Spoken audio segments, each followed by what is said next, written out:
People, how is everyone doing today on this fine planet Earth? How is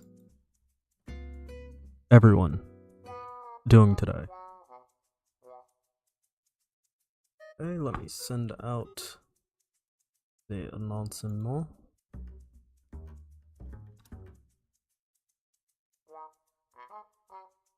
But yeah, how's everyone doing today? I hope stream finds you all well. It's gonna be a fun one.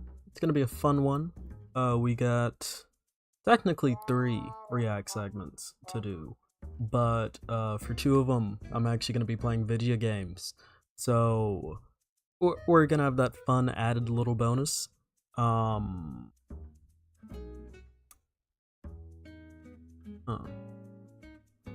Well, yeah. So we're gonna get right to it. So at about 9:05, I'm gonna actually want to go ahead and start our first segment. How's college going? College is going. It is proceeding. It is continuing. It is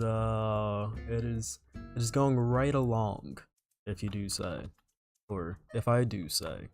But it's going well. It's going well.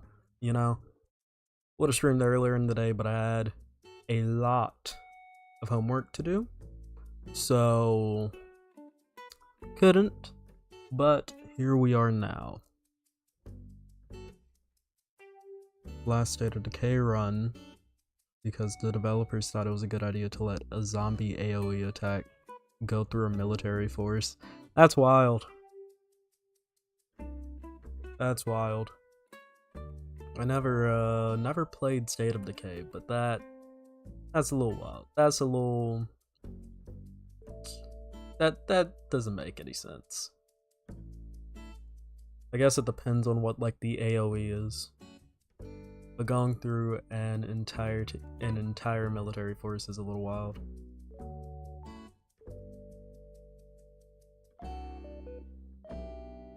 But yeah, I hope everyone's doing well. Like I said, we will be getting to the segments quick, fast, and in a hurry. But do not forget, it helps me amazingly if you like the stream. Whenever you like the stream, YouTube pushes out the stream to more people, so make sure to keep those likes up alongside.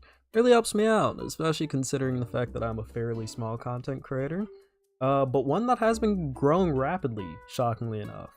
I thought I had gotten, like, hard stagnated into the 4.5k range because I didn't see any movement from that in like a week, and then in like 3 days I smashed, we together smashed 4.6k, and we are currently 3 away from hitting 4.7k, and we hit 1.6k like 2 days ago, I think it was, and now we're almost at 4.7, which is, you know, for a channel my size, relatively pretty quick growth.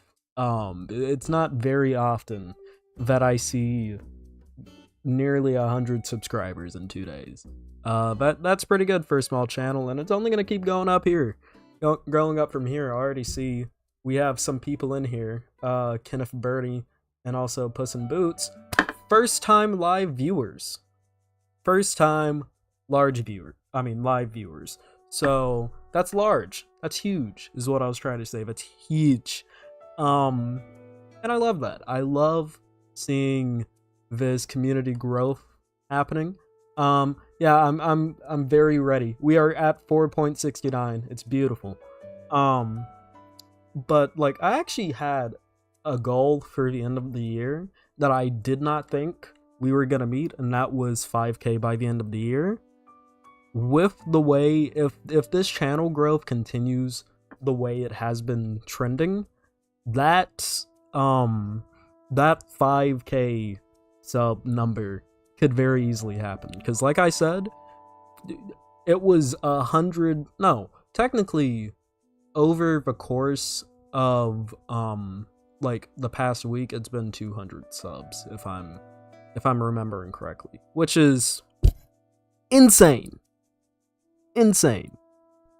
So, if we can keep that up at 4.6, not that 4.6k, we will be from 4.6k to 5k pretty soon. Like I said, we're away from 4.7, which is mad. It is insane. People are insane to me. We're 2 away. We're 2 away.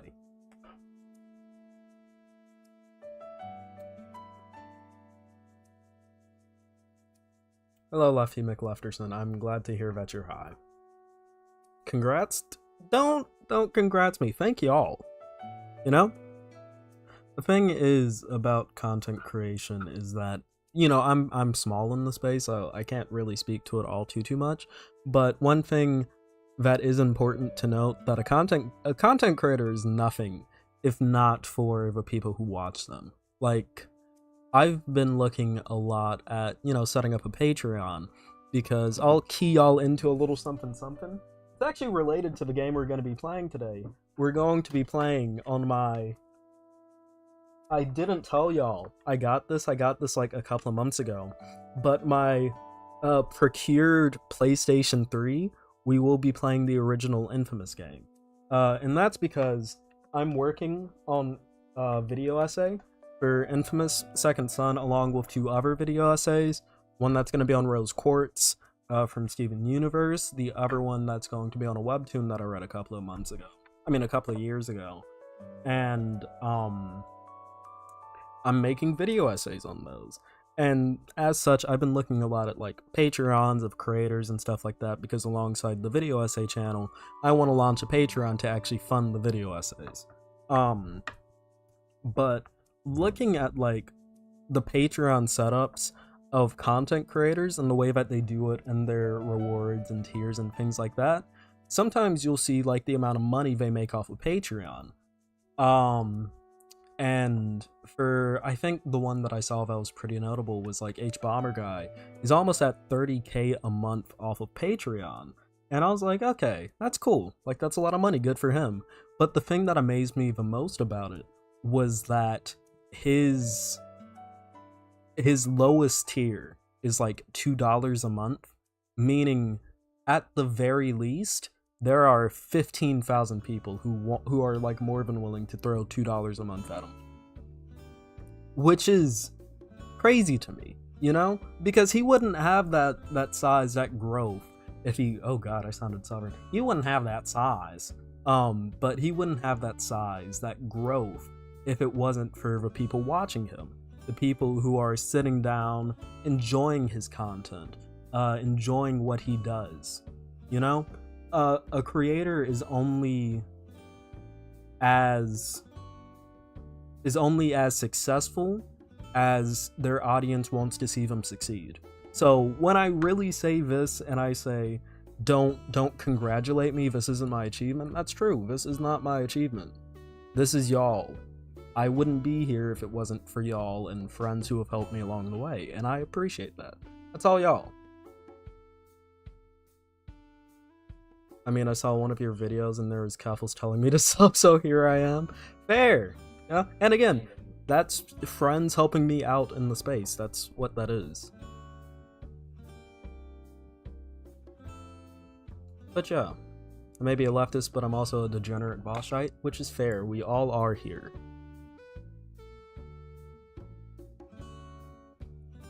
I mean, I could spare a couple of bucks a month. It's not set up yet, and I'm not launching it until I launch the video essay channel, because what the fuck are you paying me for now? You know? I don't even have my YouTube ad revenue on this channel set up. I qualify for it, but I need to get the tax stuff done, and I just decided to do that at the same time that I'm setting up a Patreon, because I want to not commit tax fraud. So before I set up the Patreon, this was actually something I was planning on starting to do in the next week, I was going to look up the general rules about that in my state, the state of North Carolina, because once again, I don't want to be arrested for tax fraud because of a fucking accident. So, yeah, shit. It's not going to be launched until like next year, early next year. but like when it launches, it's gonna be fun. It's gonna be 3 video essays coming out the same day. I'm gonna hype it up like a month before. It's gonna be like a hype week the entire week before, and then it's gonna launch. It's gonna be fucking beautiful, dude. It's gonna be like the Macy's Thanksgiving Day parade, you know, because that's topical. It's why do I want to say Thursday? It's November after all. I guess in a way, November is the Thursday of the year, you know? Onward, coward. Taxes are cringe though. We need them. We need them to pay for public service. So I'm more than willing to do that. You know, I am a road driver. I am a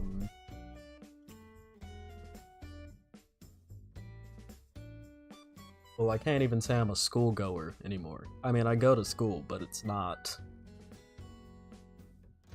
It's not public school. Well, no. So, I was a school goer. You know, I have family members who are school goers. I am a fire department enjoyer. You know, so I will pay my taxes. I will keep paying my taxes. You know.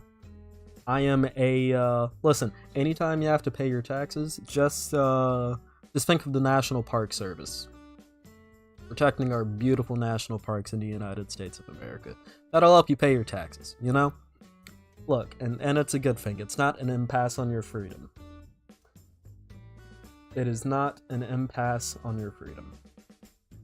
But FREEDOMTOON'S might say it is. So let's go ahead and get into this segment.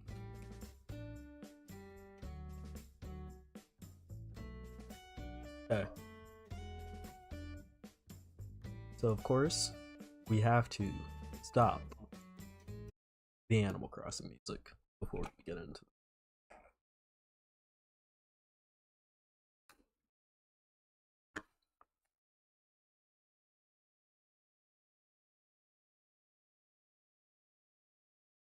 It's a part of life!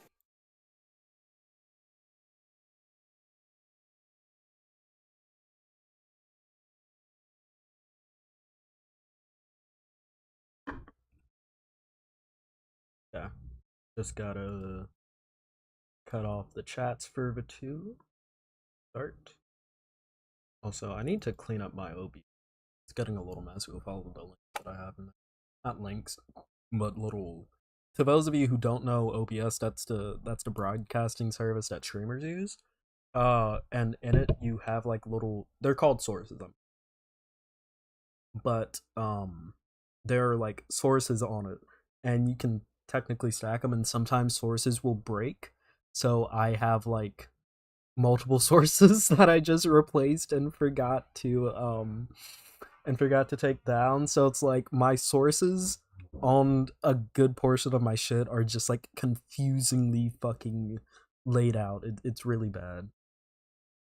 So I actually need to clean that. Fun fact, FREEDOMTOON'S is Canadian. He's fucking Canadian?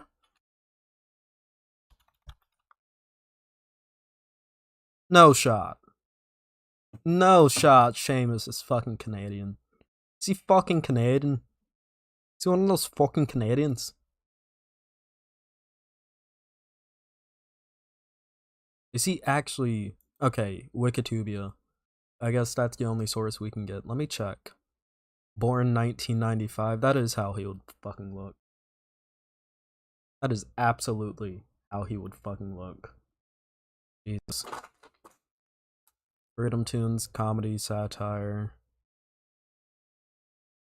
It says nationality American. If he was just like born in Canada or some shit, then yeah, it's saying that he's an American animator. I unfortunately cannot find anything else to state that he is Canadian. So I believe Canada just like took a fucking stray, dude.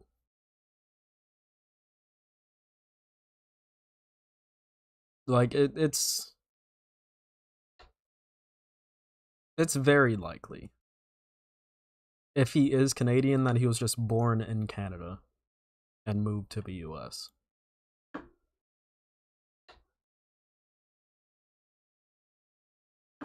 but let's not allow Canada to praise. Do you like freedom? I like freedom. Do you like cartoons? I like cartoons. And so does this guy who purports to like freedom, but sometimes doesn't.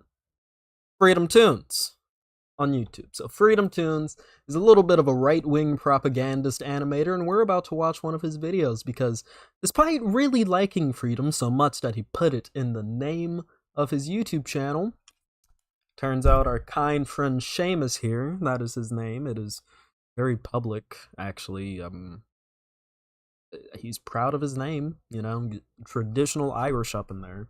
But our kind friend Seamus here, he seems to not quite like it when people use their freedom of vote to vote for things that he doesn't like. So, we're gonna be watching that video right now, ladies and gentlemen. So, this is called Ohio Voters Be Like. So, we're gonna watch the video, and I'm gonna give some added context to it. So let's watch the video. How can you be okay with this? It's disgusting. It's just a part of life. Yeah, grow up, you big baby. Yeah, you guys are a bunch of dumb babies. I hate babies like you. Yeah, screw those babies. Okay, so as we can see, it starts off as every good conservative meme starts. You have your normal everyman guy. You're just average Joe. Your average son, and then you have caricatures and Vosh. Cold Vosh. Super cold Vosh right here. You know? Shaved off a little bit of the beard, that's probably why he's cold. But yeah.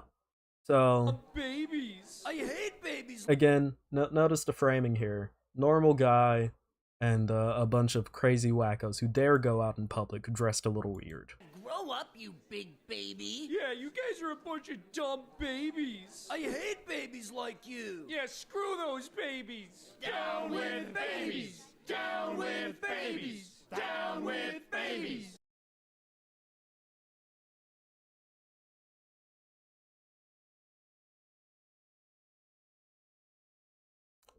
Really? Really? Really?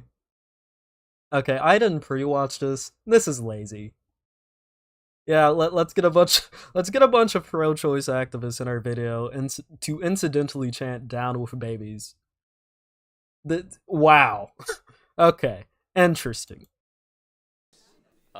That's the framing we're automatically going Today is with. the day we finally fight back against those babies. We're going to war with those babies. Yeah!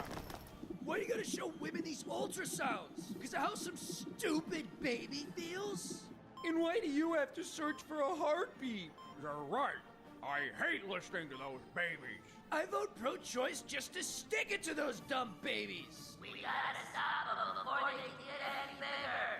Here at Planned Parenthood, we're doing everything we can to get these babies out of here. We've had enough! Enough. We've had enough, babies.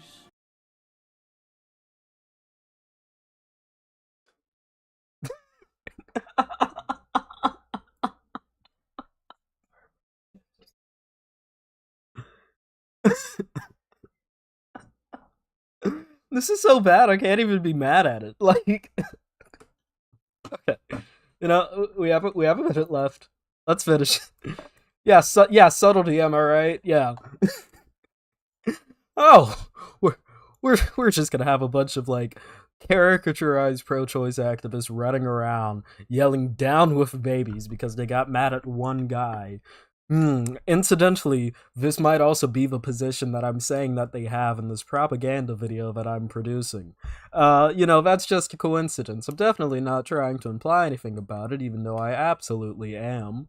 You know? And I'm gonna, like, pathetically hide behind a thin veneer of comedy because I don't actually want to own up to my views. So if you come at me, I'm gonna say it's just a joke, bro. Why are you getting so triggered, you triggered little snowflake liberal? Yeah, I'm definitely joking. Meanwhile, in the back, you actually do believe these things, and your subtlety in trying to get away with saying it and claiming that it is a joke is very, very, very bad. It's very low IQ, but then again, the people who don't get subtlety kind of tend to flock to this kind of content, without any critical mind cap on, unlike the glorious My Brain. No, but seriously, this video is... This, like, forget subtlety. Good lord. Guys, we did it! Abortion is legal! I can't, this dude, sent me down the right-wing pipeline. I'm gonna be talking about that specifically. Up until birth in our state! Yeah, that'll show him. No. Aw, is the widow baby gonna cry? Hey, baby talk, get him! Huh? What? But he's pro-choice. Dude, it's not political. We really just hate babies.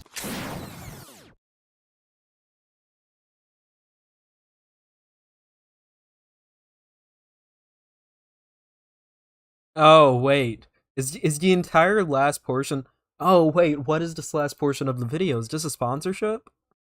Please approve of me. Please? Please approve of me. Dollars the #1 Christian prayer for the U.S. Okay, I'm assuming it is an ad. Wait. What is this Try the portion? litany for human life with Lila Rose. Fall asleep. Okay. 1. Audio mixing. Christ. I can't even hear what that guy is trying to say, so I'm not even gonna be able to speak on it. So, I can't this dude is what sent me down the right-wing pipeline. That is one thing I want to talk about here. FREEDOMTOON'S does political cartoons for... Ah, you got me there. I was gonna say babies. I got owned. I got wrecked and owned 100% by FREEDOMTOON'S just now. Jesus Christ, it's so sad. No, but seriously, FREEDOMTOON'S creates content for people who have, brain matter, the equivalent of sludge. His videos are extremely simple in their propaganda. It is basically an animated Ben Garrison cartoon. I pointed this out earlier in the way that the pro-choice activists were all dressed in very interesting ways with weird dyed hair and slick backs and like shave offs and yada yada yada.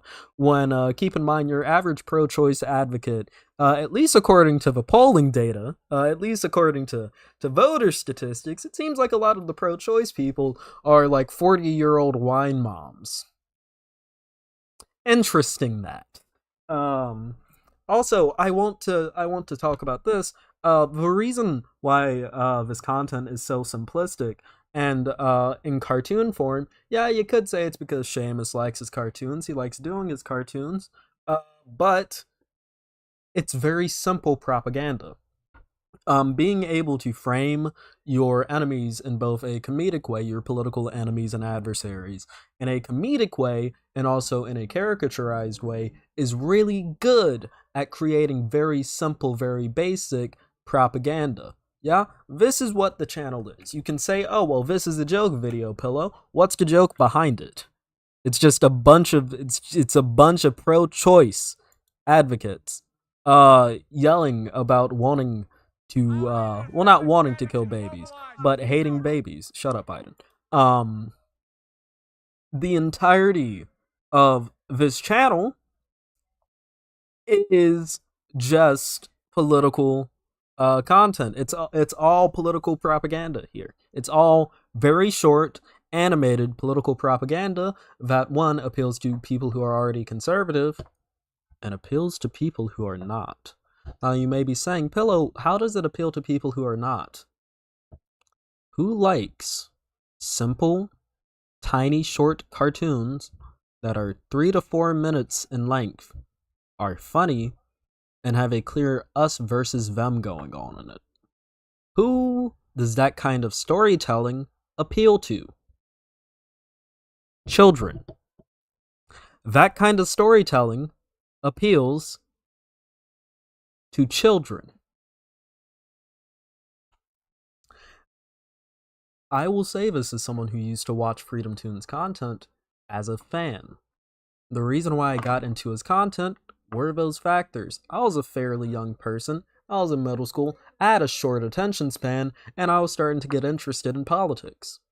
And his content was right there and it sucked me right up. Of course, now I'm out of it, and I realize, now that I have grown beyond the brain state of a middle schooler, that this entire channel is propaganda, and more specifically, it's propaganda that is really, really, really good at getting young kids into the alt-right pipeline off of YouTube. Because they see a video, they see something, and they say, oh, what is this? What is this funny little cartoon? You know, especially when you have videos like Ben in Barbie Land, you know, clearly we're clearly getting on top of the Barbie train. But you get into that, you know, you see some funny political videos and you're like, oh, this is a fun little channel talking about politics, and all of a sudden, boom, you sucked up the right-wing propaganda, and now you're in there. They got you deep because Seamus talks to other people in the community. Seamus talks to... He's been on Tim Pool. This is one of his secondary channels. That's him in the Tim Pool studio. And of course, Tim Pool, big rightoid figure. You know, people who watch Tim Pool, they're gonna watch your Ben Shapiro's, your Matt Walsh's, your Steven Crowder's before he got booted out of the community for his own personal issues. Scoreboard. Etc., etc., etc. Seamus is an entry point to the alt-right pipeline. Because as stupid as videos like the ones that we just watched are, as stupid as those videos may be, oh good lord, sorry about that. As stupid as those videos may be, they are really good at getting people with simplistic mindsets and minds that haven't quite progressed all that much in terms of brain capacity, critical thinking skills. That is something that people in the younger side of our life kind of are, in terms of their brains. It relies on them. It gets into them. It sinks their hooks deep into them, into their minds, and causes them to believe some things by getting them young. It's really messed up. It is extremely messed up, and that is something that we do have to acknowledge. So, the other thing that I wanted to talk about with this video, it was called Ohio Voters Be Like. So, to those of you who don't know, and before we get into this, I'm going to take a drink of water.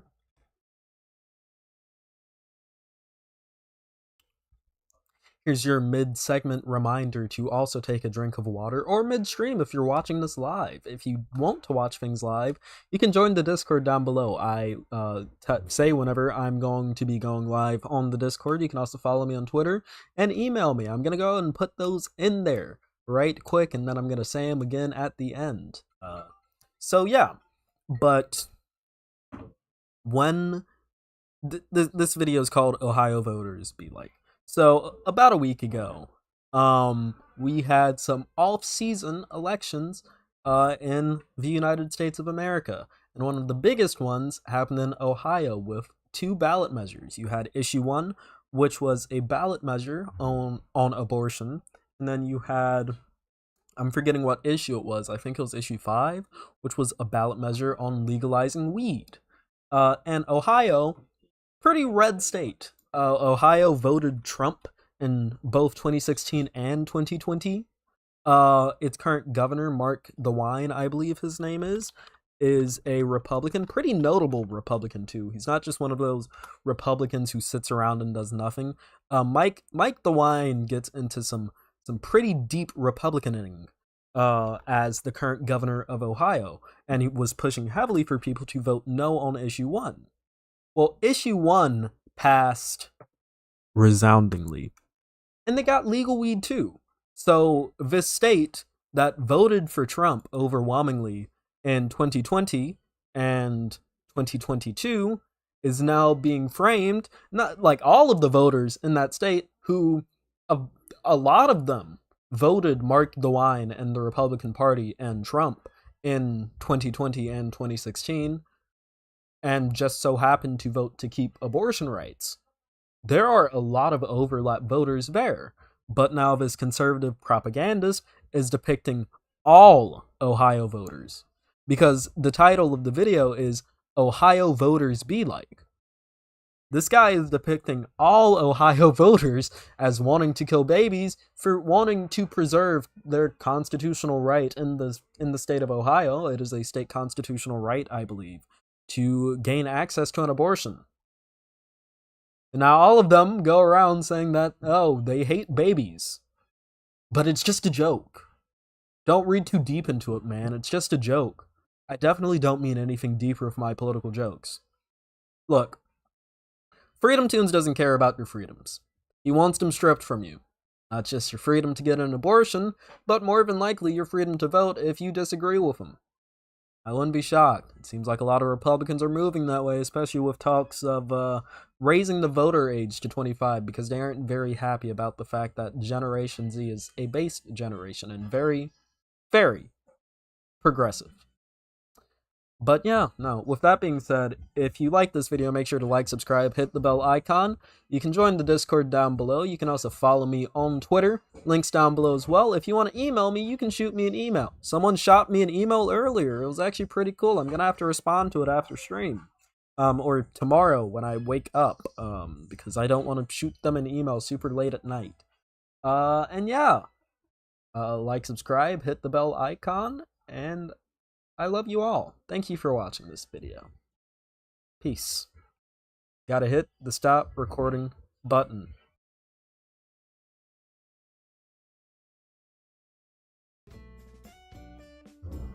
Okay.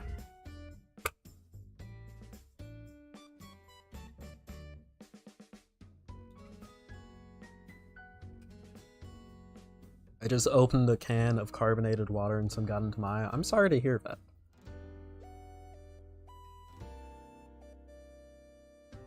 I let think before you sleep radicalize me like an idiot. It happens. What if I do hate babies though? I don't, just asking for a friend. Don't fucking say it. Don't say that you hate babies. You know? Don't say that you hate babies. If you are advocating for pro-choice rights, don't go to a rally and say fuck them kids and you hate babies. It's not going to be depicted well. You aren't going to be seen well if you do that, actually, as a matter of fact. Will probably not be seen very well by, like, a lot of people if you do that. So don't do that, please. Yeah. So, we have 2 reactions to do. We can do the Yugopnik reaction, or we can do the Jubilee. Now, you are a fool if you thought that I was going to be giving you the illusion of choice. We're doing Yugopnik, obviously. Of course we're going to be doing fucking Yugopnik. Fuck Jubilee. Listen, Jubilee has produced a video that has made me step off before. Has just made me end the segment early because of how pissed it made me within like the first 9 minutes. Yugopnik has not.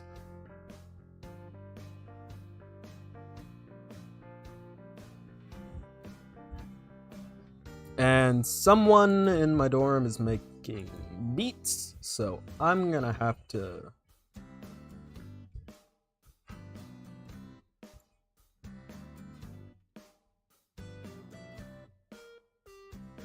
Okay, mic check. Mic check. Mic check. Chat, how do I sound? Do I sound good? I had to quickly adjust my open and noise gate. Right quick. I failed you, Pillow. I told my roommate to watch stream, but he's too busy catching up on Xanderall vids. That's fine. What is Yugopnik? Yugopnik is a goofy goober. I'm a goofy goober, yeah. You're a goofy goober, yeah. We're all goofy goobers, yeah. Goofy goober, yeah. I sound good? Nice. Okay.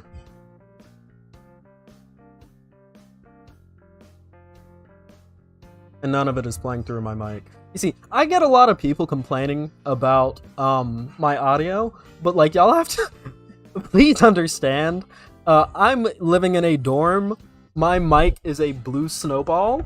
I have a very shitty pop filter, all things considered. And I have to deal with the fact that sometimes people will be loud on my hall, and that I live very close to someone who makes beats. It's a lot to handle, you know, when you're trying to stream in these conditions. So I have mic filters, which sometimes occasionally make my video sound a little bit worse, as I have to tweak them occasionally. But you know, we're working towards a better sounding microphone. SpongeBob reference instantly most bass streamer. I love SpongeBob. I actually have a favorite episode of SpongeBob. That's how much I love SpongeBob. My favorite episode is the Krusty Krab training video. Yeah, the thing I mentioned is the zombie infected with a disease AoE attacks through a fence. The disease kills you in 10 minutes on hard mode without a cure. The fence has no holes in it. The only way I could see that being somewhat acceptable is if this is like an airborne zombie virus situation, or like a Last of Us spores situation. Hi, Charlie. Welcome to stream. True proletarians use a sock for pop protection? Maybe. Maybe. That episode is amazing. It's my favorite fucking episode. Sounds like a load of hoopla!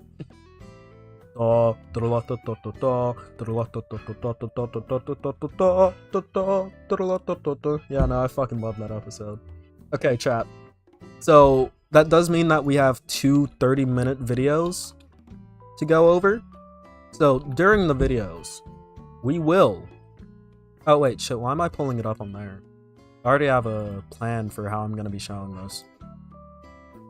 Because I was smart this time, and I actually decided to, go ahead and set up my videos, like the way that the video stream was gonna look. So I already have that set up in, and what the fuck do you call it? I already have that set up in OBS, so it's just a matter of, well, shit, I guess I should bring it up here.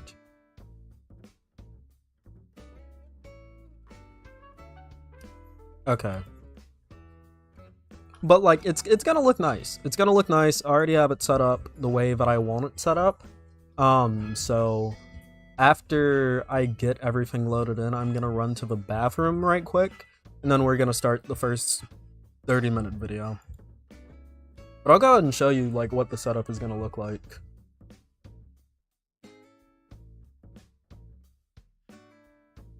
Hassan Abi. I've heard that so many times when I've been, like... Because okay.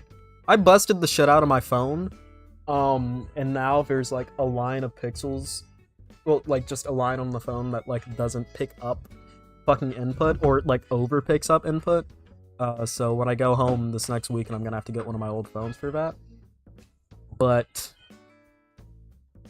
fucking... Yeah. Like, it's been accidentally clicking on the video. Like, it kept accidentally clicking on the video every fucking time I tried to save it into, like, my Google Doc to, like, put it in. Which ended up being fucking useless since I just looked it up on YouTube. But yeah, every time I've clicked on, it's just like, Hassan Abi. And I haven't gotten... Whoa! Chat.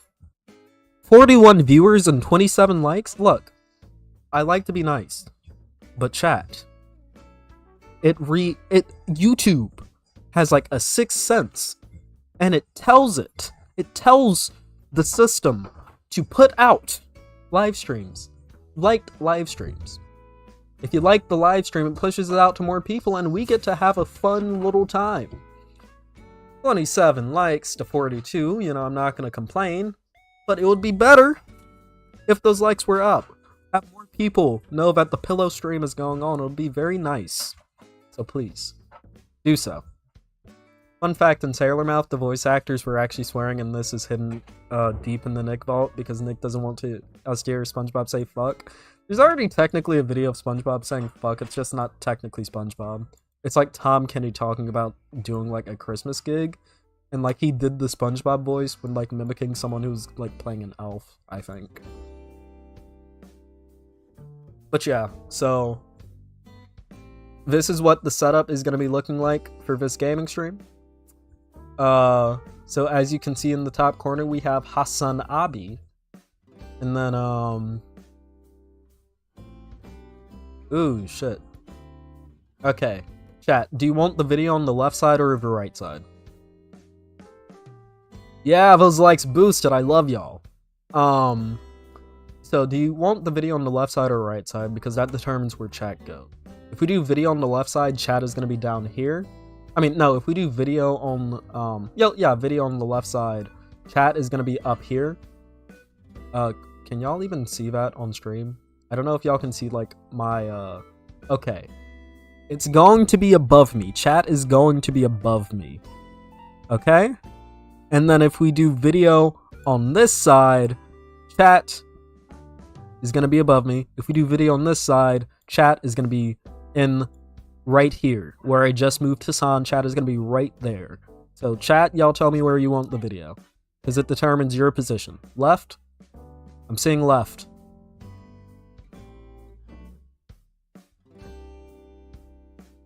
So again, if he's up here, chat is going to be in the bottom left-hand corner. If he's at the top left-hand corner, chat is going to be at the top right-hand corner. So where do you want the video? I'm seeing a lot of left.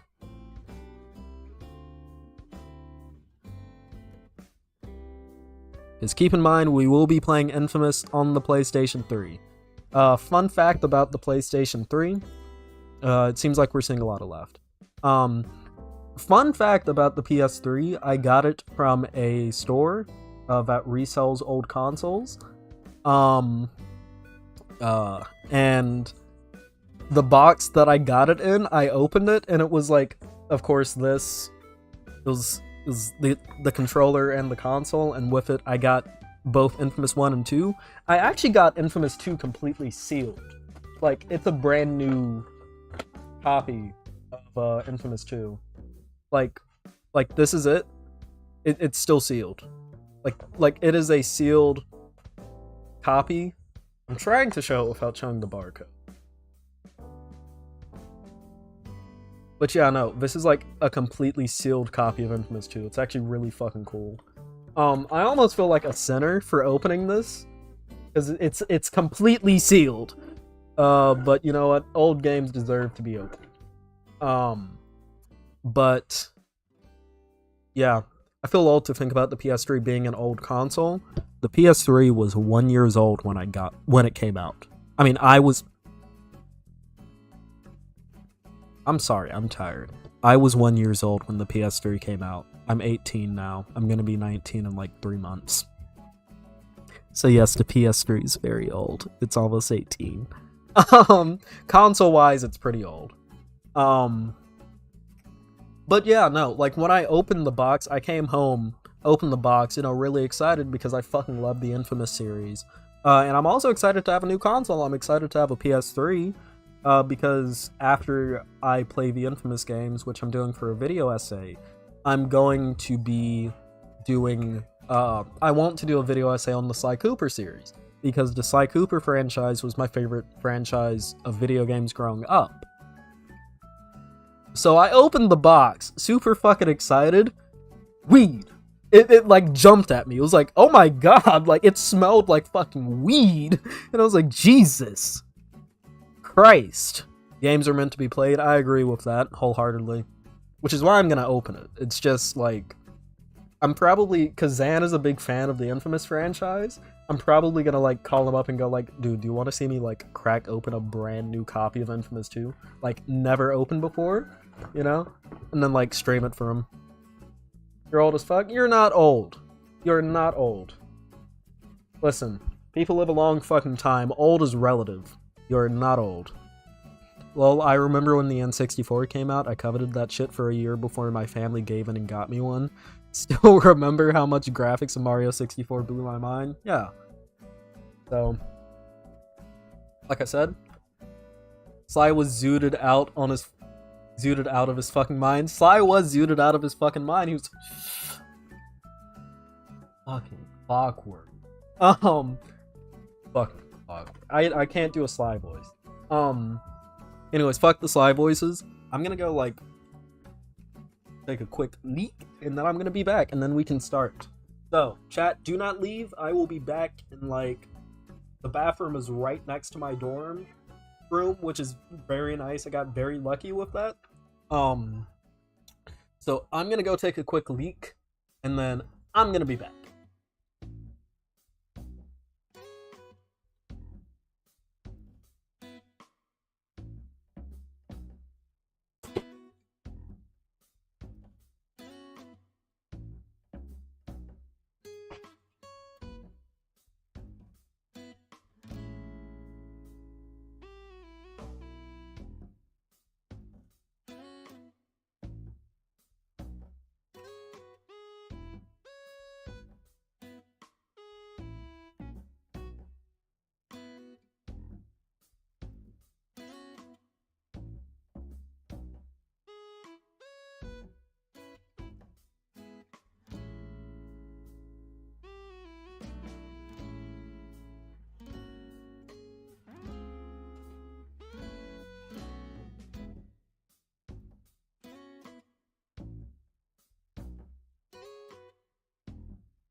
Hassan Abi.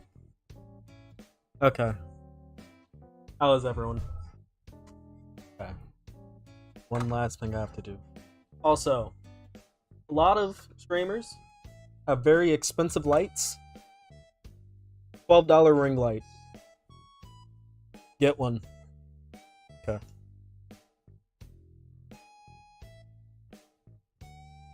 Ooh, God, no. Okay. Nice, but it's still a little... makes me look... Oh.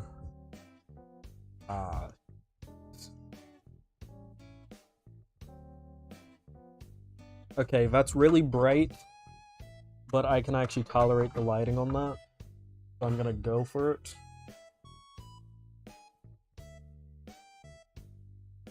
Yeah. Yeah. True lefty setup, true. Well, this is just what I like to do too, whenever I'm doing game stream. Because, like, with game streams, it's always me, I'm always gonna go a little change. Okay, that's better. That's significantly better. Okay. But no, with game streams, I'm always, like, I'm looking at this screen directly at all times, and that's where my light sits directly above. Also, I got myself a Sprite. So if I were to quite literally sit here the entire time doing game streams, I would be staring indirectly into, like, a very bright light in my face, when usually I'm looking in this direction. So I don't do that. Because I don't like blinding myself. So, yeah. Hassan Abi.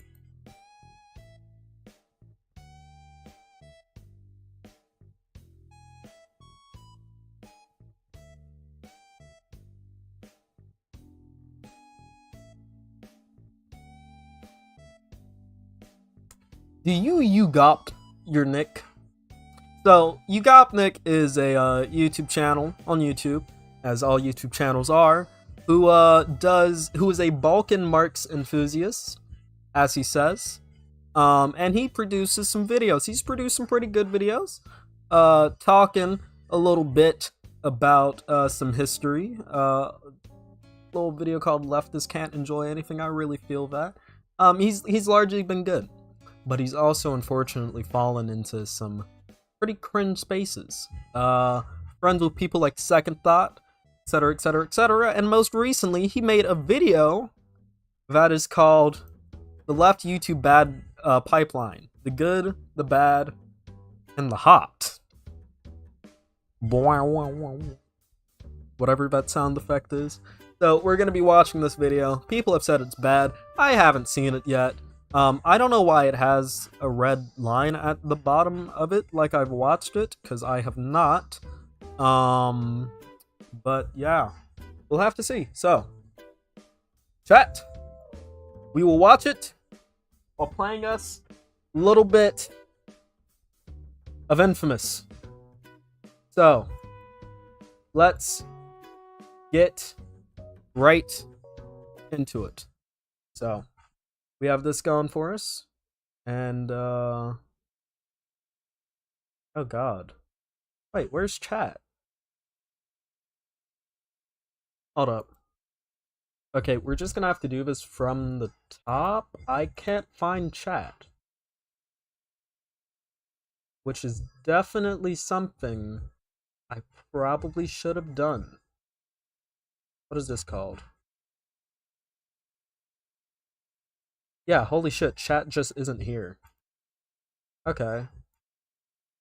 1 second. Add source, add existing. Boom.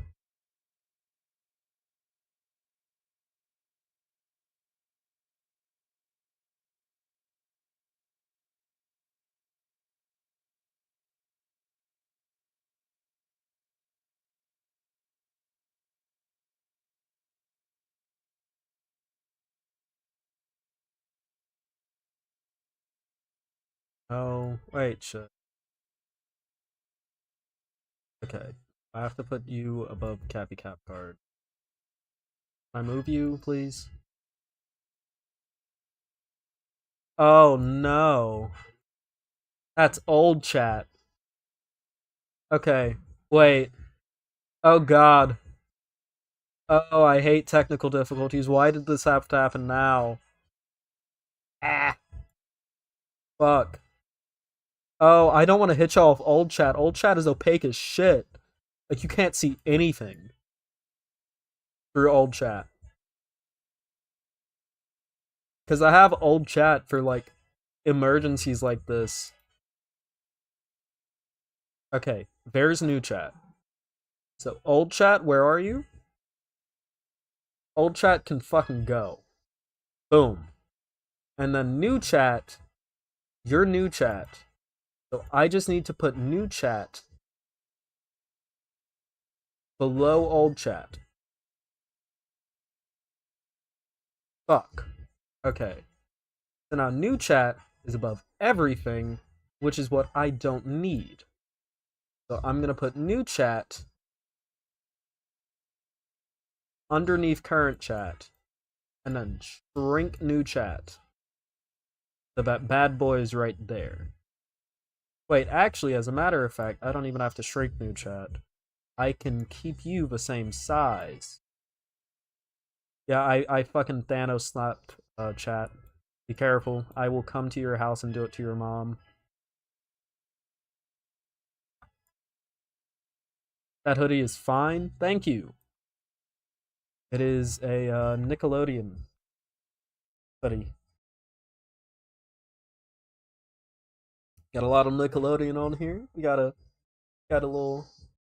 Ah shit. We got some Rugrats. We got a bit of Rocket Power. Oh god. Oh, everything is flipped in my camera. This is weird. Cause like to me on camera it looks like I'm raising my right hand, but I'm actually raising my left. This is fucking weird. Ah. Got a Gerald, hey Arnold. We got a Cat from Cat Dog. Yeah. Amazing Digital Circus is now at 100 million views. Congratulations at Team Glitch. That's good. Oh. What happened to full cam? No. No. Ah. Why? Why? Why did I do this? What was the point? Okay, that's just gonna have to be chat for a while. Okay. I could beat all the Rugrats in a fist fight for real, for real. You could. Because they're babies.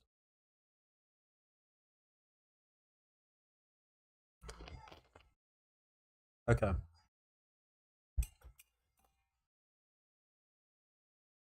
Let me get Infamous ready.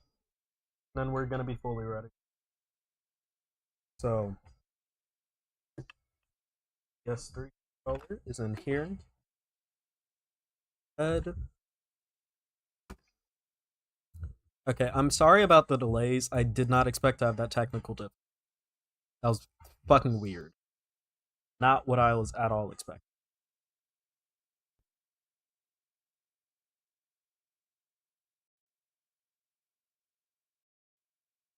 Oh, come on. Don't do that. Okay. I'm also gonna cut that so that none of y'all can fucking see. Jesus Christ, they went.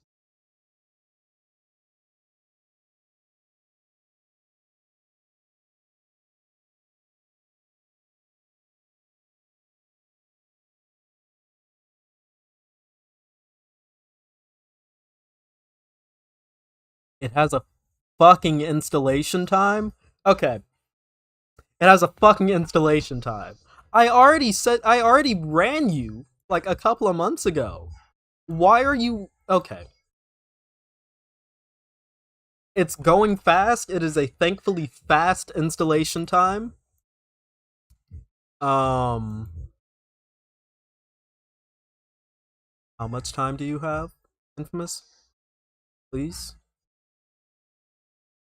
Please? Okay. So the progress bar just disappear. Oh! It's already installed. Okay. Sweet. Sweet. Okay, it is already installed. We're fine. We are fine, which means we can actually get into the Hassan Abi. It didn't finish installing, it did the first time, so I don't know what the fuck the second time was about. But we should be back.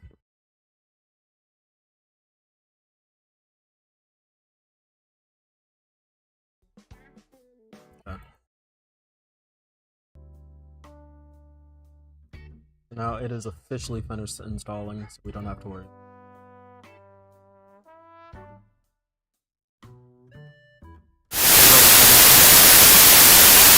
Oh yeah. That infamous game audio was wild. I was about to say that's gonna be a rough one. Okay.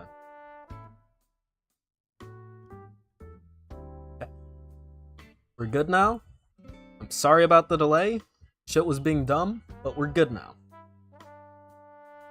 Now we can get into it. People. Yugopnik.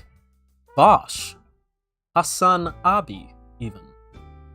We're talking about a video by a recent up-and-comer in the lefty politics space, Yugopnik, in the not politics space, but the political video space, I should say.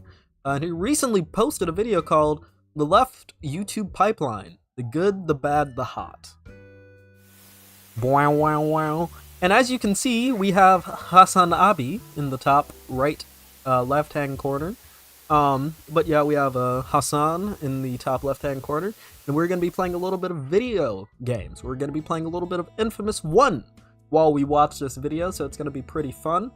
I've not seen it before outside of the first couple of seconds, which is why I keep saying Hassan Abi, because, for that's not how Yugopnik pronounces his name, and I thought it was funny.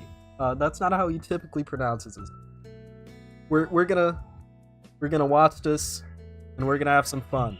So the Animal Crossing music is going off, ladies and gentlemen. The infamous is in my hands.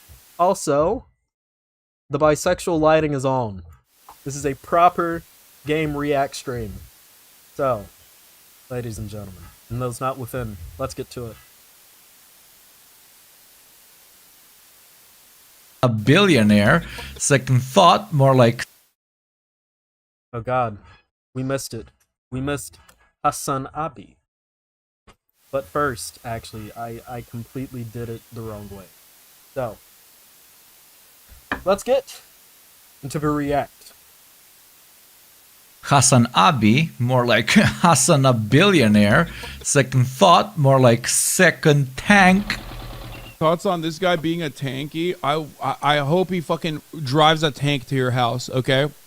ContraPoints, more like pro status quo points. Also, chat, please tell me if either the video or the game is too loud. Or me. Is a dirty lib, godforsaken tanky, or the worst of them all, a dirty shill. These eternal callouts thrown around in the gladiatorial arena, which is... Oh my god! It's Bosch! Chat, look! It's Bosch! He put Bosch on screen. What is Bosch on screen? Online left-wing propaganda, or as us kids call it, left-wing YouTube content, have left so many confused on who the hell they should even listen to. But before we begin answering that question, what even is a left YouTube, breadtube, the swolletariat, or whatever you want to call it? Depending on who you ask, they will give you different definitions. But as an unwilling member of this so-called community, and to avoid infighting before this video even starts, let me... Ew. Why are the look controls inverted up and down? Ew. No. Okay, I'm sorry. Give you a definition which we'll use as a baseline for this entire conversation. They're simply a loose cluster of channels advocating progressive ideas based on culture, race, and most importantly, class, characterized by infighting and a constant disagreement on what is to be done. Noah Samson had made a fantastic guide to the basics of leftists on YouTube. Go ahead and check out his work. Wasn't Noah Samson? It was either Noah Samson or DJ Mule. Your Hall is not your ally. Regardless, I know Noah Samson made a hit piece video on Zan and was really weird about it afterward. Keep in mind, Yugopnik has a podcast alongside Second Thought and Hakeem, so this video and what he's doing is already going to be pretty heavily anti-streamer. It's more so a matter of just figuring out exactly what he's going to do. So we'll have to wait and see. Especially if you're still confused about what any of these words coming out of my mouth. Or let me be charitable, because generally, generally, in my experience, Yugopnik has been a lot better of a content creator than Second Thought or Hakeem. So I'm just going to assume that I need to get on this. But I'm also going to assume that this video will probably be in more good faith. I would hope. I'm going to give him that benefit of the doubt, that charitability, because he seems to be a pretty normal guy, all things considered. Even just not necessarily in the best space. Good. Now that we have that out of the way, let's get to what we're actually here for. Me telling you which channels are good and which you should avoid like the plague because of my very specific niche political disagreements with them. No. What at least he's honest. Hundreds of those. At least he's honest that it's like niche political disagreements. For both. Oh wait, shit. Damn it. Okay. At least he's admitting that these are like niche political disagreements. I will give him that. So now I can't just score easy YouTube infighting algorithm points by calling other channels stupid and wrong. Well, shit, I really want to do a video on this eclectic group of annoying and petty, but also funny, passionate, creative, and smart creators who are in it for a better world for themselves and most commonly for both. So instead of looking at them individually, let's look at this LeftTube pipeline in general by exploring how it works, if it works, is it cringe, is it not, and most importantly, what can be done to maybe, I don't know, improve it. Okay. A funnel, or a pipeline as it's more commonly known in this context, is not much more than marketing terminology. When you want to sell a product or a service to people who don't know anything about your business, you need to put them through a few steps before they're ready to buy. Okay. All these steps combined are simply called a funnel. At first, you need to inform them about the existence of your product, then tell them how it can solve some of their problems, give them some data on how it helped others in the past, some stats about how it works, and finally, a deal you're willing to propose. Okay, so far I have no issue with the framing of LeftTube as being a pipeline. Because it is! It is! Not every pipeline is sinister, yeah? But like, whenever you're starting your journey on LeftTube, you don't fucking, well, typically you don't start with someone like Vosh. You start with someone who's a lot less into the more constant upload content. I know how I got into LeftTube is that, you know, I first discovered PhilosophyTube, then I moved over to other video essays, like ContraPoint's H-Bomber guy, and then I got Vosh recommendation on my channel, Zan recommendations, and fuck it, here I am now. Now I'm on LeftTube. Doing LeftTube, reacting to a LeftTube video. Pretty fucking funny. So it's so hard to find decent video essays. It depends. The game is super quiet compared to everything else. That's kind of what I wanted. But with LeftTube, it is a pipeline or a funnel, and you do start off on like the outset, and then as you get in deeper, you're going to find more content creators. Like I'll say, if you're watching me, you're probably fairly deep in just due to how small I am in size as a content creator. Whereas if you're watching someone like Vosh, probably not as deep in. If you're watching someone like Hassan, probably not deep at all, considering who Hassan is as a content creator, etc., etc., etc. It kind of matters exactly who, but it also is important to note that this pipeline has two ways it goes.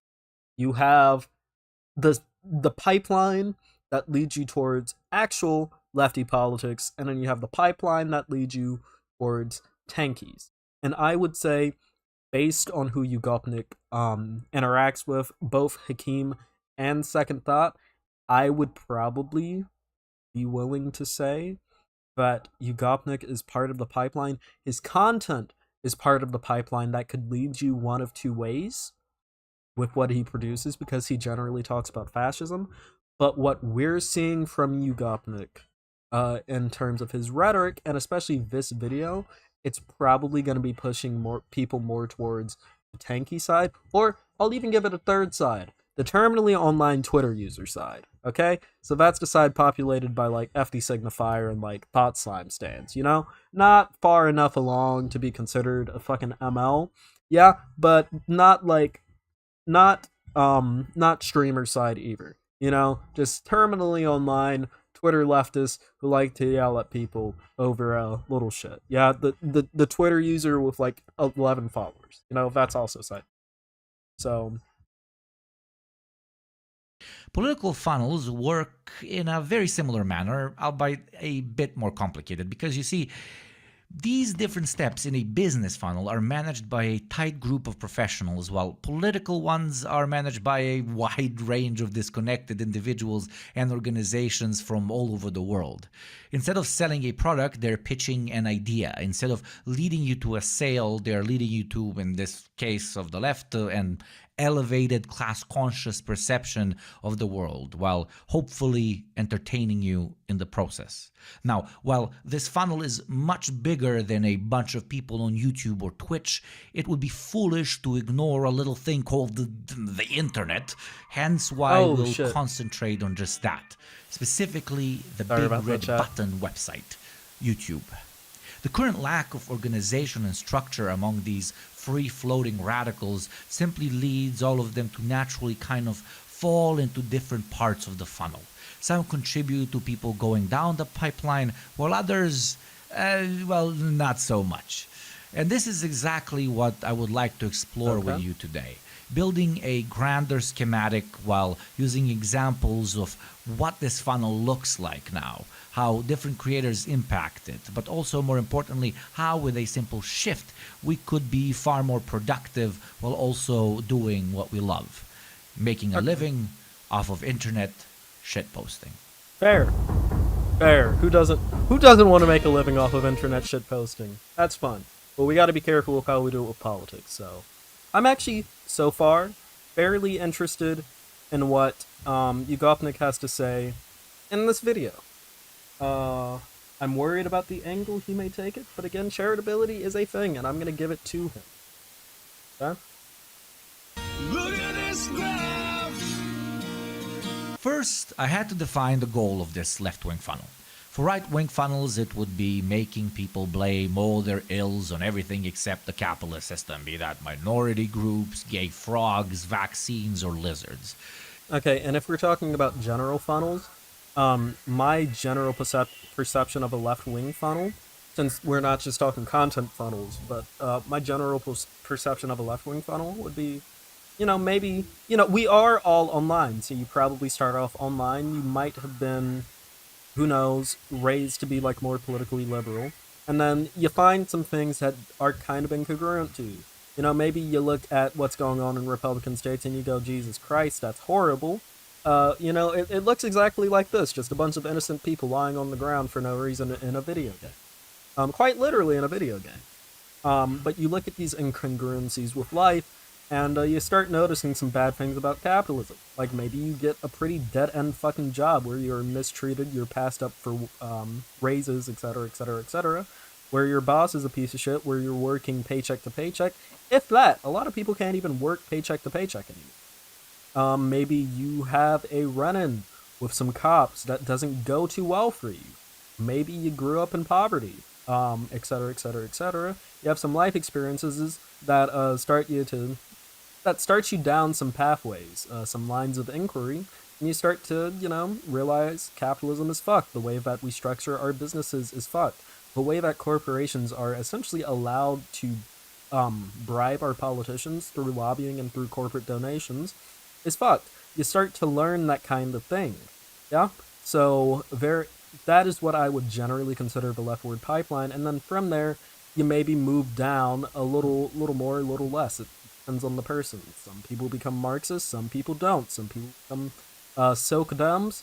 Some people think that like all of the ills in the world are caused by America, which, fair, America definitely causes a lot of shit, but they'll think that all of the ills in the world are caused by America. So by supporting some non-American country, things might get better, not realizing the fact that the issue is in of itself states, etc., etc., etc. It all depends on the person. Pipelines can be different, but there are some general trends. Anyways, I'm going to unpause Lizard Obama now. An example of such a right-wing funnel would be, hooking them with messed up transphobic propaganda. Then you spoon-feed them a bit of xenophobia, and you top that off with some heavier conspiracies once they're deep enough in the rabbit hole, and you've done it. Perfect drones. For the left, the end point of any online funnel, when you bring it back to the basics, would be getting people to actually apply their beliefs in the real world. Do shit, organize, unionize, protest, and other things. I would agree. This should be the end goal of leftist politics. It should be getting people involved in doing outward politics. Go work with Progressive Victory. You can phone bank with them. Get the word out to vote for some more progressive candidates. Although, probably considering the spaces that Yugopnik operates in, that wouldn't be the thing that people would encourage you to do. But do that. Go to protests. Educate some other people on the things that you learn from lefty YouTubers. I would say that is a pretty good end goal for lefty YouTube. So far, so good. Things I cannot say if I want to keep this video up on YouTube. So, okay. I think this is wait. protest and other things I cannot say if I want to keep this video up on YouTube. Pepe. So, okay, I think this is a wide enough, fair goal, which doesn't get too... Okay, chat, I'm actually going to put a quick little poll up. I should have asked this before. I want to know what run y'all want me to do. I'm going to put that up in chat right quick. Tangled with whatever Marxism, Leninism, anarcho-feminist, judo, Bolshevik, democratic, POC, cracker, liberal, communist school of thought you all belong to. The funnel should build socialists and anarchists who act on their ideas, because without that, this whole thing is just a circle jerk. Hold up. That was an interesting delineation. The funnel should build socialists and anarchists who act on their ideas. Okay, should build socialists and anarchists. That is an interesting distinction to make between the two. But he doesn't seem to necessarily have... It's like he's listing socialists and anarchists alongside each other. So that would indicate that he doesn't have a horrible view. Which I can get into my view on anarchism in like a later video. Generally, I think states are bad and that we should be trying to dismantle as many unjust power structures as we can. I also believe that a lot of anarchists on Twitter are really fucking annoying. Get into like really stupid arguments for a ideology and philosophy that they will never see in their lifetimes, and then they're fucking arguing over like the logistics of bathroom heroin. It's very stupid sometimes. But you know what? We love our anarchists, our little boobalas. They're very nice, they're very lovely. So, just occasionally get into like very stupid arguments online that have no bearing. So, yeah. Because without that, this whole thing is just a circle jerk. So, this is what I came up with.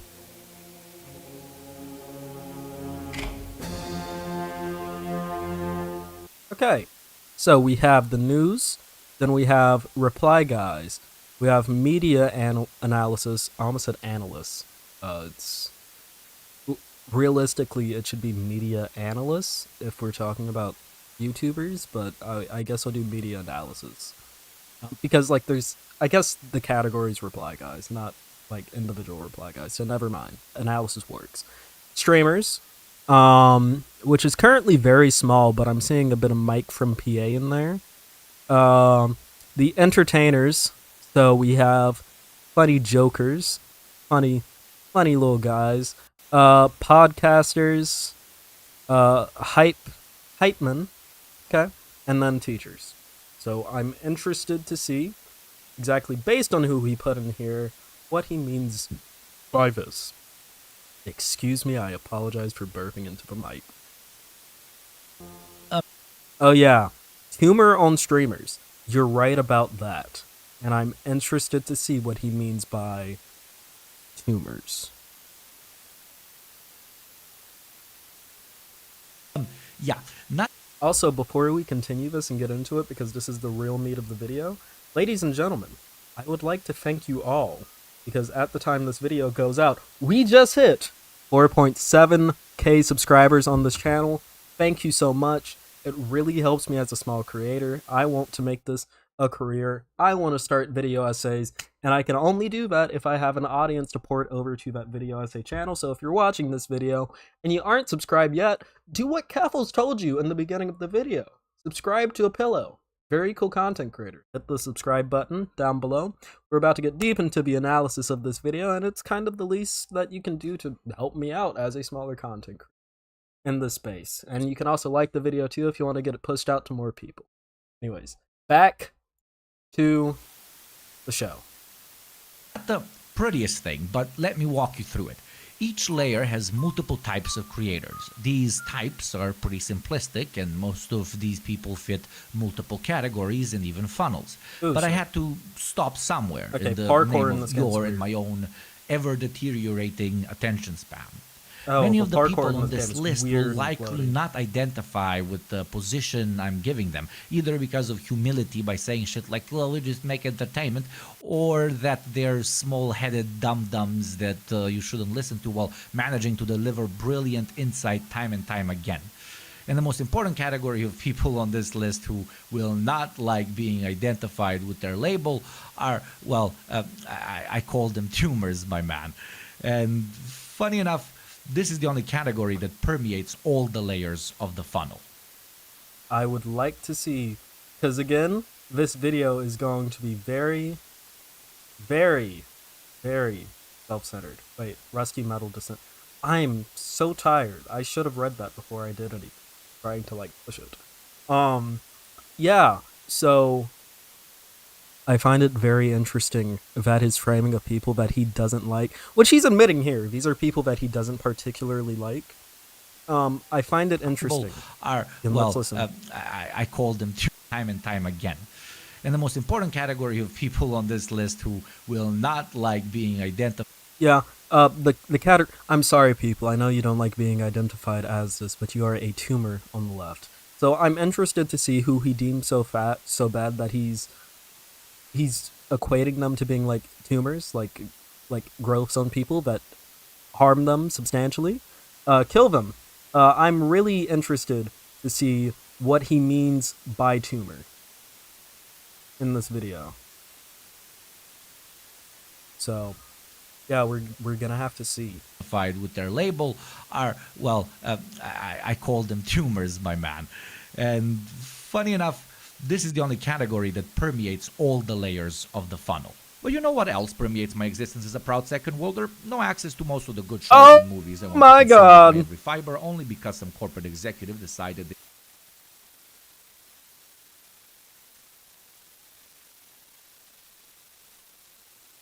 Fucking VPN ad. get many benefits of Atlas VPN for the ridiculously low price. You can take this deal by clicking the link in the description below. Be quick, as this is a time-limited offer. You see, everyone's journey down the funnel, well, generally within certain parameters, can go very differently.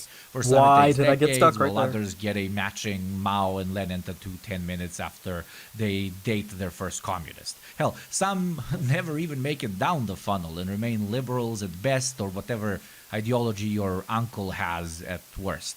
Why this happens, both through the online and other political or sales funnels, is incalculably wide and diverse. We all come from different worlds, different realities, ideologies, call them whatever you want. And it's obvious that one method cannot work for everyone, no matter how much you've been taught to hate or love your boss in the first place. So, then, in the funnel, who exactly are the so-called tumors? I didn't name them that out of spite, but because they simply do operate like tumors. Swelling, growing, and growing. No other reason to exist. The tumors refuse to participate in said funnel, and instead they become channels, writers, content creators, and so on, whose entire purpose is mostly growing their own image, brand, and audience. Okay. Well, there's nothing wrong in trying to grow your... Okay, people who are trying to grow their own image, brand, and audience, being tumors, I would say probably yeah. I do think people who get into political content, because they want to... They just want to make themselves seem better, and they want to enrich themselves, etc., etc., etc. People who do it for that reason are tumors. They are an issue. If you are just getting into doing political content because you want to get famous off of it, one, very unlikely to happen. Like I know earlier I talked about hitting a new high on the channel, 4.7k. Again, thank y'all for that. I couldn't do it without y'all. It's all y'all. But there is an issue if someone is getting into doing political content just because they want to get big off of it. That leads very heavily to people who are grifters, people who will say one thing, not really believe it, but they're only saying it or getting into like some certain spaces to get bigger and to get money off of it. Those people are grifters. One thing I will say is that I try to be very consistent about my beliefs. And whenever I do change my beliefs, it's because I have genuinely thought for a very long time on a certain belief to switch me over from it. Yeah, I take my political beliefs very seriously. I take my views very seriously. And whenever I am talking to y'all on this channel, I'm trying to lend you a bit of education while also giving you my personal opinion on politics. So far, him framing people who do political content just because they want to get big off of it, framing them as tumors, is something that I agree with. I wonder what he's going to class as these kinds of people, though. So far, his first bit on tumors, the whole they're getting into it just because they want to get bigger, that is something I would agree with. Hassan tumor confirmed, not clickbait. Maybe. Maybe. Who knows? Who knows where he's going to class Hassan? On my screen, well, I'm showing it. This is what the screen that I'm playing on looks like right now. I have the video and then the actual game. The thing he showed, the little triangle, was too small for me to see if Hassan was on there, so he I wonder if this guy's a tumor. I need to delete that. That was like for a one-off joke. So we're gonna have to see where he puts Hassan on here. He could be a tumor, he could not be. It depends. Shit, the only reason you end up in this category is if you grow it at the expense of the funnel.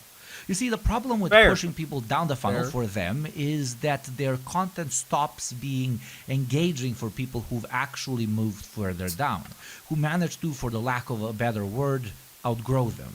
People moving down the funnel means less views, listens, or streams. Less views, listens, or streams means less money, popularity, and relevancy. So sometimes subconsciously, and other times with very real strategy and intent in mind, tumors shit talk and smear other creators from the funnels below them. They often camouflage that as being principled, fighting against problematic schools of thought, or my favorite, purity checking. Instead, most of the time, it's... Okay, I'm gonna take shitting on other creators as shitting on other creators and not just criticizing them. I'm going to be as charitable as possible. They often take what he's saying at face value. Camouflage that as being principled, fighting against problematic schools of thought, or my favorite, purity checking.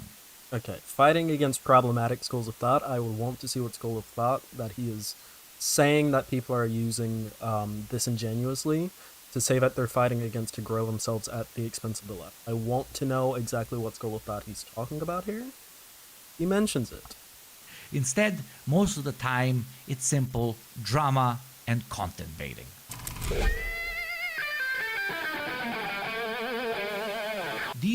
Okay, that is also a big issue. There is a big issue with people doing left content. Well, not necessarily a big issue. I don't really see it as much. But there is an issue with people doing left content and also baiting off of it. Baiting off of the left content. Trying to do drama. Who get only into the space to do drama. I don't talk lefty politics just because I want to talk about drama. That's not true. Not at all. Jesus Christ, I'm getting shot at. I actually really don't like drama. If you'll notice, I have avoided covering like a lot of drama segments. Like when the DJ Mule shit happened, I didn't cover it. When the Noah Samson shit happened, I didn't cover it because I don't really like covering drama on my YouTube channel. At most, what I'll do is I'll see some dumb shit being said about someone on Twitter, and then I'll transform that into talking about how we should and shouldn't do things. Like, I did that recently with the Keppels is not a fascist video. I was talking about how we need to be more, like, I used that jumping off point, someone calling Keppels a fascist, as a jumping off point to talk about when and when we shouldn't call someone fascist, how we should be more principled in what we call fascist, etc., etc., etc. That was what I was mostly using that for as a jumping off. If I can't really add anything onto a drama, that's when I usually avoid it. I want to be able to turn it into an educational situation. I don't just want to sit there all day going, well, X called Y blah blah blah, and now blah blah blah blah blah. Like, I don't want to do that. I don't want to do that. And generally, all of the content creators I watch typically don't do that. The only time where something like that doesn't happen is when, like, a content creator is getting directly attacked themselves. And in that situation, I can't really blame them because they're being attacked. So, yeah. This game's cutscenes look super cool. They are. Sucker Punch is an amazing studio when it comes to cutscenes. I accidentally clicked the game instead of the video time. These are mostly debate bro channels and streamers, often liberal elements LARPing class consciousness in the beginning, but as time goes by... That's a little interesting that he has AOC up for that one. I wouldn't... Listen, I'm gonna be honest with y'all, and this is... Maybe call me a little bit of conspiracy theorist, maybe a little conspiracy brain.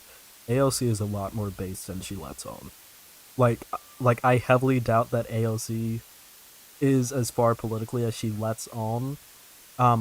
Is as where she is politically as she lets on. I wouldn't be shocked if she was like significantly more far left than she actually is, and she's just has to do politics because of it. But I would be willing to say that she's probably a lot more far off. But money is money, I suppose. I don't think most people like covering drama shit. Yeah, I also don't like covering drama shit, because one thing about covering drama is that shit can change on you really quickly, which is not something that you want. You don't want shit to change on you very quickly when it comes to covering your drama. And also, you don't want to get a reputation as a fucking drama hawk, because no one likes drama hawks. I don't like drama hawks. That's why I really tend to not like to cover YouTube drama shit. Unless, again, I can add a little bit of a, bit of an educational bent to it. I don't like covering YouTube drama. But yeah. Here, anyone else I need to fry? Cool. Show no real signs of any even slightly radical political thought. The both-siders, the lib apologists, the ones who spend 5 hours shit-talking past socialist experiments and then tell you to vote because Biden is the best we've got. The constant conflict-prone behavior and totally embarrassing lack of self... Wait a second, what was that? What was any that? even slightly radical political thought. The both-siders, the lib apologists, the ones who spend 5 hours shit-talking past socialist experiments and then tell you to vote because Biden is the best we've got. Okay, so, I don't know whose video that is, so I can't comment on it. However, I will say, this is a little bit weird framing. By past socialist leaders, who do you mean? Do you mean someone who is, you know, fairly principled in their beliefs, had a couple of issues? Or do you mean someone whose entire socialist thing was ruling a country going, yes, we are socialists, actually. Meanwhile, you commit mass ethnic cleansings against groups of people. The only thing socialist or Marxist about you is the name of your political party, and you heavily suppress people's rights, and you more so just federalize everything. Instead of, you know, having things be worker-owned, and your excuse for having things worker-owned is, oh, they're owned by the government, and the government is controlled by the workers. No, you do not have an open right to vote, as you would in any other country. You must vote for the party, or not vote at all, or vote for a party-selected candidate. By the way, we are the only legal party. I would assume it's the latter. Considering who he typically hangs around, I would assume that it's the latter. If we're asking Yugopnik, I guess my only thing to this would be in terms of leaders of that sort, of the latter sort, which, if I'm being honest, I wouldn't even call them leaders. I wouldn't even call him of the latter sort. I would say Fidel Castro, pretty decent guy, all things considered. Actually have a decent amount of respect for Fidel Castro from what I've heard. Also, Raul Castro. It seems like a lot of issues caused in Cuba are, of course, due to the United States embargo on them, which continues to deeply harm Cuba as a nation. And it seems like generally the government of Cuba, while it could be better on things such as the whole open democracy shit, it is one of those scenarios where I can actually kind of forgive them for not being the best on the democracy shit, because, like, let's be honest, if Cuba tried like the democratic shit in the 70s, they would have gotten fucking Pinochet. Like, let's be 100% honest. That 100% would have happened. The Castro brothers staying in power, as bad as it does kind of fucking seem, I can sort of understand it. And overall, Cuba has been better than a lot of these countries on actually doling out something approximating worker ownership of the means of production. They've been a lot better on that. And they've also been a lot better on human rights. So generally, I would say Cuba's done pretty good for itself. But if he's bringing up quote-unquote socialist leaders like Joseph Stalin, who I would say not really a socialist leader, I'm going to have an issue with that. True. Thank you.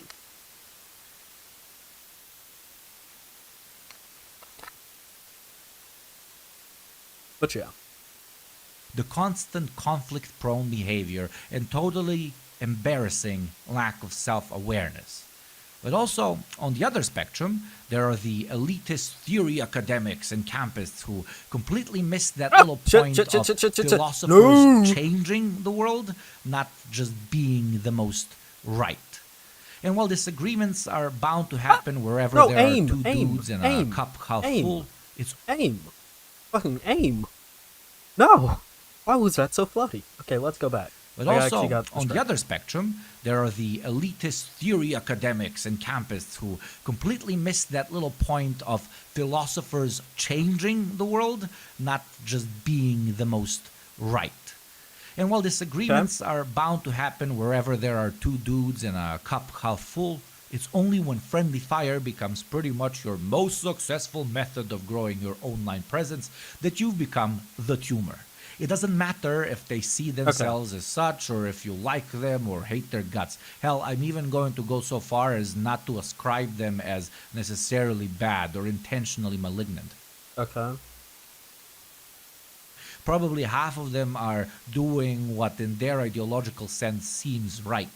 But when it comes to what we're talking about here, the online left-wing political funnel, they are unfortunately not one of those harmless tumors. They keep people from advancing ideologically. They provide fuel for even greater than usual infighting. They dilute the movement, and most importantly, they dilute ideological growth into a simple... Okay. So, wait, actually, I'm going to let him finish this point. ...childish game of, I'm right, no, I'm right, no, I'm right. Criticism should, of course, be shared amongst people on the same team, but in one-to-one conversations, not through loudspeakers. It's just impractical unless all you want to do is grow your YouTube presence. Okay, so on that topic, again, people who mostly grow through fomenting drama and trying to argue with each other, being seen as tumors, I would fully wholeheartedly agree that these people are tumors. People who specifically get into the content space and then start doing hit pieces on people to try to get big quickly, and instantly turn their content, not instantly, but like immediately show themselves to be someone who's just getting into it to get into drama because drama gets views and clicks and stuff and shit like that. Those people are bad. I would say those people are tumors. Most recently, we had people like DJ Mule do this. We had people like FD Signifier really signal boosting those kinds of people who get into YouTube, and then their first thing, or one of the first things that they do, is that they make a fucking hit piece. For some reason, it's a lot of the times on Zan, which is... Dude, listen, as someone who's a friend of Zan, it's so weird, like, how I'll just, like, be living life, and then someone will be like, dude, did you like, see the hit piece on Zan? And it's like, no. Why is there a new fucking hit piece? It's so funny. It's like people think that they can use Zan as, like, a proxy to, attack.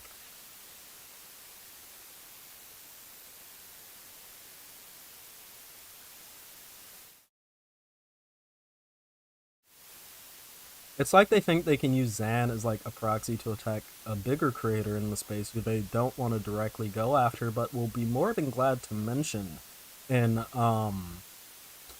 the video about Zan. I wonder why they do that. But yeah, no, those people are an issue. Like, don't get into left-wing content just because you want to fucking hit piece people. Get big on beat. Pretty shit. Ah! It's pretty shitty. pretty shitty, just like these people are pretty shitty. Let me be. Yeah, get fucking barreled. Yeah, get trapped on top of the PS3 water. Yeah, cause we can't animate you going under the water. Yeah, hardware limitations. Yeah. Okay. But yeah, no, those people are an issue. I do agree. I do agree if that's the angle that he's going for. It remains to be seen, though. So we're gonna have to see.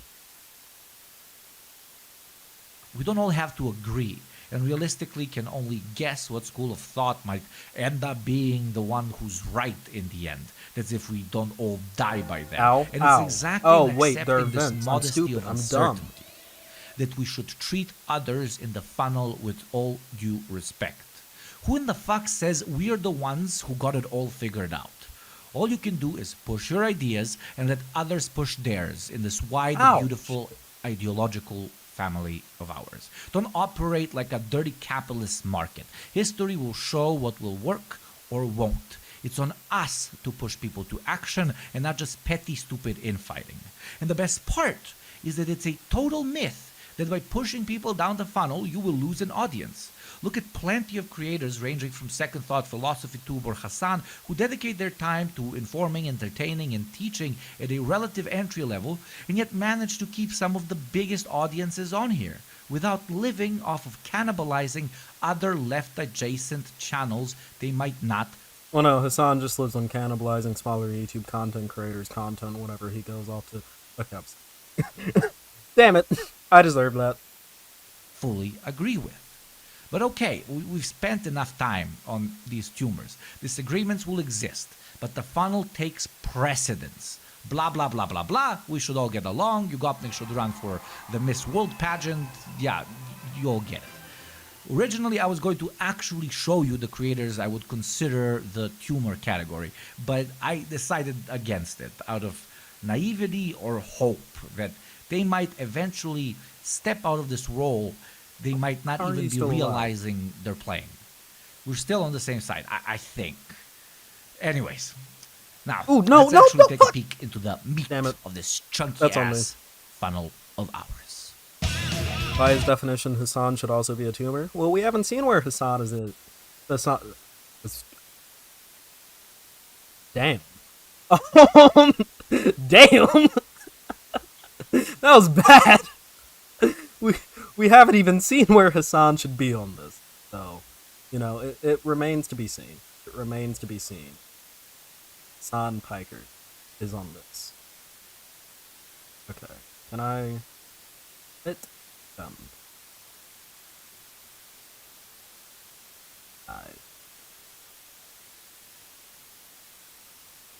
Thank you very much. We all start from somewhere. Top layer. Our initial trigger to changing our mind can be anything from personal experience to watching a dude we follow get dunked on in a YouTube video. There's True. no right, no wrong approach, and that's exactly why this section of the funnel is so important, and not to forget, kind of fun. Let's start from the reply guys. Their lore takes us back to the anti-SJW era, a dark Okay. and sweaty time which gave birth to many variants of the Ben Shapiro virus. That is This true. virus would seemingly attach That itself virus. to unsuspecting videos of progressive feminists or 18-year-old college kids saying something only to be completely obliterated by the superior minds of facts and logic. Well, until people started actually questioning those facts and logics, giving birth to left-wing ownage corn, or what we call the reply guys. This can be done in many formats, through long-form essays like those of H. Bomber Guy. Okay. No! Just one Small problem. Sell your house to fucking... Wait, fuck. Fucking Aquaman! Damn it, I got it wrong. Or Big Joel, I got or it wrong. direct Okay. analytical dunks like from the Cavernacle. Edgy punches like with Bad Empanada streams, or just classic humorous Bad annihilation Bad Empanada's like with been having a Noah normal Samson one or recently. Hakim's famous response videos. These videos feel like cold water being splashed in. Okay. I do wonder why he left out some people who got pretty big off of replying to some videos. I wonder why. Hmm. I wonder why he's leaving out people who react to like PragerU videos, Jubilee videos, talk about the issues surrounding them.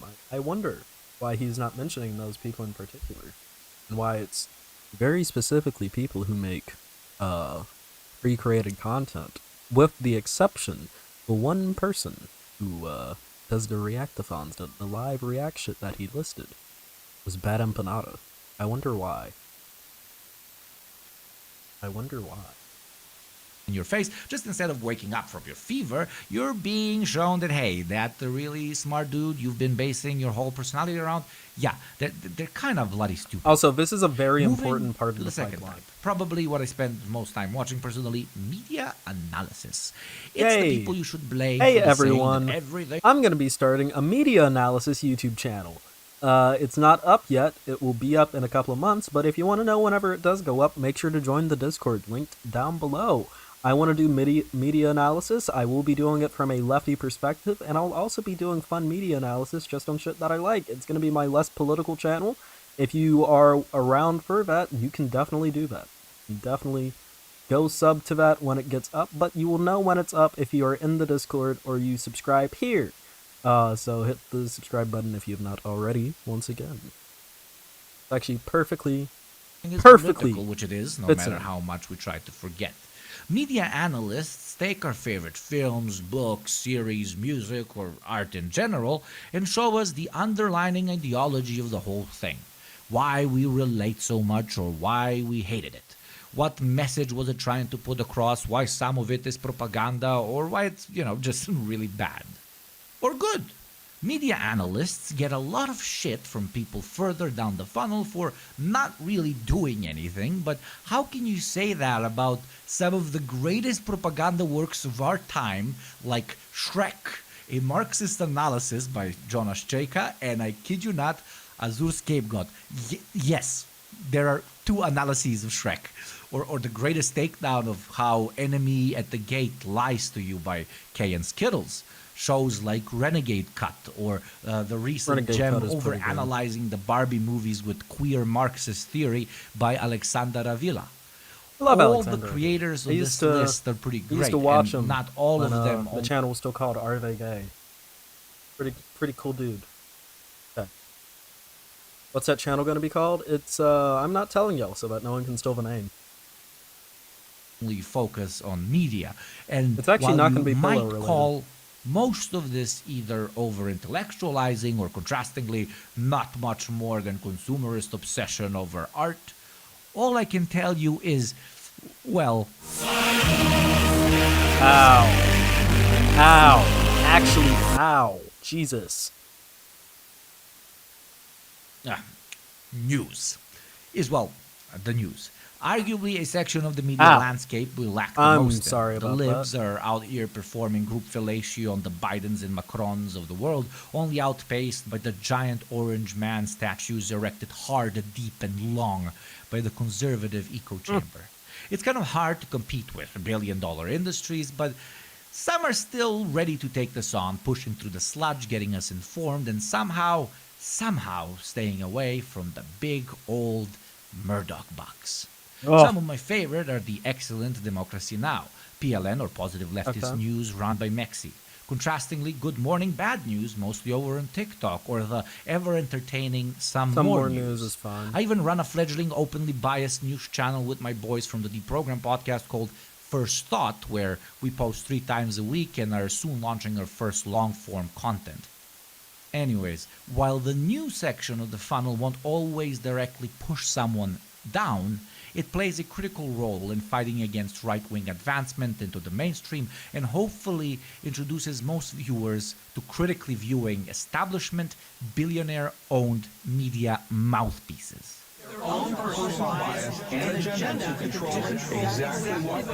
And this is extremely dangerous to our democracy. This is extremely dangerous to our democracy. Oh no, I found a news clip of a bunch of people on the news saying the same. Because they're all probably covering very similar.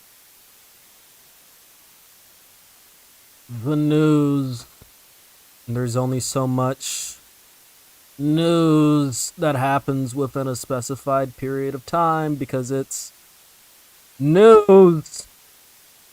And they're all saying the same thing because, oh, it so happens that whenever you're a news organization in the same country covering the same news as other news organizations in the same country and your topics overlap, you're going to say a lot of the same fucking things, including very short phrases like,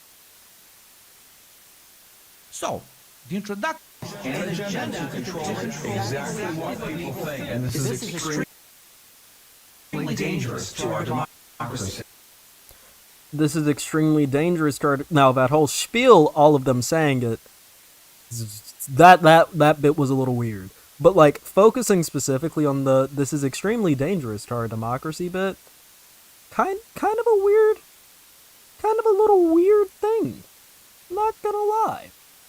Also, again, a lot of this is because a lot of, like, locally owned news organizations are owned by, like, generalized big organizations. Also, a lot of news organizations... Oh my god! A lot of news organizations get their generalized content from the Associated Press, which very often speaks like this. Also, it's a journalistic voice. It's something... Damn it. It's something that journalists learn in school, so I'm not quite shocked that... and also, again, news organizations talk to each other because they're news organizations. So, like, I'm not necessarily shocked that this is the position I got from. But I do think it's weird to lay this out, especially considering the fact that a lot of these lefty news channels will do the same thing where they cover the same shit. They may not say exactly the same fucking thing, but, like, they're still covering the same topics. A lot of them come to the same conclusion. This is a weird fucking criticism to me. Turn to my last dead drop to get my source. I got you one better. I don't want to climb up there. Kill myself. The pillow I'm laying on a pillow? That's based. This is extremely dangerous to our democracy. So, well, that the clip was showing how entire segments were written by one owner. Not necessarily. And also, as a criticism, that's not necessarily bad. Yeah? Actually, wait, no, let me specify this. That is bad. Big corporations are bad, but that doesn't mean that the news is saying anything less false. Yeah, especially in local news organizations. Like, local Fox News organizations, at least in my experience, don't have that bad a political bent. They really don't have that bad a political bent, despite what the national Fox News political bent is. Yeah, because a lot of locally owned news, while they will cover larger national stories that they may get a script from, like, corporate to talk about, a lot of them are not written to have a political bent because often they're, like, the only news source in the area, which is fucked, and an issue that is birthed from capitalism. Yeah, that is pretty fucked. But on top of everything, where is it? It's saying, like, gray fucking arrow. I'm going towards gray arrow or gray dot. I'm very tired. While that is an issue that a lot of locally owned news stations, well, not locally owned, but a lot of local news stations are corporate owned, it's important to note that that is the fault of people moving away from cable news and moving more towards larger news sites, because, like, the cost it takes to do the news is a lot of fucking money. There's a lot of shit that you have to go into to do the news. I actually did a bit of an essay on it in school, in high school. That is a pretty... The gray indicator around the edge of the map shows the nearest dead drop. Oh, okay. I'm dumb. Yeah. While that is an issue, it isn't necessarily, like, the biggest... It doesn't discount just how important news can be, and local news, even if they are largely owned by large corporations. That's not necessarily indicative. So I don't know why he's bringing it. Although, honestly, it's more on me for talking about it. Okay. Anyways. Continuing on. Is there to tickle. Also, lefty news, I'm gonna say this outright. Lefty YouTube news is never going to be a fucking replacement for, like, local news. Ever. Yeah? Like, no fucking lefty news channel dude is going to be doing the fucking news, talking about, like, talking about what's going on in your area. It's important to stay locally keyed into your area. If you want to start your own clandestine news channel in your area, feel more than free to. Please actually do that. That would be nice to get some challenge to those corporately owned news channels. Do that, but again, it's a little weird to discount local news sites because of it. Yeah, it's pretty important, and when they're covering national news, they put a lot more of their resources into covering local news than national news. Whenever they cover national news, sometimes out of script, especially since the larger corporations do want to make sure that no one is, like, covering fucking national news with a political bent, because that's a pretty good way to get your contract lost. Yeah? So let's continue. The curiosity by killing your idols, connecting to you through media and art, or by giving you a new perspective on current events. Lighting the fire is half the work.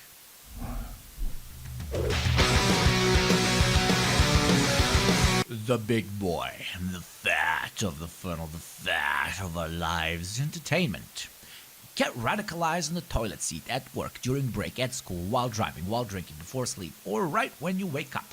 The opiate of the masses is no longer religion, or even opiates themselves. It's 24/7 non-stop warfare for your screen time. How then, in the 9Ls, do you expect any self-respecting movement to not utilize that? Entertaining people and helping them forget about their worries, if only for a moment, are relatively noble goals by themselves. But add an extra ingredient to that concoction, and you get the goddamn powder puff girls of ideology. Political entertainers stem from the early days of late-night talk shows, combining comedy, news, and hot takes, which themselves stem from thousands of years of deeply politicized written, spoken, and performed entertainment. In our era, this field has transformed into a whole mega industry of podcasters, streamers, comedians, and just general people looking to give you a good time. Well, maybe, hopefully, teaching you something along the way. To start off with streamers, they give arguably the biggest bang for your buck of any video entertainment category I can think of. Some of these people spend between 5 and 10 hours a day, every day, pretty much living with their chat. They react to others' content, world events, shoot the shit, react to what chat sends them, or analyze this or that subject. Because so much time is invested by viewers who consume this sort of content, there is an inexplicable bond built between the host and the audience. You hear that THC carts are killing people. You hear that mattresses are killing people? This bond leads to far deeper trust than with most other formats of entertainment or content in general. And this trust, which translates into quite real and literal power, can be used to direct, often unexperienced people towards a more factual and kinder way of looking at the world. In an era plagued... Okay. So far what he's saying about streamers is pretty true. I will say streamers probably do have a higher amount. I know I'm trying to shoot through a shield. I'm wondering if I can get... I have not played Infamous in like a while. So, bear with me.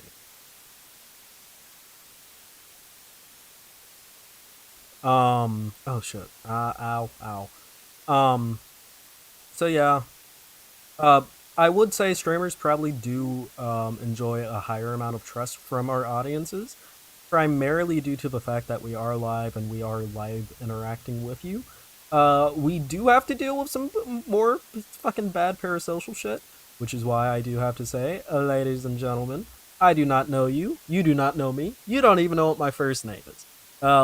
We don't know each other, you know, in spite of you watching my videos or my live streams. So that is something important to note. But I would say that, yeah, streamers do enjoy a higher amount of trust from our audiences, and that is something that is very important, especially when it comes to the question of, especially when it comes down to the question of getting our supporters, getting the people who watch us to engage in bigger political action. So I tell people very often, you know, what political action to engage in. You can vote, you can canvass, you can do phone banking with Progressive Victory. I have not actually pushed Progressive Victory yet. I'm going to start pushing them a lot more. I'm going to start putting their links in the description of my videos, especially as election season is ramping up. I try to guide people towards that. As well as that, I would generally say, look at what food kitchens you can volunteer at. Look at what protest groups you can join in your area. Some areas, if you live in a relatively sizable area, there are dead-ass protest groups. And how are you standing on electrified rails and not fucking dying? Thank you, mission complete. But that is something that's pretty interesting to do. Yeah. Not interesting, but that is something that is pretty important for streamers to do, and generally all the streamers that I've interacted with, whether it be Keffels, I watch Bosch's content, whether it be Zan, a lot of us, what we do try to do is push people towards real action in what they do in the real world. So that's something that I would say is fairly important. Damn it, I wanted to be on that one. At least, like, the fucking ground environment of Infamous is, like, pretty. And there's actual shit to do on the streets. I thought there isn't down that. But yeah, so that is something that is generally important to do for lefty content creators, especially streamers. So, want to volunteer for some wildlife conservation stuff? Do it! Volunteer for wildlife conservation stuff. Volunteer for environmental protests. There's an environmental protest. Ah, shit. I was a civilian. There are environmental protest groups everywhere. Everywhere. It could be in a big city near you. You would have to drive to it if you're an American, so it's kind of sort of defeats the point. Not actually. Actually, no, it doesn't. It doesn't. Because we want to get beyond that point. We want to get beyond that point. And doing some environmental protest works. And of course, nature conservation and wildlife conservation. You are helping the planet by doing that. And I would say that wildlife conservation is a fairly leftist goal. It is preserving the beauty of our planet. It is something that is important to do. So I say do it. By rampant antisocial tendencies, people, especially the young'uns, are looking for role models outside of their homes, but now also schools and friend groups. That's where streamers who treat their role responsibly come into play. From the likes of Hassan, who's basically a one-man Gen Z leftist CNN at this point, or the many different stripes of leftists from Mike from PA, the Serf. CNN. Interesting comparison to me. Didn't he just, like, shit on corporate media? like he just shit on corporate media and then he's calling Hassan, like, the leftist CNN. Please. Oh, no, please! Ah! Yeah! But yeah, no, now he's calling Hassan, like, the leftist. I'm just saying, I'm not saying that Yugopnik is implying something there, because it doesn't seem like he is. But, kinda... That's just kinda funny to me. That's kind of fun. Okay, continuing on. Central Committee, No Justice MTG, Rob Rossett, TRRS, by often unwillingly playing the role of either... Interesting how he listed a bunch of streamers, but he didn't mention one notable guy. One noteworthy guy in that space, you know? The guy who raised, say, almost $300,000 for the Palestinian Children's Relief Fund through the use of his community. The guy who phone banked pretty successfully for some candidates alongside Progressive Victory. The guy who's done even more than the PCRF Relief Fund stream. Again, $300,000 on that 24-hour stream alone. I wonder who that is.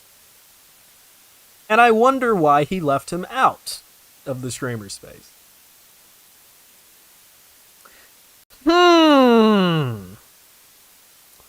Imagine that!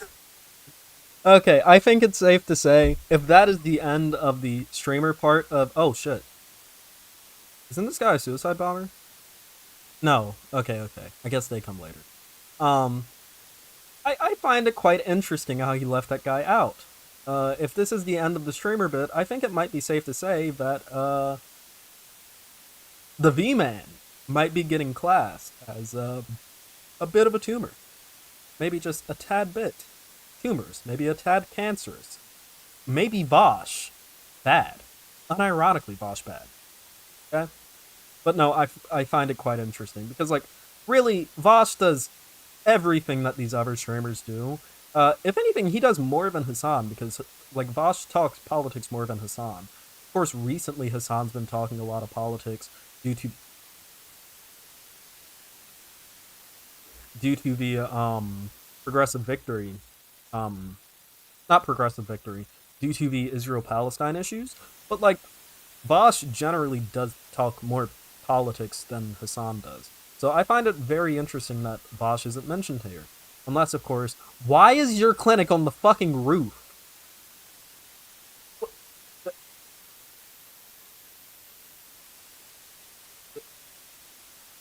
Why?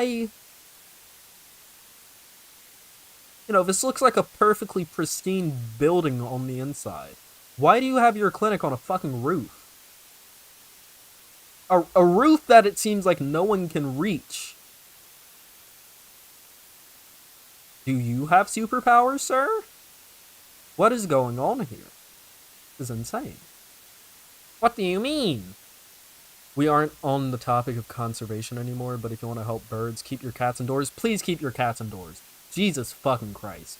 Stop having outdoor cats. It's not good for your fucking cats. It's not good for your local fucking environment. Cats are predators. They will do predatory shit. And largely, house cats are predators who are not native to the areas where house cats largely are in the United States. Cats are not from the New World, as we call it. They are from the Old World. Stop bringing your fucking cats inside. Outside. They are pretty much engineered to, like, hunt little shit. And that's not something we want to happen to our fun birds. So please, leave your cats inside. Appreciate it.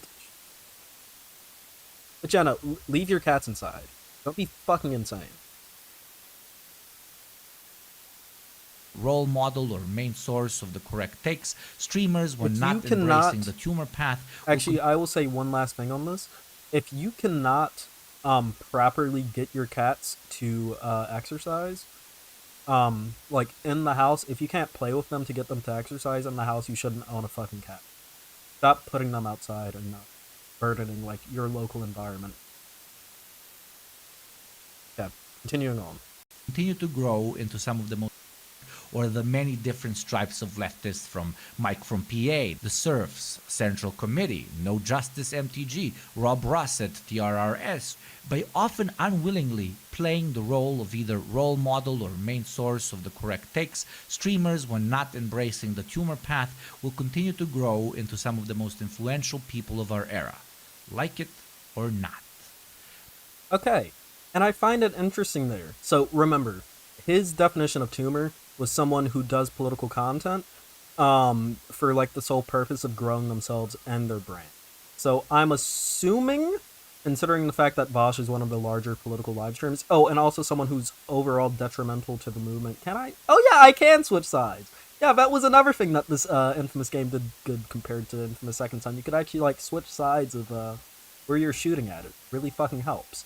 But again, like, that would mean that he probably thinks that Vosh engages in a lot of drama because he purposefully wants to detriment the left-wing movement, which, no. Actually, as a matter of fact, Vosh is pretty careful in the modern day to, like, no longer really get into drama all too much. It's like he's in a permanent fortress arc. He will cover it if he needs to, and, like, someone saying some dumb fuck shit about him. But, like, generally he's resigned himself to not really caring anymore. Yeah? So that's something that's interesting. Two, this guy will not die. And two, I don't really think that Vosh is in it to grow his personal brand. He actually doesn't do a lot in terms of personal brand shit outside of like selling shirts. And then someone, well, not someone, Sweet Myths, the base gods that they are, made like a song for him and use it on occasion. And even then, if someone made a song about me, I would play like hype music. So even people who do play it a lot, I think it's fine someone made it for them. Yeah, this is a weird thing to leave out. Vosh doesn't even really engage in this. So if we're ending off streamers like that and we're already on the Tumor talking about it, very interesting to leave out Vosh in particular, especially since he doesn't seem to really engage in a lot of getting into drama just to get into drama behavior, and also being weirdly like scummy about like self-promotion and that. Like he really isn't that, and he really clearly isn't in it to like. So yeah, continuing on. Next on, we have the jokers. They either tell us we live in a society or make us laugh. They make up the meat of the meat, the largest chunk of the entertainment funnel. Some of them you call comedians, others video essayists and commentators. I cut them into two subtypes. Edgelord internet humor, the likes of Wow Mao, who apparently, yes, is an actual leftist. Juche Co-op Gang, a very tall Bart. Aim on animation, which still haunts me in my dreams to this day. But then, pretty much things just become like land creatures. And the OG who was here before it was even a thing, Batko, and many, many other edgelords. And the second subtype, the long-form jokers who make pretty much everything from essays to short documentaries, like one of my personal favorites, the two insane boyfriends over at Boy Boy, the brilliant Mia Mulder, Spooky Scary Socialist with his whole 2 videos, Sean the Talking Skull, Mooncat, who by the way almost drinks as much as me, which is very comforting to say the least.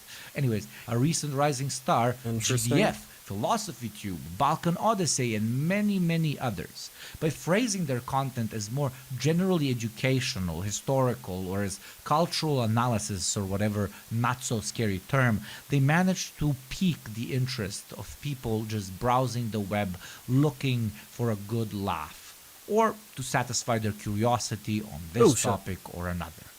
They're the shit YouTube will actually recommend. The shit that changes your worldview without you even noticing it. King content, baby. King content. Fair. Now, next.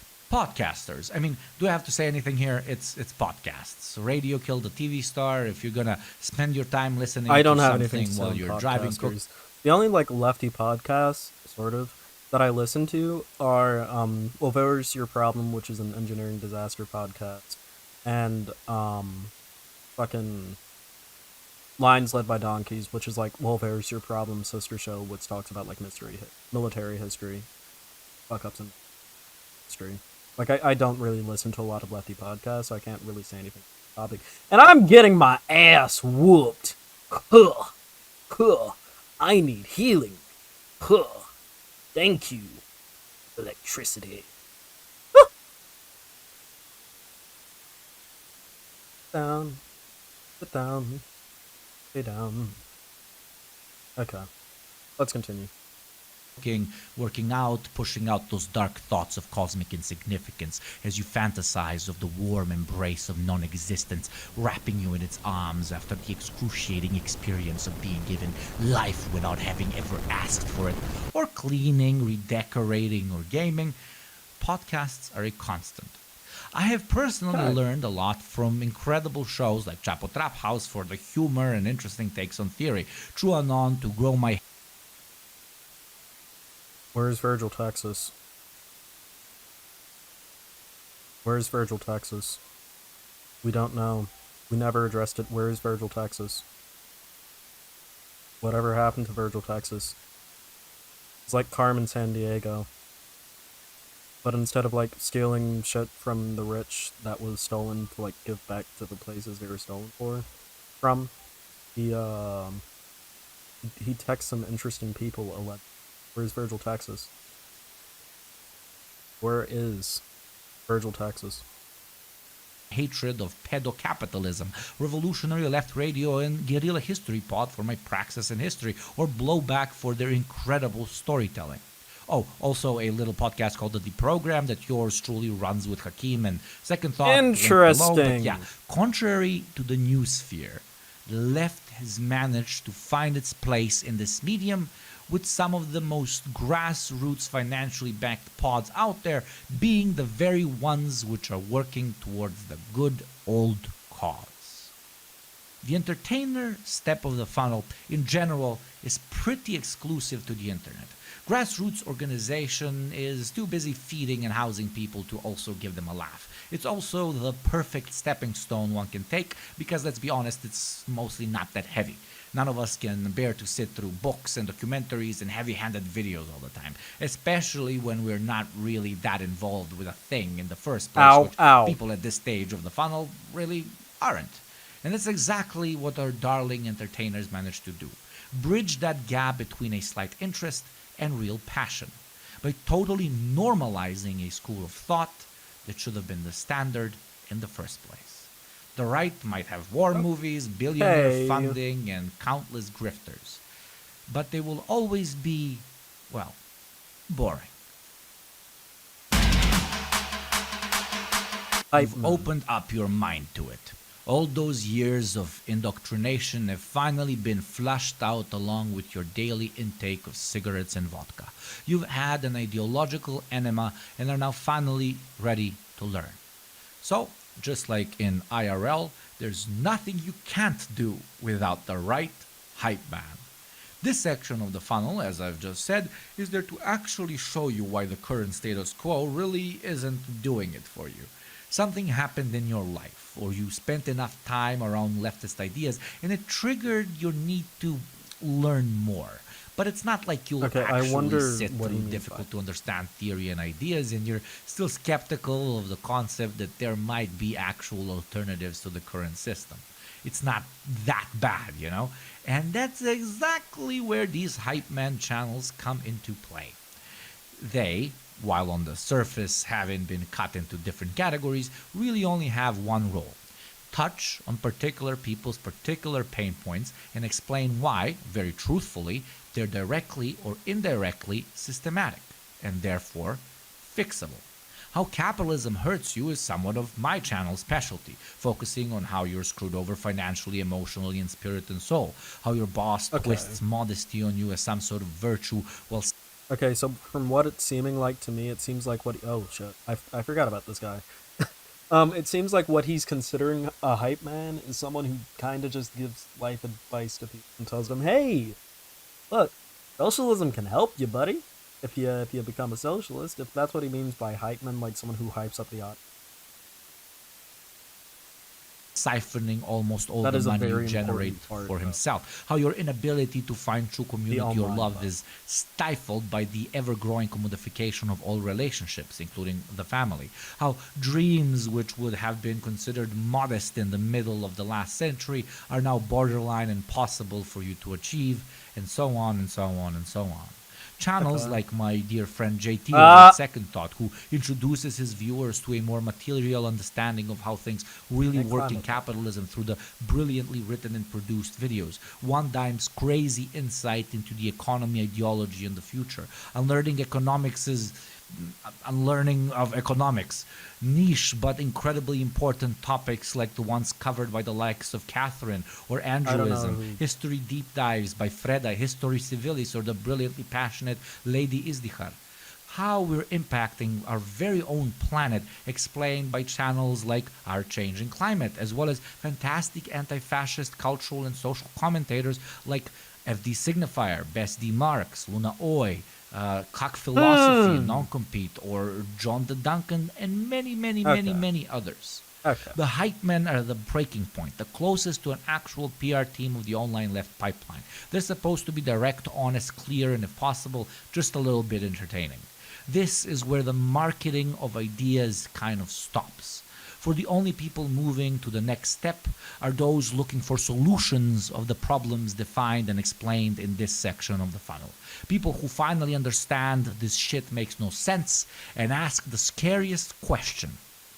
What is to be done? Yeah, Luna Oi as this the whole hype class is gonna feel my wrath. Okay, so it seems like to me with his definition of the hype man, and more importantly who he talked about being hype man, it seems a lot like to me, just to me, that the hype man, why are you even in the sewer? Oh wait, you're the guy, but how'd you get over here? But yeah, no, it seems like, how did you get over there? Okay, it seems like to me that this is a lot of promotion of my buddies. This is a lot of, oh shit, cool.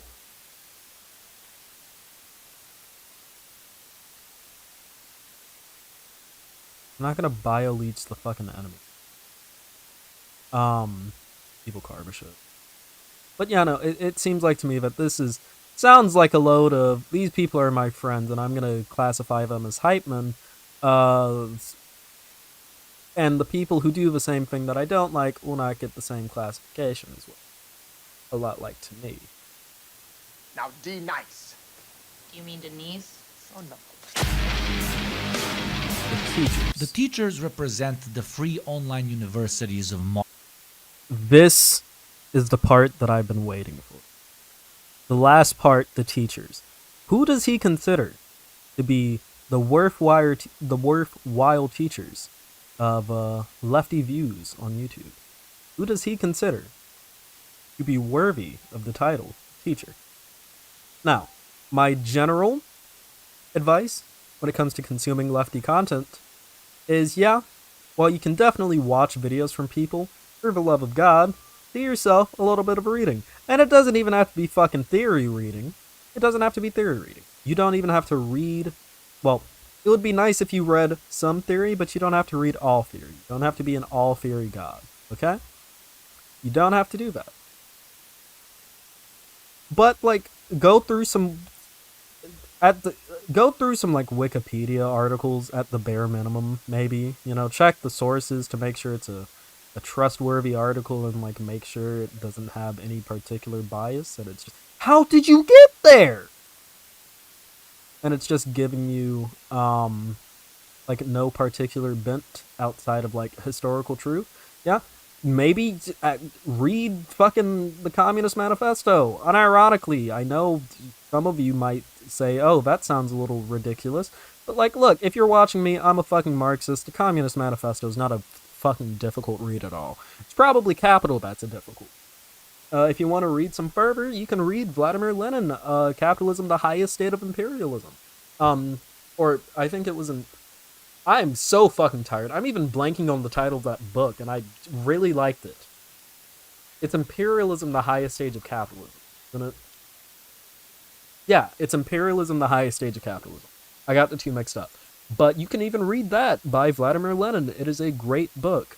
You can, of course, read some of our more favorite books as well. You can read Manufacturing Consent by Noam Chomsky. May not necessarily be left-wing theory, but it's a pretty good book to read. Well, it may not necessarily have been intended as left-wing theory, but a pretty good fucking book to read if you want to talk about the things mentioned in Manufacturing Consent. Do reading.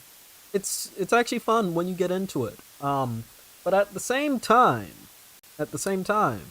be very wary. Just because you read someone's content doesn't mean that it's all fucking good. I've read books from people that I thought, hey, that was a pretty good fucking book. But the person still fucking sucks. Like, I think a couple of years back in middle school, I read a book by Mahatma Gandhi, where it was, like, talking about Mahatma Gandhi's, like, non-violent practices, and I thought it was a pretty good fucking book. But the thing is, Mahatma Gandhi was a piece of fucking shit, and I'm not necessarily gonna like sit around and fucking jerk his cock, you know. Be careful. Do not worship people. And also, don't rely on YouTubers to get all of your information. That is a bad thing. Don't do that. If you're only watching me to get all of your information, or if you're only watching other YouTubers to get all of your lefty information, do a little bit more. Just trust me. Trust me. We are human. We are dumb. And a lot of us are very politically biased. Making political content. Be mindful of that. I wouldn't necessarily there are people on the left who are definitely more in the camp of teaching people, but people bring their own narratives into this kind of teaching, especially this kind of decentralized teaching. Keep that in mind. Keep that in mind as we go into this next segment. Modern ideological education, just like professors in any college I can think of, most of them often disagree among themselves in most key issues. But with the students coming from all walks of life and incredibly eclectic material conditions, it's this very diversity of teachers the online left has that can be its strength. The teachers outlined the many schools of thought of our relatively young tradition, from the Marxists to the Kropotkins and the Luxemburgs and Lenins. They go in depth about how the current system functions, how it informs history, what had predated it, what alternatives to it exist, how they may be brought about, what the relationship is between man and labor, man and the material world, man and purpose. By teaching, they are fulfilling the very ideals set out to them by the oldest minds of these philosophies, changing the world. Their job is to give the tools needed to generations of self-conscious individuals, to build not only progressive minds who believe, but hands which act. Together with the obviously far more important knowledge one gains from actual IRL organizing, these teachers, just like a mama bird, help chew through the heavy, often boring, long, and insanely complicated history and philosophy and carefully drop it into all of our hungry, angry mouths. That is weird. Also, that is weird. That's weird framing. I'm sorry. Let's go back. That is really weird framing.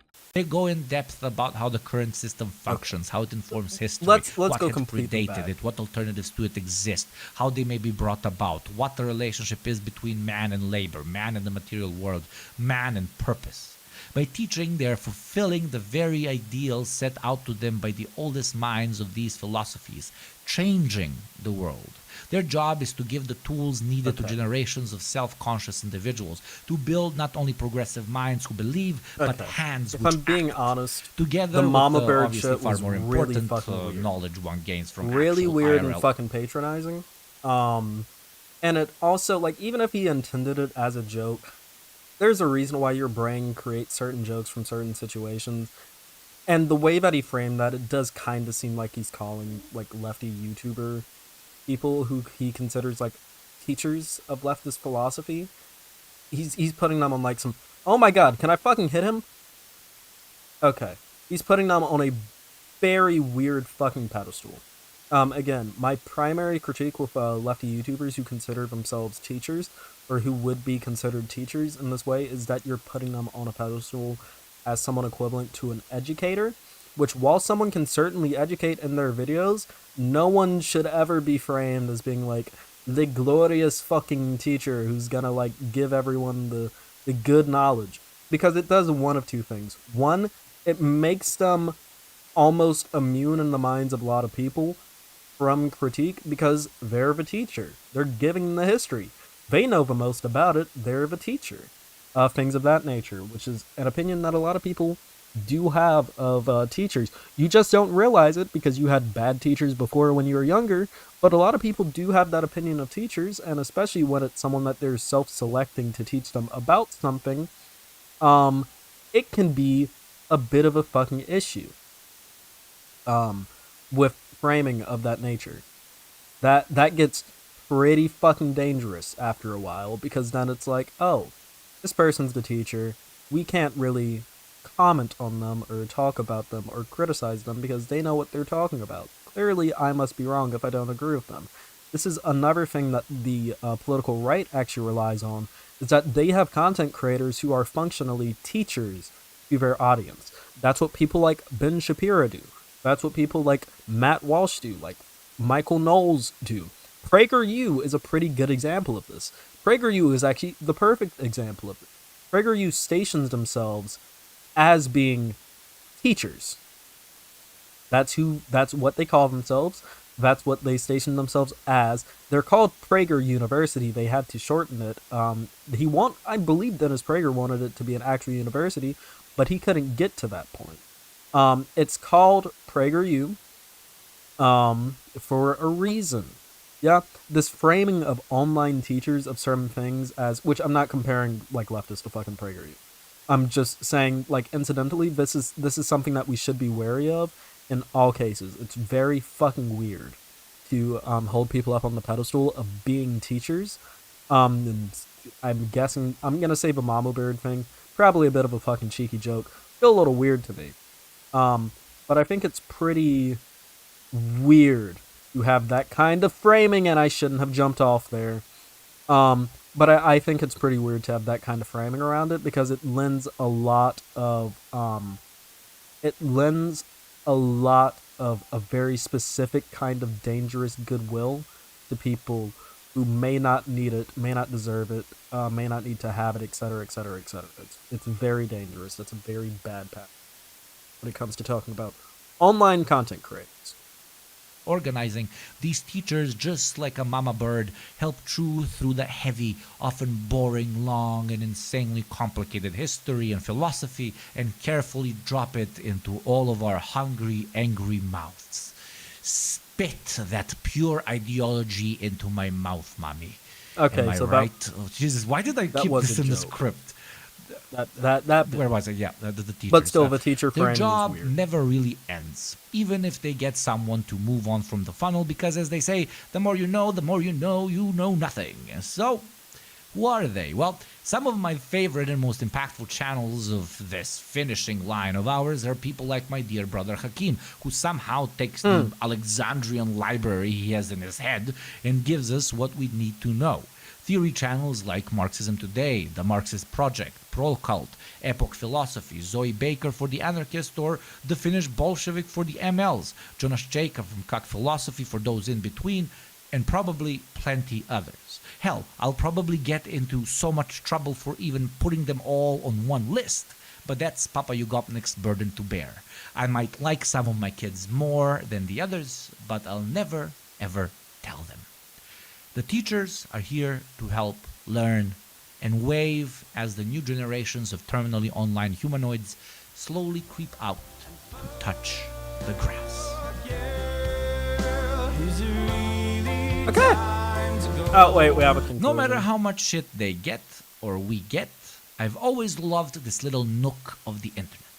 At the end of the day, cut to its most basic truth, it's a bunch of people who wanted to find a way to escape the daily grind of the very system they know and hate, while at the same time doing their part to push for an alternative to that very same system. They save themselves from the Okay, sorry, Yugopnik. to touch the grass. That distracted me. No matter how much shit they get, or we get, I've always loved this little nook of the internet. At the end of the day, cut to its most basic truth, it's a bunch of people who wanted to find a way to escape the daily grind of the very system they know and hate, while at the same time doing their part to push for an alternative to that very same system. They saved themselves from the proletarian grind, but didn't forget their roots. It's not just content for the sake of content, at least not most of the time. And if they trick the market into putting bread on their table while they shit talk it, then, and I might be subjective here, they might have just found one of the last cheat codes to this massively unfair game we've all been thrust into playing on a without PlayStation 2. our consent.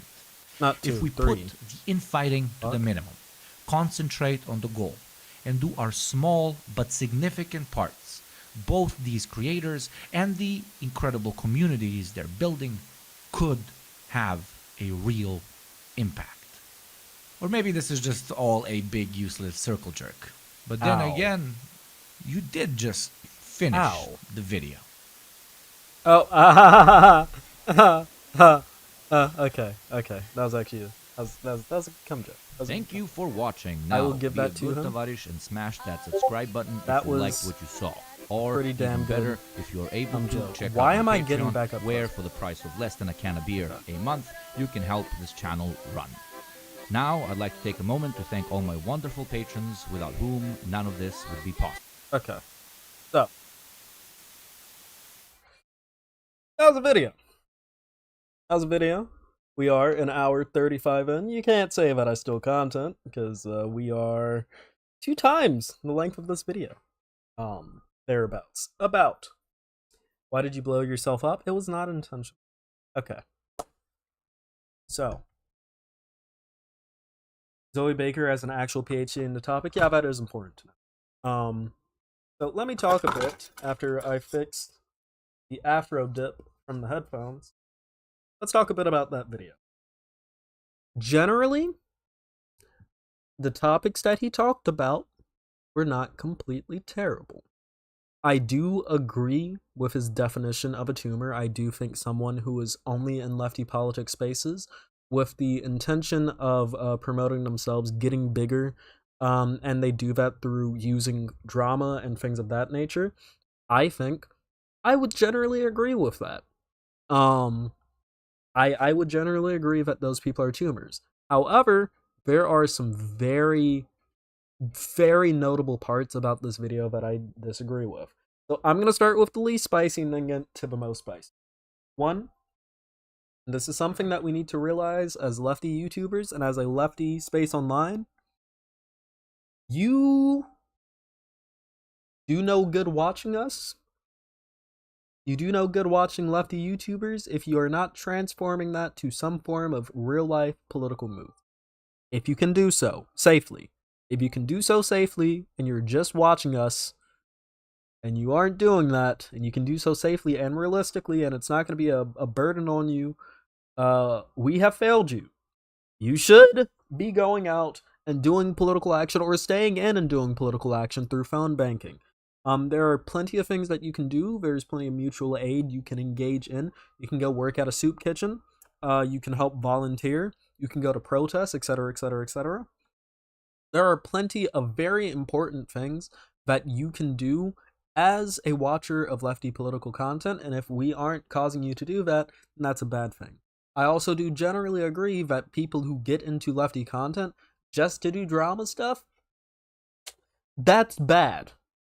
If you're in lefty spaces just to do drama and just to make money off of doing drama and calling people out while doing drama, you are not doing good lefty stuff. You're just doing infighting for the sake of getting bigger, which is not good. Don't do that. Stop doing that. That's something that I avoid doing. I said it earlier in the video. I generally try to avoid covering drama unless I can add my 2 cents to it and potentially turn it into an educational situation. Again, I said it. I did that recently with the video where I talked about Keffels not being a fascist, where I used someone calling Keffels a fascist on Twitter, and then I jumped off from that to talk about how we should be careful with the labels that we categorize on people. I try not to engage in drama just to engage in drama. I try to add an educational bent to it. You know, that's what I do in a lot of my videos. I will take something and then I will transform it into a more generalized position on something. So I'll talk about conservatives being mad that Miles Morales is Spider-Man, and then I'll talk about the deeper implications of that, their racism, their inability to accept change, and how they're bad. I'll take very niche things and transform it into political topics because that's an important thing to do. So again, I try not to do that with drama.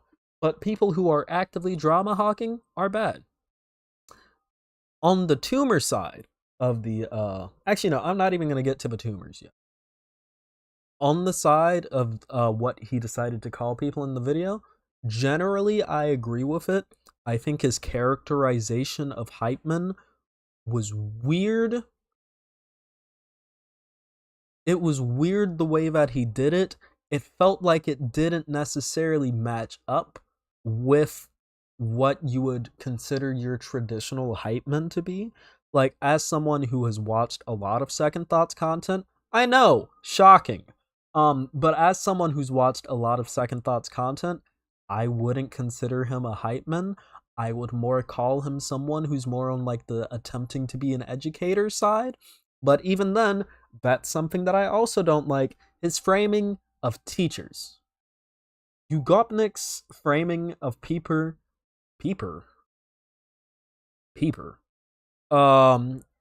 Yugopnik's framing of people. Good night, Kenneth Burney. Yugopnik's framing of teachers in the field is not something that I like. Every time that you watch Lefty content, and I know I just said that I try to put something a little bit educational, I try to talk about, I try to give some prescriptive statements, things that I would like to see more in my videos, and I try to educate people on some things. I will never call myself a teacher in this field. I am someone who has simply seen things, you know, and I have some things to say and I have my own opinions, but you should never take it as gospel. If you walk away from one of my videos without questioning why I'm saying what I'm saying, how I'm saying it, how I could be doing it better, then you aren't doing right.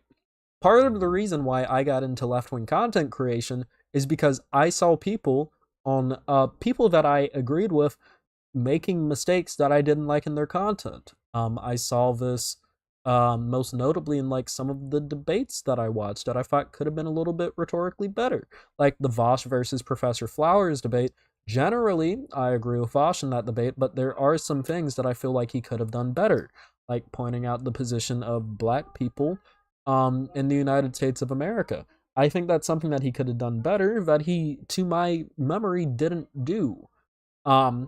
I got into lefty content because I have had disagreements with people in the field, and I want to be able to express my own opinions in the field and how they may differ from people, which I can get into my Vosh Professor Flowers debate opinions later on in a later video. But I generally agree with him. I just feel like he could have been rhetorically better.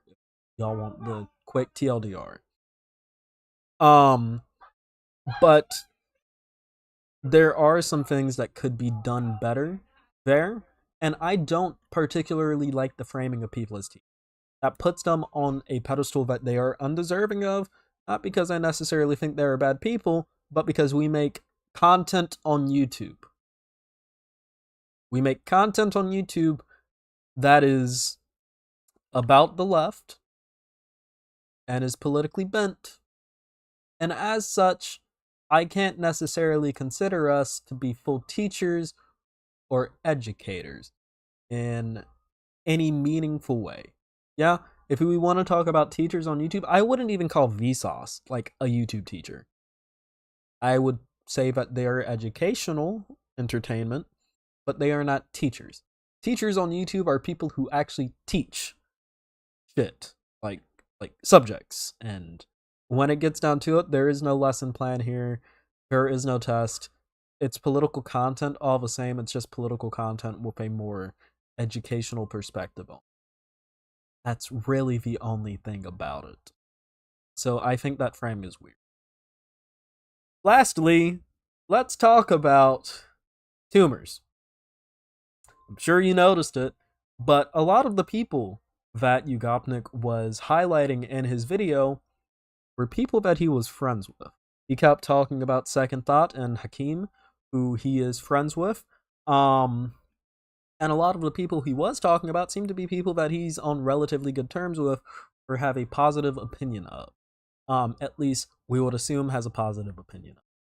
Now, considering the spaces that Yugopnik operates in alongside other people and the creators that he was talking about promoting, people like Noah Samson, people like FD Signifier, even people like Hakeem, it seems like he's definitely more so in the anti sort of streamer dirtbag left, I guess you could call him, space, is what I guess you could describe them as, even though I wouldn't even say dirtbag left is like Chapo Trap Houses. Like, basically the space that they consider Vosh and his orb. Yeah, so most notably, despite the fact that Vosh has directed his audience to do very good political action, again, like I said, raising almost $300,000 for the Palestinian Children's Relief Fund in a 24-hour live stream is massive. Also, the phone banking that he did, massive as well. I find it very interesting that he wasn't at least mentioned for that reason. Despite the fact that Vosh really doesn't engage in drama unless someone complains about him, which in that case, he will cover it occasionally. And the fact that he isn't really a personal brand pusher. He's not really big on pushing the Vosh brand. It's just kind of a thing that developed naturally. And he sells shirts. That's kind of it. I also find it very interesting that he would omit Xanderhall. Xanderhall is not small in the space. He probably knows who Zan is if he knows who FD Signifier and Noah Samson is. If he knows who Noah Samson is, good chances are he knows who Zan is, and Zan doesn't even engage in drama all that much either. A lot of his content isn't drama related.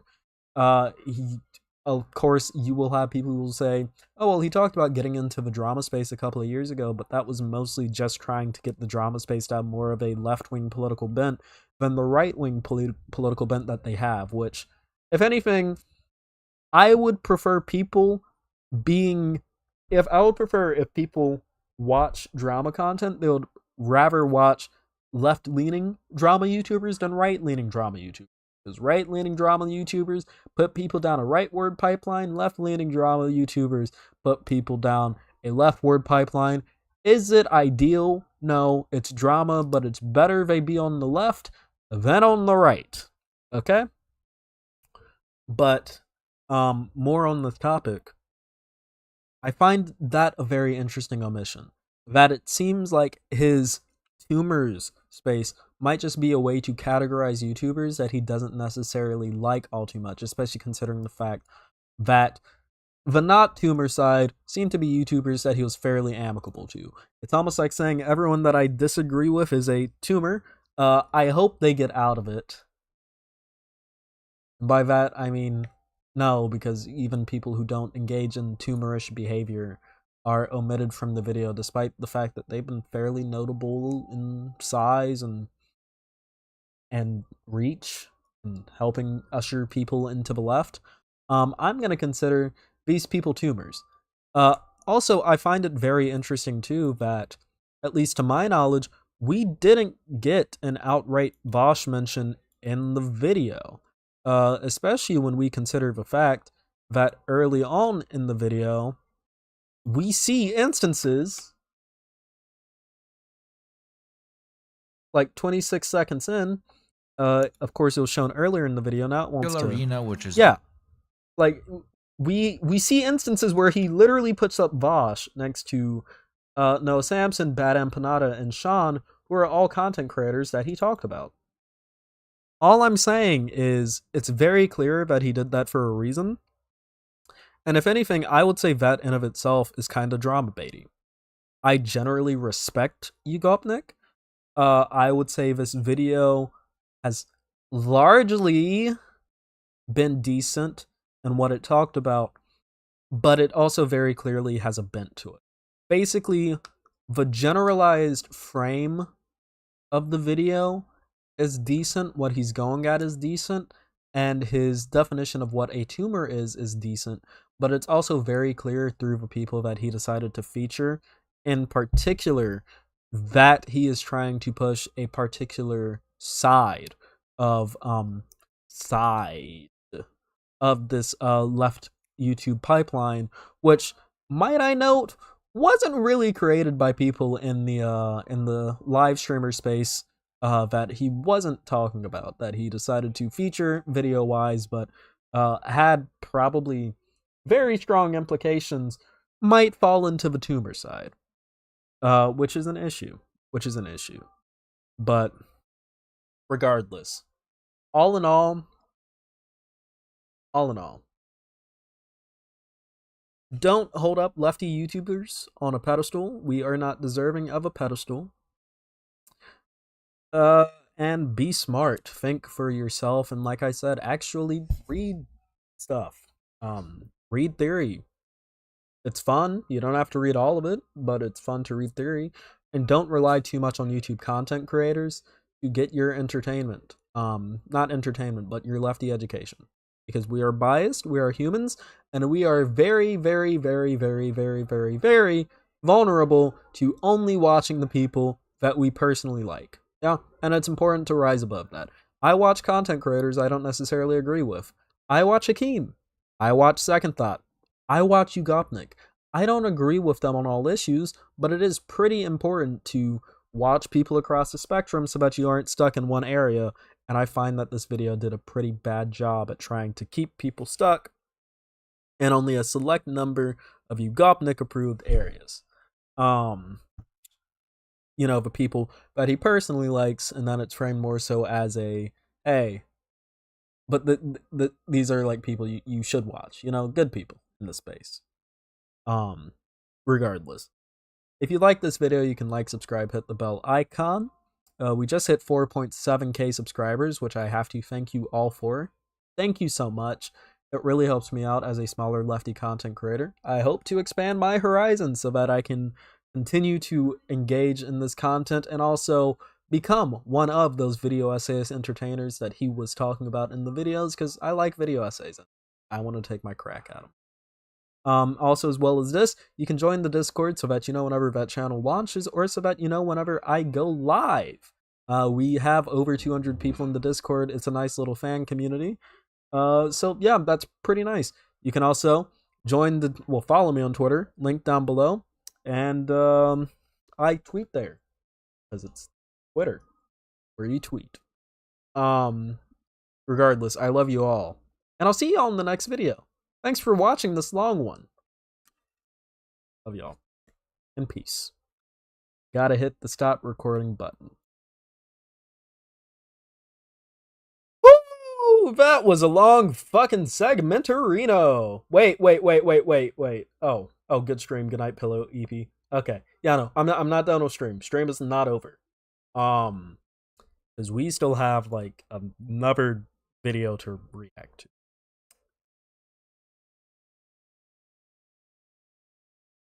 Yeah, we have another video, which should hopefully be funnier than the Yugopnik video.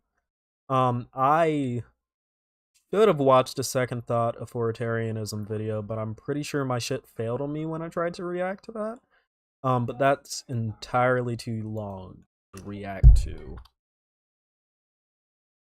And I promised Jubilee, so we're gonna be doing Jubilee. Actually, the Second Thought video, no, that's Christian nationalism. Actually, yeah, no, the Second Thought video is shorter than the Jubilee video, so I guess I'll do Second Thought next stream. Because I do want to just play, like, a Jubilee is something that I can put on and not really think about and just play video games. So we're gonna do Jubilee and then I'm gonna wrap stream.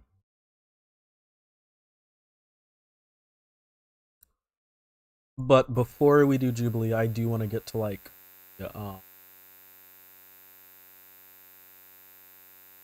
what is my window?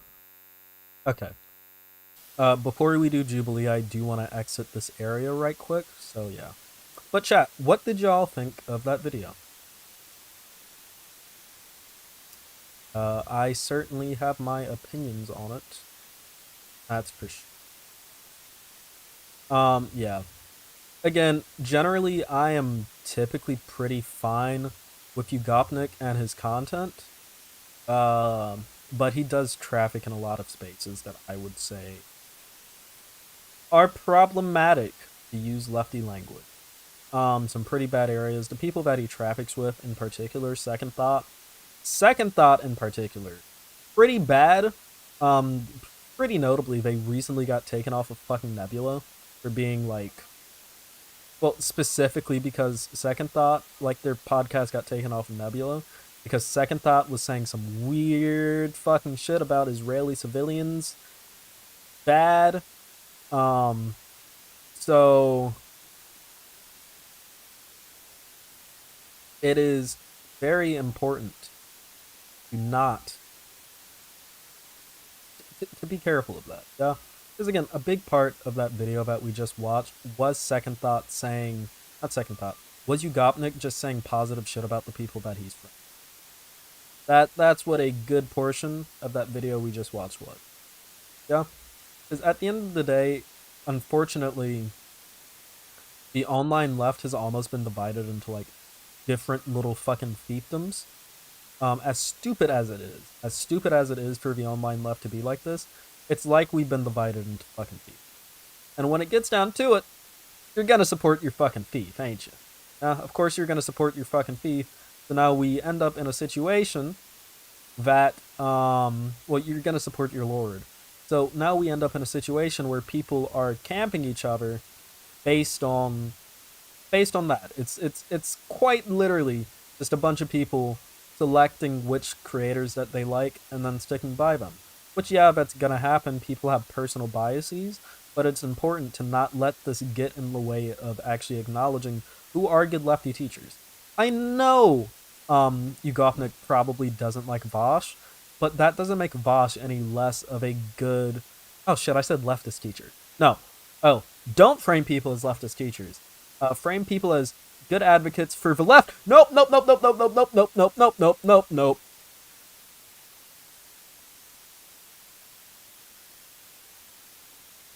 Are we still suicide bombing me?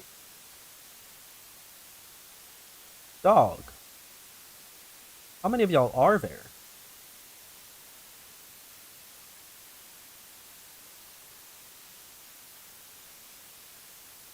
Shit. Damn it, what was I saying? Oh yeah, but like, don't discount how important some people are to the movement, because people like Vaj are super important to the left wing, to the lefty online movement, the online left. Because Vaj is, one, very good for getting people in with his media content, and two, very good for actually giving people pretty dumbed down political shit to watch. Not dumbed down, but pretty, how do I put it? Easy to understand politics.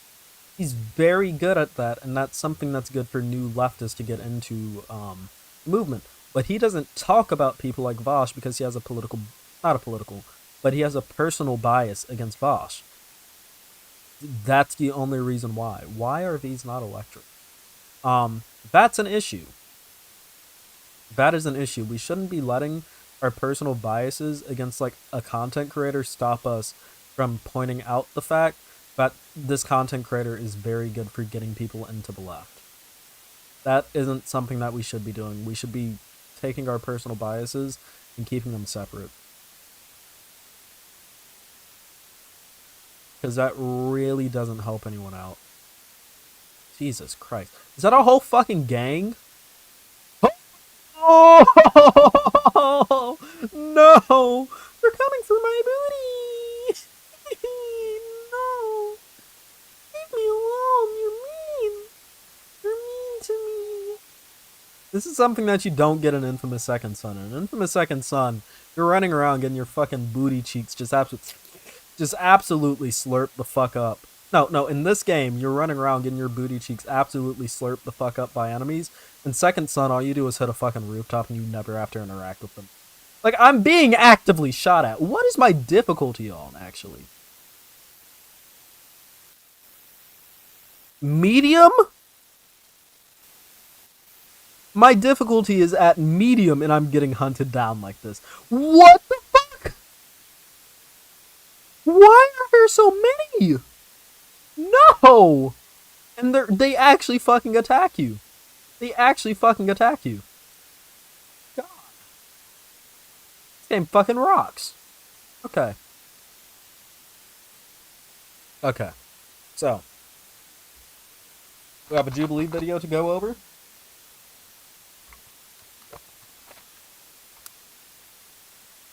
as with all Jubilee videos, I am not necessarily liable to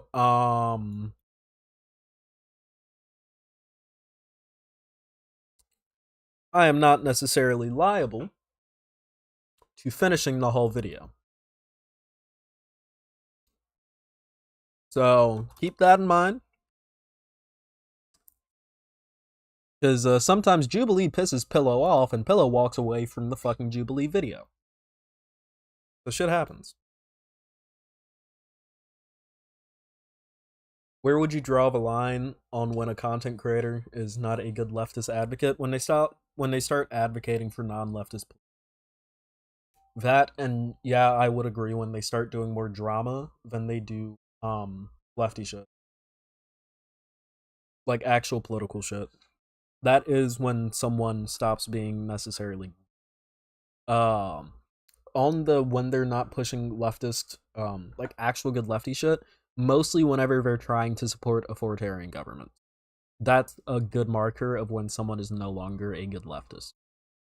When they are actively pushing governments that engage in the suppression of people, in the suppression of people's individual liberties, personal liberties, things of that matter, when they're fucking sitting around dick sucking and dick riding these nations and coming up with apologia for all of their issues, then they are not a good leftist content creator. They're just someone who wants to support countries because they are like not the United States. That's largely what that group is.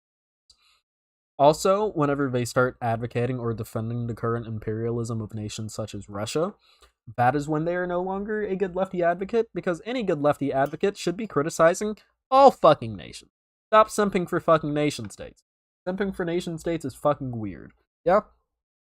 I will say this as someone who does support some nations in conflicts. Like, I am definitely more of a Ukraine supporter than Russia. But in the long term, none of those fuckers should exist. By fuckers, I mean countries. Countries. None of those countries should exist. Countries, bad thing. States, bad deal. No. No states. No states. Like, no capes, no states. No capes, no states. No countries. Okay? None.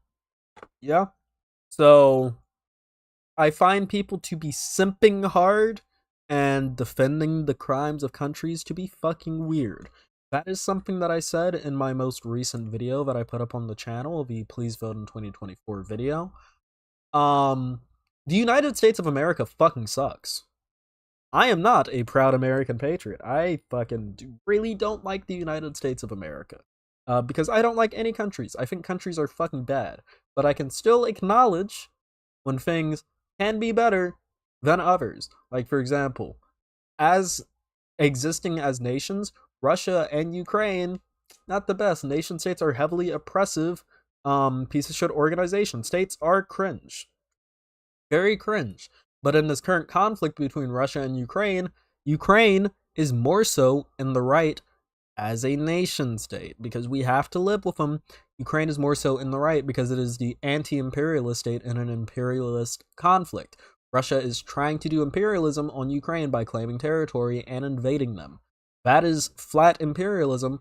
Russia is wrong for doing that. Ukraine is defending itself against imperialism and a cultural genocide that would follow from that. As such, Ukraine is in the right. It's all a matter, it's relative. It's relative to the situation. But generally, people who are supporting authoritarian nation states, not a good thing. Not a good thing. Yeah. All countries are bad. That's something that we should... ACAP, all countries are bad. That's something that we should acknowledge. Okay.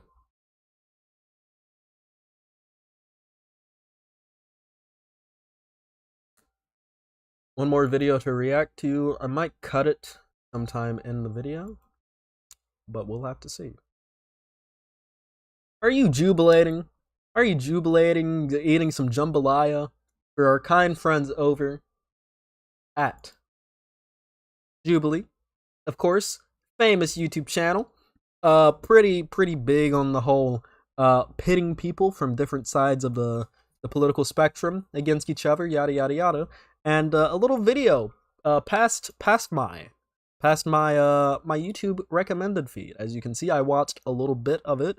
It actually wasn't that much. I watched the first segment, the opening segment.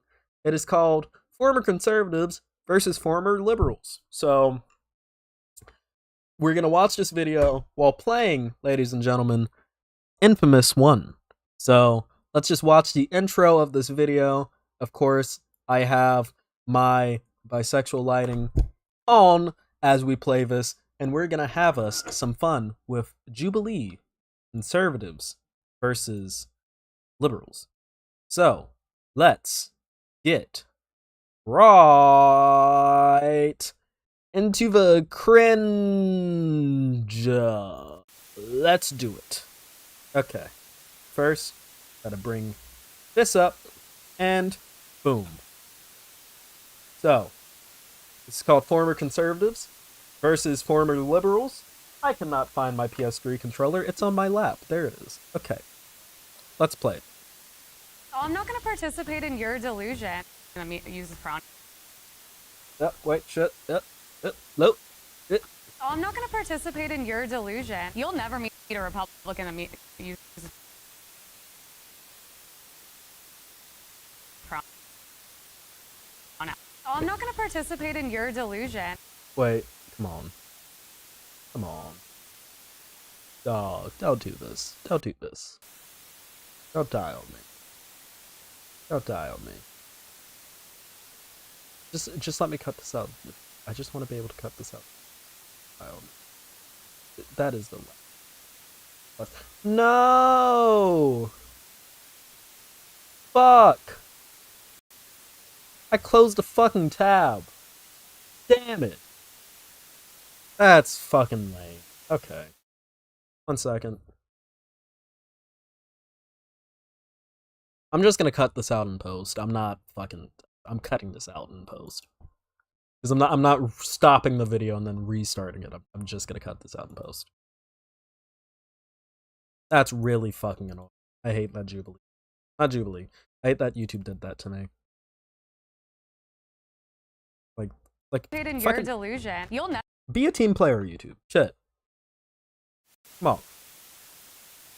So, let's watch. Wait.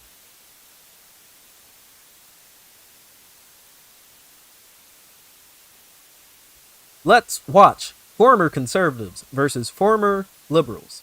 Middle Ground by Jubilee. Let's get into it. Oh, I'm not going to participate in your delusion. You'll never meet a Republican that uses pronouns. It's just a fact. It's only Everybody the left. uses pronouns. Just Everyone some people choose to Okay, well, announce my their pronouns now for the rest of the time are pretty princess. That's and not if a you pronoun. What do you mean? Those are not even pronouns.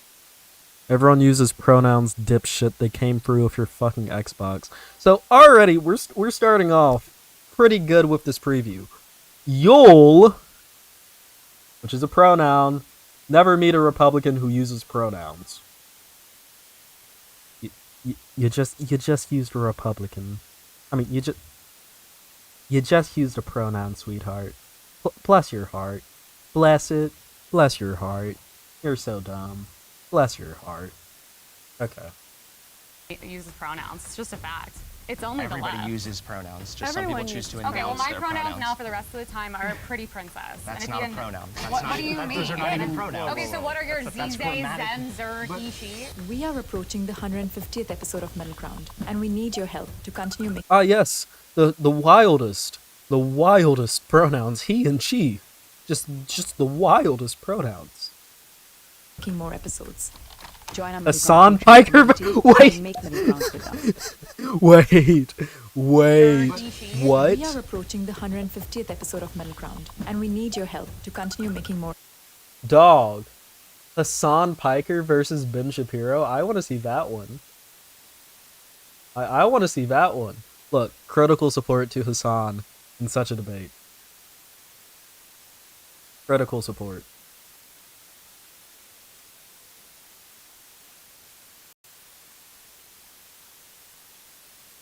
Heal up a cup. Continue the video. Episodes.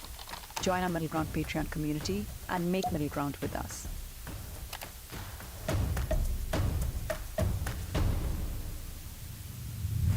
My former political views were cult-like.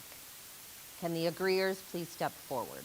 Okay, so I'm guessing we have former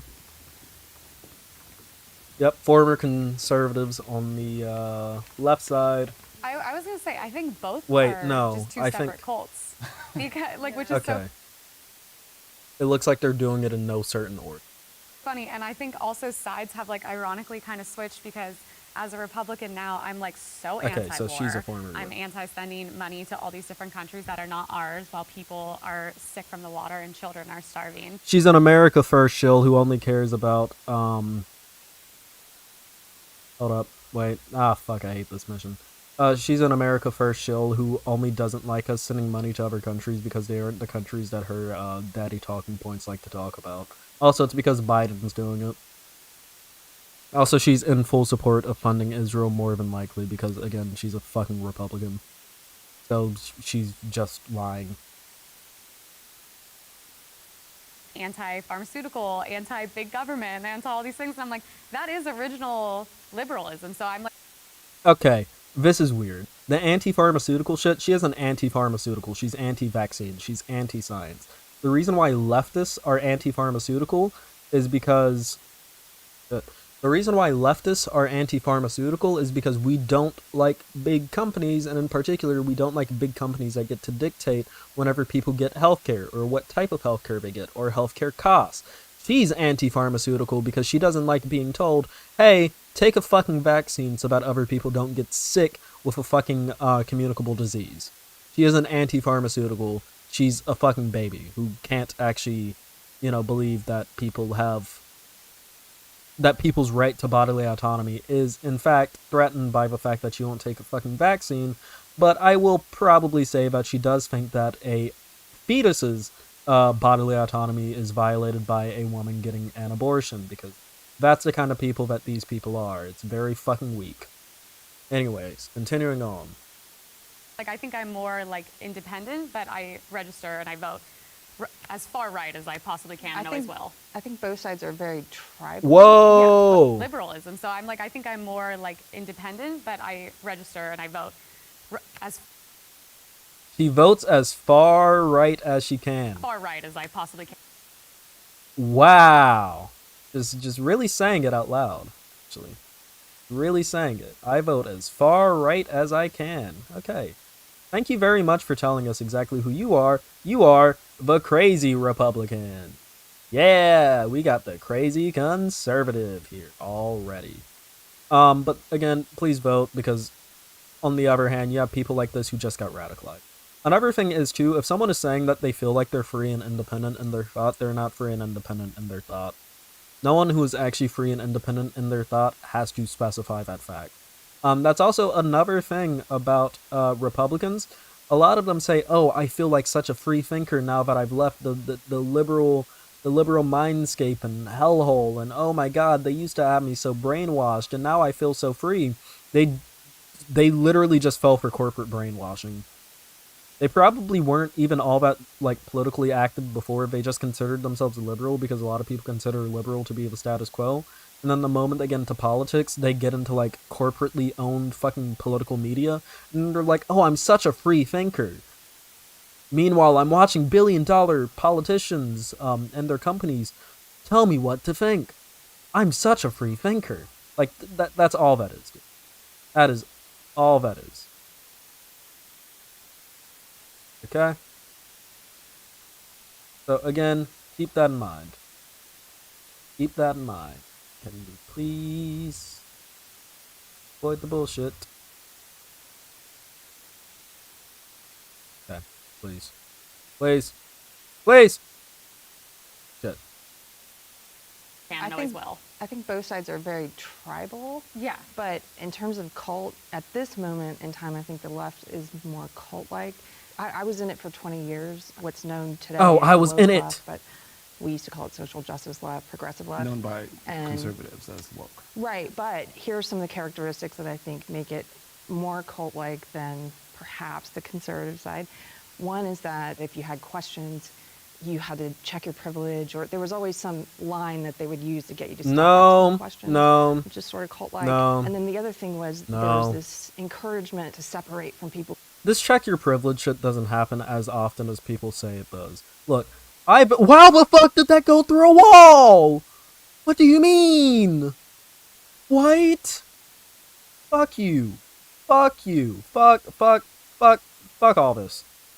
How did that go through a fucking wall, dude? Okay. Anyways. This whole...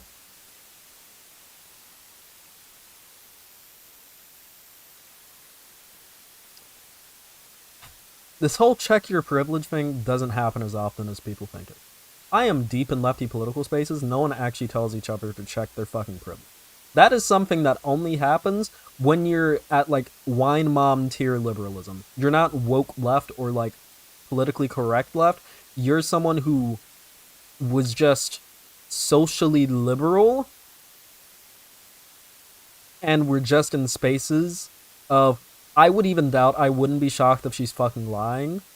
Because again, I'm in pretty far left spaces. Never in my life have I been told to check my privilege. Yeah, and never in my life have I seen anyone else be told to check their privilege. And never in my life have I told anyone else to check their privilege. It's not something that is really done as often as conservatives like to frame it as. And I think that's what makes it clear that this woman might be telling a little fib, might be telling a little lie, or might be exaggerating her experiences. There might have been one or two times where someone told her, "Hey, dude, like, please check yourself." That can happen, but I heavily doubt that it was like "you must check your privilege before entering the leftist cult." Like that doesn't fucking happen, dude. Come on, be honest. Let's not joke. Let's not gaff, let's not gander, let's not goof. Let's not be little dum-dums. Let's be honest about our actual experience. Okay? Because we all know this doesn't really fucking Who didn't happen. agree with you. And so I slowly over time like whittled my world down to just people who were in the social justice left. And there was really, for people who left, which I did eventually, which was a long process, it's a bit like you become an apostate. You don't just leave or have different opinions. An apostate? It's like once you leave, you can't come back. That is a cult. It's like Scientology. Well, I have perspective. Oh my god, it's like Scientology. Wow. And okay, I'm there's sorry. a lot of shame around. So, former conservative. So, this is where we actually get to the good shit, yeah? This whole, people view you as like, you can't come back if you leave the left. That's not true. You are more than welcome to come back, but people aren't going to treat you nicely, necessarily, for, like, having been a conservative. Well, not necessarily people are going to treat you nicely for having been a conservative. People aren't going to treat you nicely for, like, being socially progressive and then all of a sudden going around and, like, voting for the guy who's like, "Oh, yeah, I'm going to fucking, like, put in a Muslim registry. Fuck them, they're brown." Also, like, fuck all the queer people. They're, like, groomers and trying to, like, touch your fucking kids. Also, the Black Lives Matter people who are, like, protesting against police violence, yeah, no, they're, pieces of shit, all of them. All of them, law and order. Like, we need law and order. They're all pieces of shit, terrorists. Yep, that's what they are, brother. Also, I'm gonna, like, do a coup against, American democracy, sorry. Like, yeah, no, a lot of people, if they see you go down that pathway, they probably aren't going to be all that amicable to you because why the fuck are you there, friend? Like, why did you move in that direction? Why did you move in the cult leader's direction? The actual cult leader, you know, the person who led a group of people to foment a coup against the United States government, you know? Cult leaders. Actual cult leaders, you know?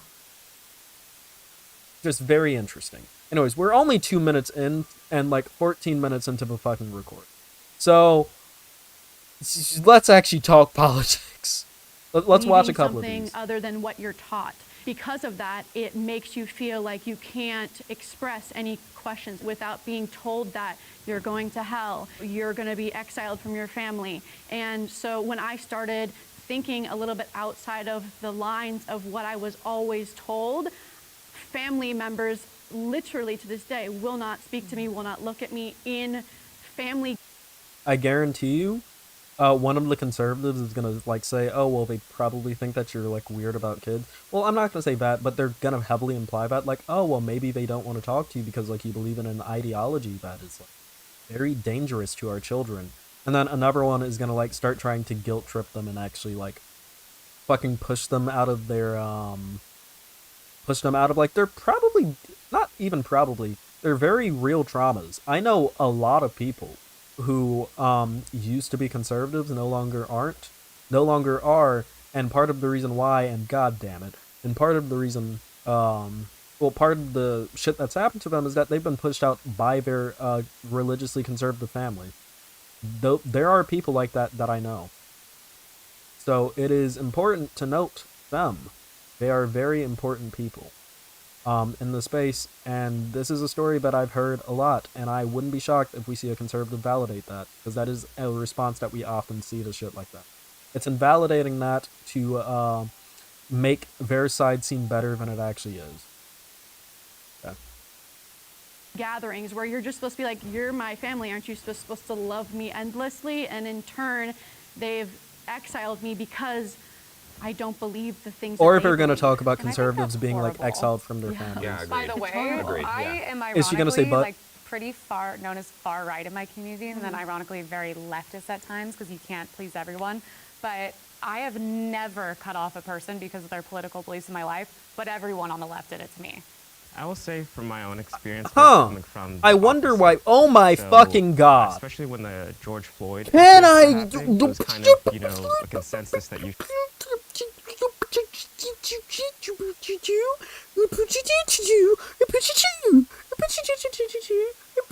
That's some fucking bullshit. That is some bullshit right there that I just experienced from that little experience. I quite didn't fucking like that. That was really fucking stupid. Let's continue the video. That really pissed me the fuck off. Okay. But what I was talking about. Yeah. So, the reason why people on the left probably pushed you out, lady, is that you're now calling yourself far. And this is something that I want to get into. A lot of conservatives have this delusion that politics is just politics. And it doesn't matter to someone's real life. So they'll say, oh, well, in my personal opinion, I believe such and such and such. And someone will be like, hey, dude, that's like my right to exist. Like, some conservatives will say, well, I have a religious, religious issues with the propagation of queer rights, and I quite don't like it, but that's just my opinion, teehee. And then they'll like act weird when politically progressive people are like, well, fuck you, asshole. Like, no, I'm not gonna interact with you. And then they'll go, oh, well, that's my opinion. Like, why so much for the tolerant left? I thought we were supposed to be tolerant. Yeah, the reason why the left doesn't particularly like people of that nature, especially this is a woman calling herself far right, I think it's fairly safe to assume that her beliefs align with that, yeah.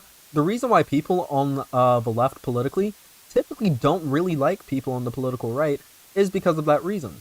Because you're sitting here advocating against people's rights, or they're like my rights. You're sitting here advocating against my rights is a lot of people's perspective.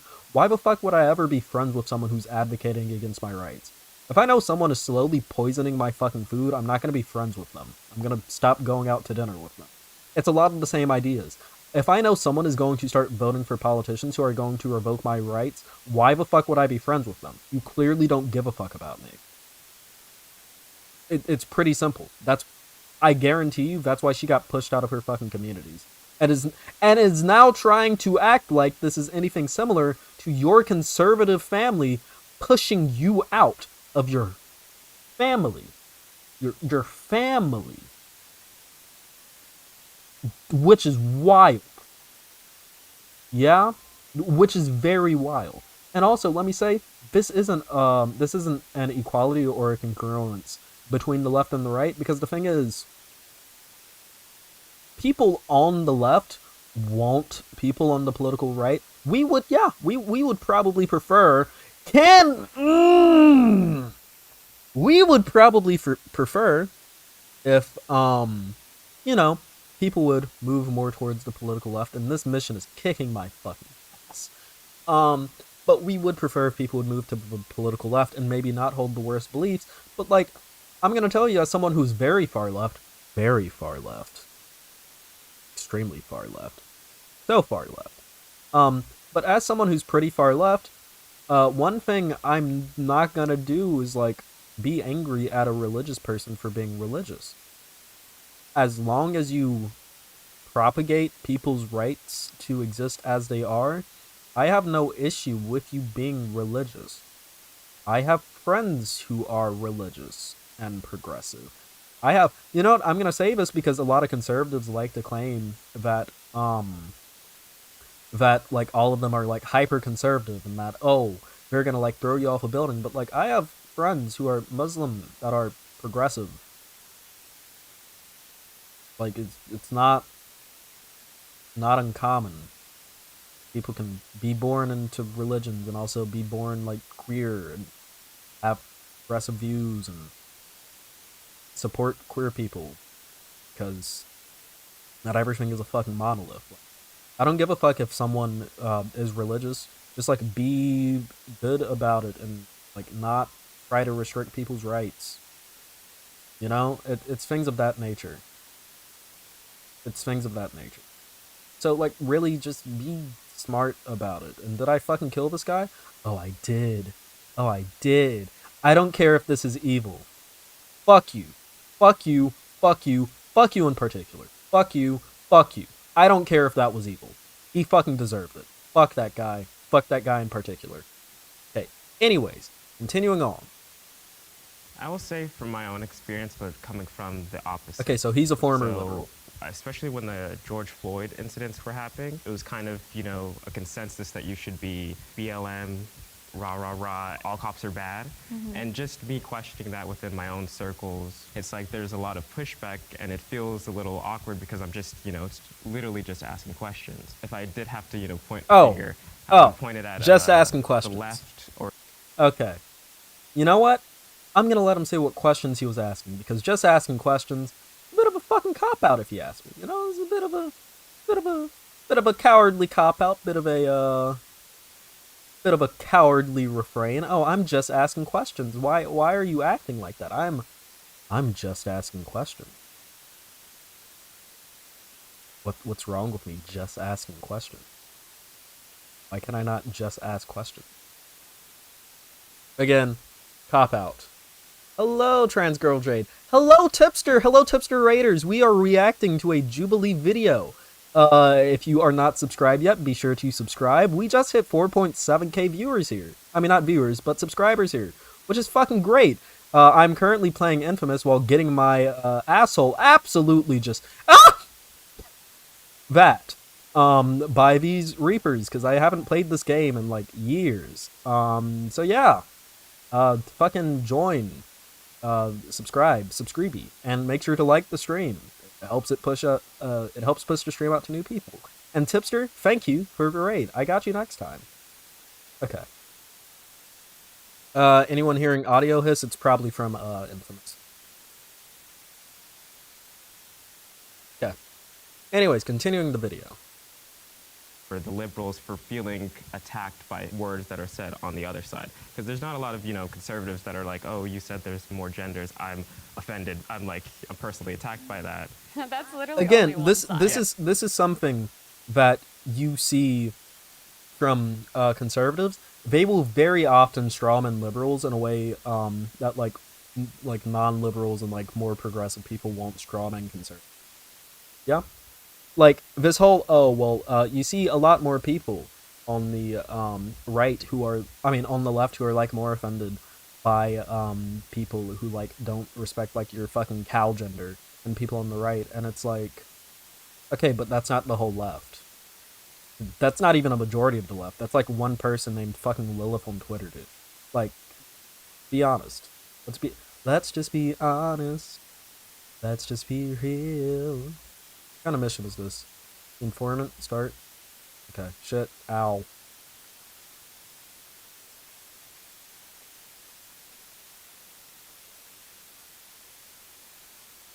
Also, how can I get the fucking tar removed from my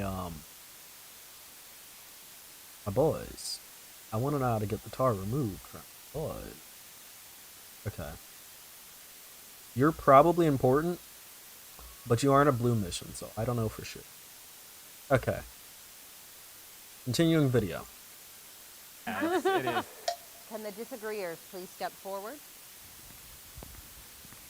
Also, I would say, as someone who's actually formerly conservative, this is something I can talk about. Yes, the right is a fucking cult. Look at the way that people regard Trump. Cult. Fucking cult. Really weird. Really bad. Yes, they are a cult. Be worried about that. Yeah? I honestly think that both sides have very Whoa! capitalistic Wait, tendencies what at the times. fuck?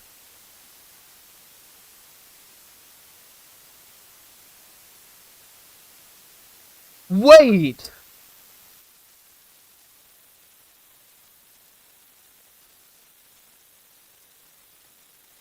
Holy shit! Fucking Hunter Avalone?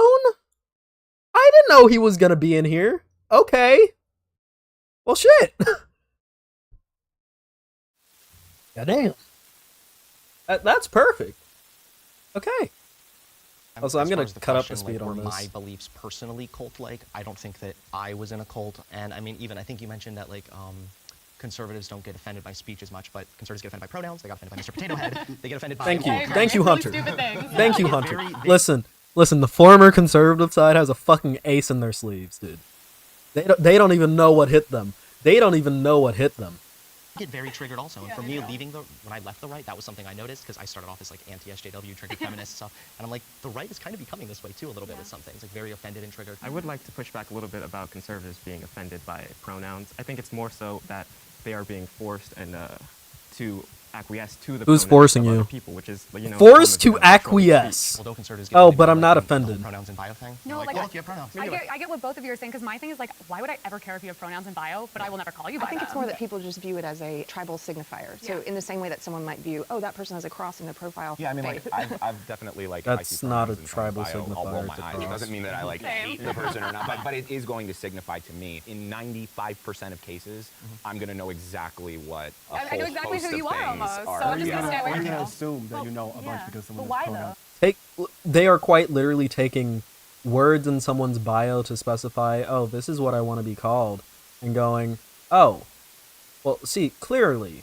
it signifies, are you alive enough to be captured, or did that fall kill you? That fall killed you. Fun. Clearly this person is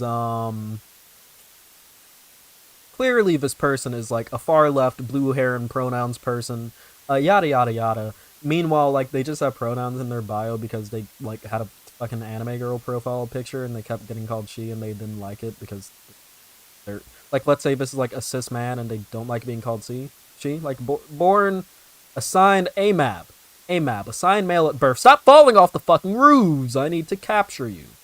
But you know, assigned male at birth, yada yada yada, and now it's a situation where I'm getting shot the fuck up. But like, that pronouns in their bio to specify. Like, that shit happens, and they're like assuming someone's political bent off of that alone. It's insane. In their bio. Because I'm not going to participate in your delusion, and my thing is like, you'll never meet a Republican that uses pronouns. It's just a fact. You just use Everybody pronouns, uses pronouns, dipshit. just some Everyone people choose uses. to Okay, well, acknowledge my their pronouns now for the rest of the time are pretty princess. That's And not if a you- pronoun. What do you mean? Those are not even pronouns. Okay, Hunter, so get him. you say them, zer, he, she. Yeah, I think Great, pause. Sorry. I want to pull it back to Colts. Okay? Circling back to the cult idea, we kind of straight and went to pronouns. Good which I think is, fucking again, control kind of semantics. a hot Shit. topic. The media really makes you believe that one side is more of a cult than the other. That's all subjective. Some of the people that are on my side, it's cultish, but it doesn't mean everyone is. Well, let me give you an example, like, because I agree with you that the media is fomenting these, like, right side, left side cults. 100% I agree with you. Yeah. So Just like President Trump's favorite media organization, Fox News. I wonder what they're doing.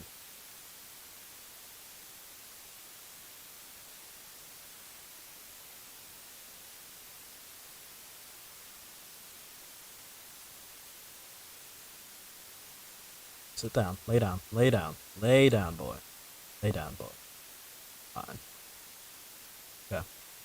Like when I quote unquote like left the left, it was because I Oh had my begun God, to he did the question meme. the policies that were surrounding the whole COVID situation, and I experienced cultishness on the left and the right for sure. But Oh, the whole what I found COVID was situation. if there were You mean people who were you willing to mean listen to me, they you were, like, mean the thing 95% of the that time was on the a right bunch about, of scientists I going, think the "Hey, government is trying to please control do us. I think that this." they're trying to force us to do X, Wow. Y, Z things. I only found ears on the right, except in maybe. You know, the interesting thing about Jubilee is that they always get like the most milquetoast fucking liberals. And then Hunter Avalon, I guess, not necessarily a milquetoast liberal, is definitely more politically active. But like, I find it very interesting how can I not get caught on level geometry, please? I find it very interesting how Jubilee always seems to get like the most insane far right wing like dipshits. Like this person, I mean, well, no, I don't even think that it's like a factor of the fact that they're like and seeking them out. I just think that the average like person who's willing to go on something and call themselves openly conservative is like just generally fucking insane. Like it's like just like genuinely fucking insane. So of course the thing that he's going to talk about is like, ah yes, I had some questions about the whole COVID situation. Which, what were the questions? Of course he's being vague about it, because one thing that a lot of people need to realize about conservatives too, conservatives are actually really insecure about their talking points. That is something that's really like interesting to consider. Also, I'm probably only going to watch this video to like 15 minutes in, because we've been pausing a lot through this. But conservatives are actually really, really, really insecure about their viewpoints. And the reason why conservatives are insecure about their viewpoints is because a lot of them know that they're wrong, and they know that they get pushback from being wrong. But they just take that as them being wrong, as them being right, everyone else being wrong, and in a fucking cult. When everyone says, hey dude, actually like the COVID shit is not as complicated as it seems. It's just like, there's a vaccine, you do the vaccine, it's all good. You know, it's all safe. Even Trump himself was talking about, hey, the vaccine's good, everyone. Vaccine's pretty good, everyone. Take the vaccine, please. I made it. Listen, it is the Trump vaccine. I made it. And fucking conservatives wouldn't even listen to him because they got too caught up in their anti-vax cult shit than actually doing something. And this is one of the people who's in it. Yeah, this is one of the people who's heavy into like the anti-vax shit, clearly, because he's questioning like a pretty normal thing to happen in the world. Like pandemics happen. Yeah, but he's saying, oh, I just had some questions about the COVID situation. What was the question? It was a public health crisis. Because I guarantee you, his question wasn't, are we sure that the government is really like doing its best to protect people during this entire situation? His question was, why are they locking down the country? Is it a way to usher in a new world order? Is it, oh my god, they're trying to microchip us with the vaccines? Like, I halfway guarantee you that was probably what his entire fucking thing was in that whole situation. Yeah? Because that's what it was for a lot of fucking conservatives. And I know I said earlier that the left doesn't strawman conservatives, but anytime that I hear any fucking conservative saying, oh, I just had some questions about the COVID situation, automatically, just due to the people that I've argued with, the people that I know in real life, a lot of these conservatives are people who were just denying straight up facts. That was the issue. And that's why they got a lot of pushback on it. You weren't getting pushback because people didn't like that you were asking questions. You got pushback for it because you were fucking wrong in your asking of questions. The pushback was people answering your questions and correcting you and not letting you push the narrative that you wanted to push. That was the difference. Get the fuck off of my rail line, bastard. Ah, shit. Why is this area so fucking infested? Jesus. Let me in. Christ.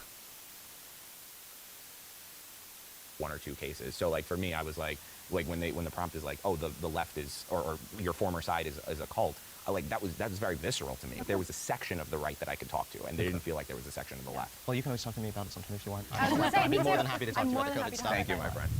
I think Good shit, Trump Hunter. will win the next election.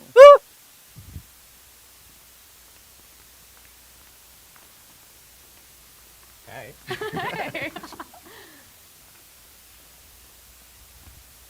Love Trump. I think he's the greatest president. Of we've ever course had. you do. And I love him. I've loved him Of for a long course you do. time. Personality, everything. I will say, the more they do this witch hunt after him, Not a cult, using the exact same Trump terms that Trump uses to describe like the very valid political, not political, the very valid legal cases that he's having, because he's I mean, not a convicted felon, but he's certainly an indicted felon, you know? A lot of these people saying that it's a political witch hunt are, you know, being liars, actually. It's not a political witch hunt. Trump just so happens to be a politician that committed crime. Keep in mind, though, that these are the same people who actually want to do this to Biden. They call it the Biden crime family because Hunter Biden had some legal issues.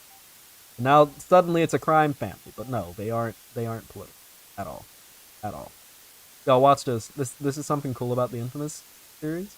At least the first 2 games in the series, they actually had like environmental combat. So like I could have shocked that guy. For some reason, me pushing him was enough to kill him, but like I could have shocked him to death because the developers in Infamous 1 and 2 actually see look I killed him just by being there next to him. I fucking killed him. But yeah, that's because the developers of Infamous 1 and 2 actually had good ideas how to build a game. So yeah. he just keeps getting more and more popular. And now that we have free speech on Twitter, you cannot deny that people love him. Now that we have free speech on Twitter, yes, Elon Musk absolutely restored your free speech to Twitter. I find it very interesting that at the same time that Elon Musk came to power, a bunch of people named like Cunny Rapist 1488 started gaining prominence on, well, not necessarily gaining prominence, but started not being banned anymore on Twitter. You know, I find it interesting that those conservatives are somehow in the same league of people as Nazi kitty diddlers, wannabe kitty diddlers. I find that very interesting. She gonna talk about it? Probably not. Doesn't seem like it. She actually seems to not be the brightest bulb.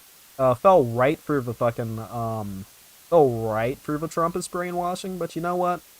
Good for her. I wish I could be that stupid. Ignorance is bliss, people. Ignorance is bliss. Always remember that. If you're ever unhappy, remember.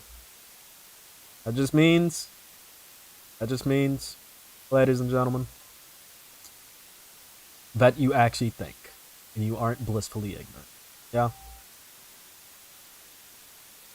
So, continuing on. Whoa, like the black community's coming. What does she mean by that? The more they do this witch hunt after him, he just keeps getting more and more popular. And now that we have free speech on Twitter, you cannot deny that people love him. Like the black community's coming forward, and it's just funny because I love him. I think No, we aren't. This idea that black people are becoming increasingly more conservative is something that I've been seeing pushed by like a lot of people. It's patently false. A lot of black people are unfortunately falling for conservative conspiracy theories, but overwhelmingly as a community, the black community is actually pretty strongly stuck in the Democratic Party. And like, as someone who goes to a college with young people, and you know, some of them are younger black people, not all of them, but some of them are younger black people. As someone who goes to a college with younger black people, I can tell you, a vast majority of them, not really conservative. So she's talking out her fucking ass right now. Get fucked. Are 100% fake and rigged. I just watch him Are you rise gonna in think that if he popularity. wins? Huh? Are you gonna think that if I he think wins? I mean, with the entire world against you, I'd be shocked. But I just think now it's harder for them to hide it. Yeah, I mean, I had major TDS. Interesting. For Trump derangement syndrome. Yeah. A lot of people Oh say my they have it. They're, like, God. obsessed with him and crazy. It's a cult thing. Yeah, it's a cult thing. I had major Trump derangement. Oh, it's a cult thing. syndrome. Yes, Trump derangement syndrome is a cult thing. Trump derangement syndrome was definitely not a term made up by a cult leader to describe people who don't like him. Castigating people who don't like him as mentally fucking ill. And having a syndrome. which makes them mentally ill and as such irrational beings. That's definitely not something a cult leader would do. A cult leader would never castigate the people who follow them as irrational and mentally ill. And like themselves as someone who is ultimately right and ultimately correct, and like not any criticism against them is clearly as a result of mental health. That's not something a cult leader would do at all. I'm definitely not in a cult. I just had Trump derangement syndrome. But now I've seen the light of Trump. I no longer have Trump derangement syndrome. I'm better now. I'm better now. Anyways. Through his pretty much his entire first presidency, except I was a little softer towards the middle of 2020. But even so, I didn't really come around to liking Trump until after he was president.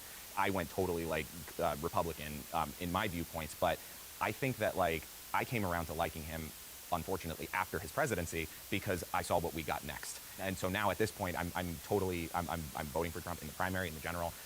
And he's gonna lose. My life was way better then. My life was way better. He's gonna lose. I'm concerned that he's going to win as well, and I don't think it's because he's the greatest president we've ever had. I think it's because the Democrats have a branding problem.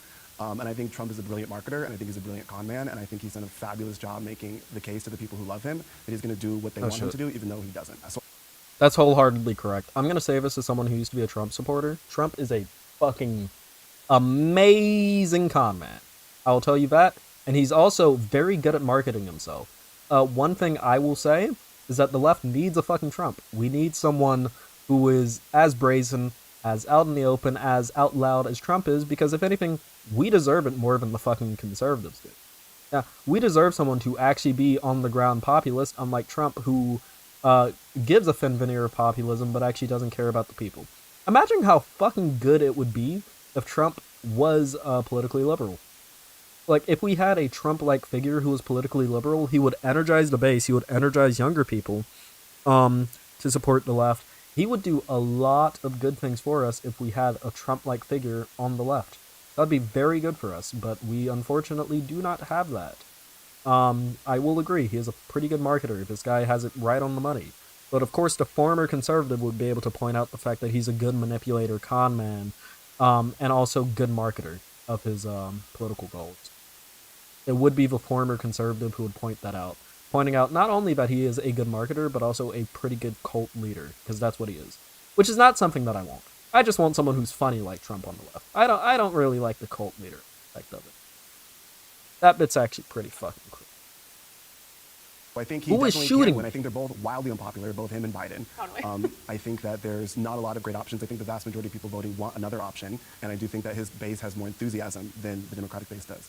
I think it's funny you say that because I think that about the right. I think we have the worst branding issue in the world. I think the right is so tacky. Oh, they do. The Party does. Trump does. Yeah, I don't know. Like, I think the Republican Party is just so tacky, 20 years behind. But it's funny because I'm watching far left people come onto like my side now, and I'm like, it's starting to shake things up. But it's Are funny you I now, think if there was Emily? another option I between told. him and Okay, look, the I'm gonna current put a vegetable we have, and moratorium. also- Not a moratorium. I'm gonna put a declaration. This is, ladies and gentlemen, with the Afro pick gavel, I declare, don't listen to a fucking word Emily says. She's bullshitting you. She's completely lying. She's embellishing all of her fucking stories.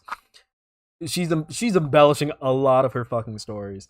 Listen, as someone who used to be conservative like that, a lot of conservatives will lie and say, oh, well, I actually have a lot of people saying that, oh, they're coming over to my side now. I actually have a lot of former far left people coming to my side now. Isn't that amazing? Isn't that amazing? They're lying. They're lying to you. Conservatives do that a lot. They'll lie about their numbers. That's the whole silent majority thing that they talk about. The whole, oh, there's a lot of people coming over to my side. Yada, yada, yada. That's the silent majority shit. That's exactly what it is. Also, can okay.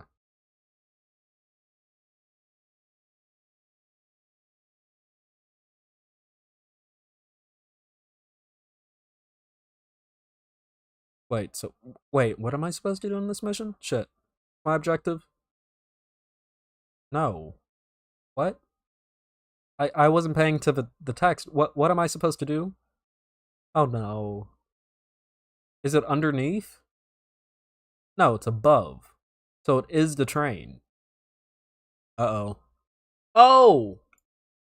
Y'all can't see the game. Y'all were just looking at me. Yeah, I don't know what to do with this fucking train. Is it here?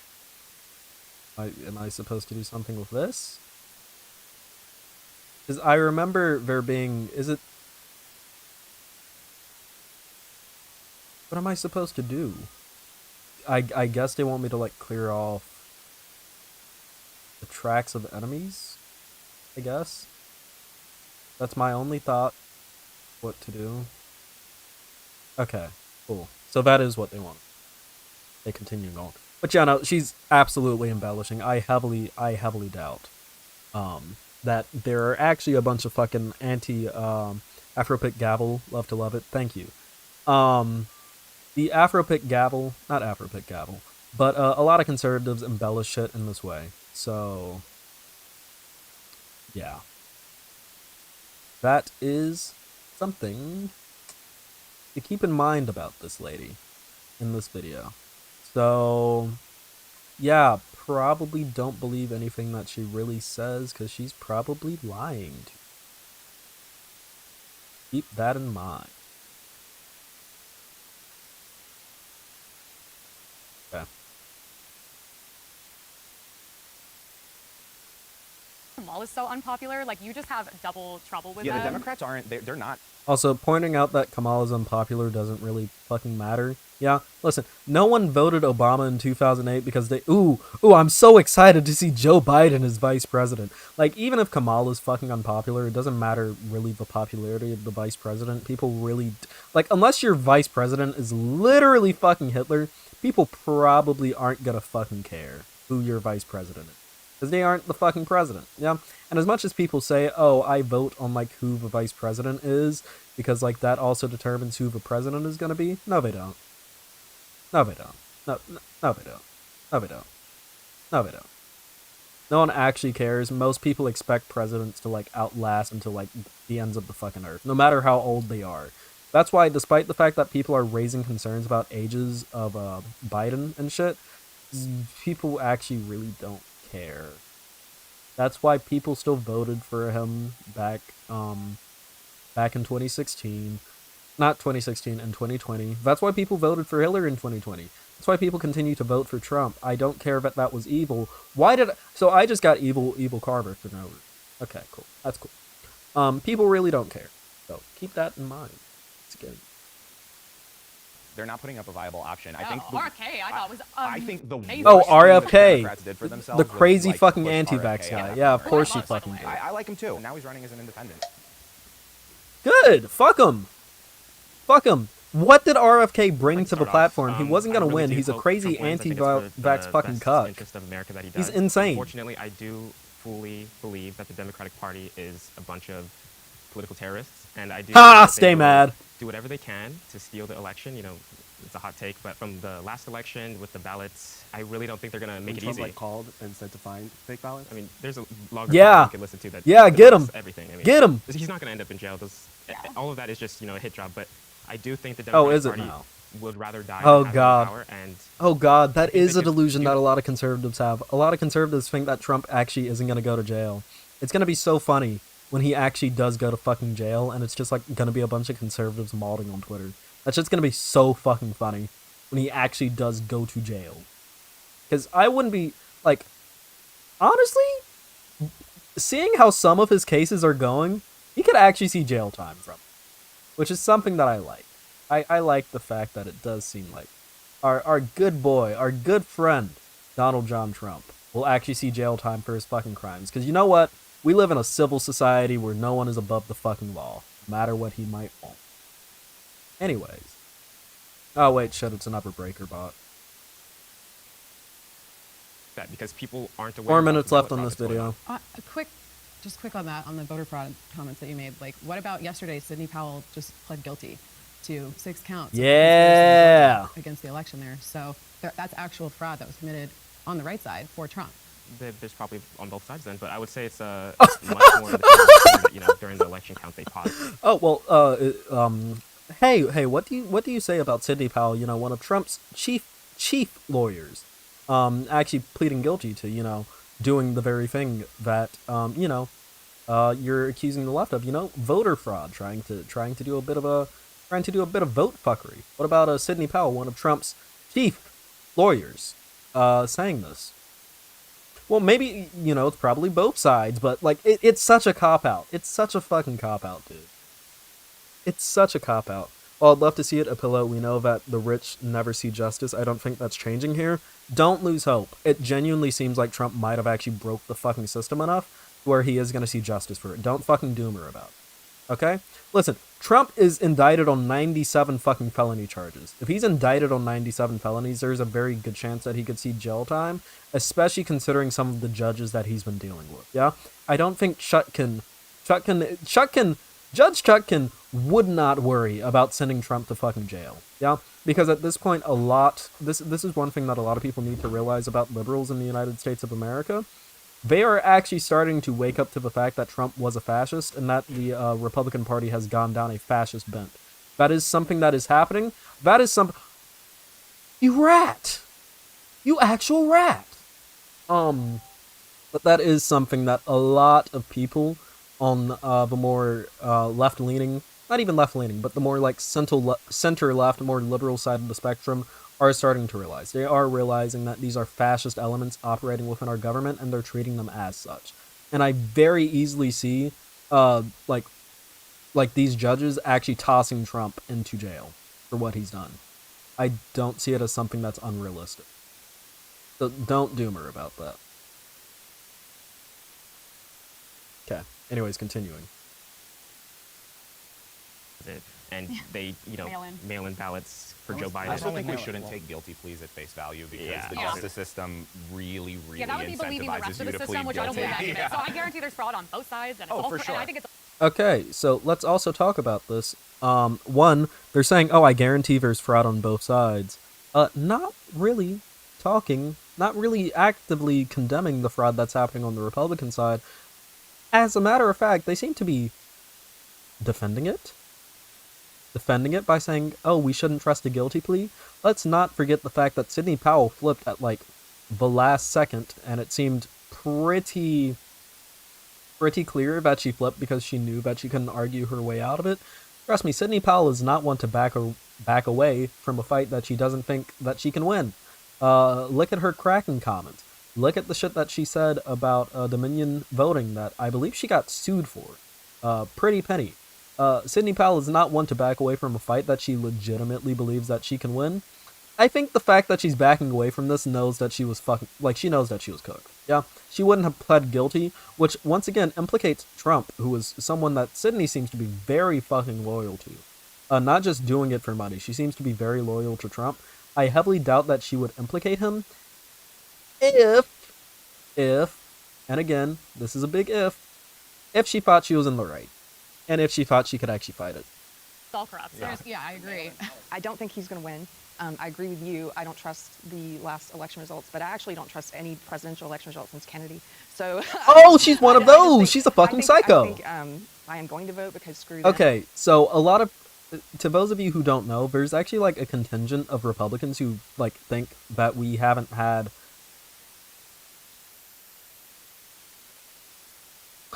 There's a contingent of, like, crazy conspiracy theorist Republicans who believe that, like, none of our Jesus. You know what? It could have been worse. It could have been worse than re-election. It could very easily have been worse than re-election.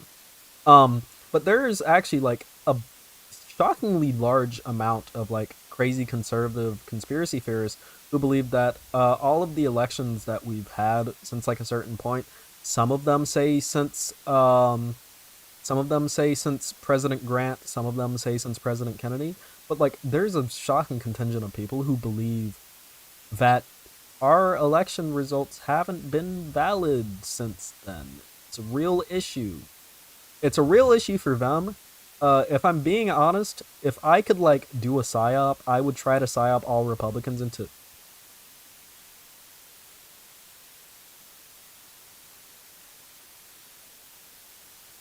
You doing good, buddy? Yeah, let me relieve you of that pain of, like, constantly clipping through. That must be pain. But, yeah, no, I actually do want Republicans to believe this because it encourages them to not vote. The less Republicans voting, the better, for me. Actually, yeah, no, she's entirely right.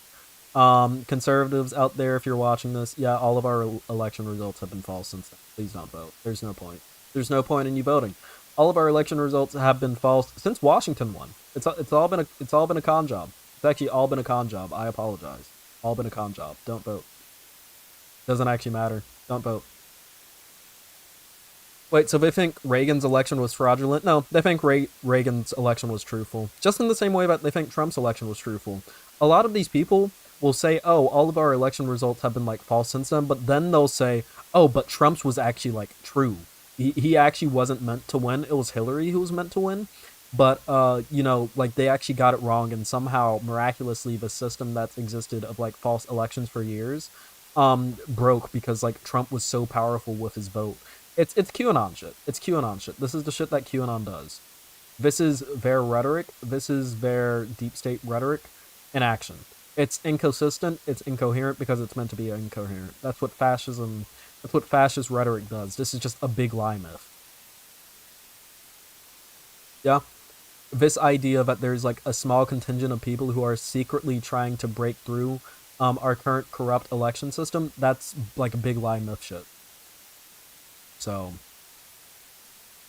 dude, let me do fucking medical care right quick. Don't fucking hit the medic. Don't hit me while I'm doing medic work. Don't be a piece of shit. Come on now, be nice. Be nice.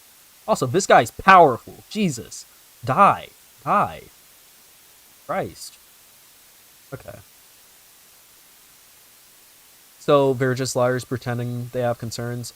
Standard conservative, behavior. Yeah.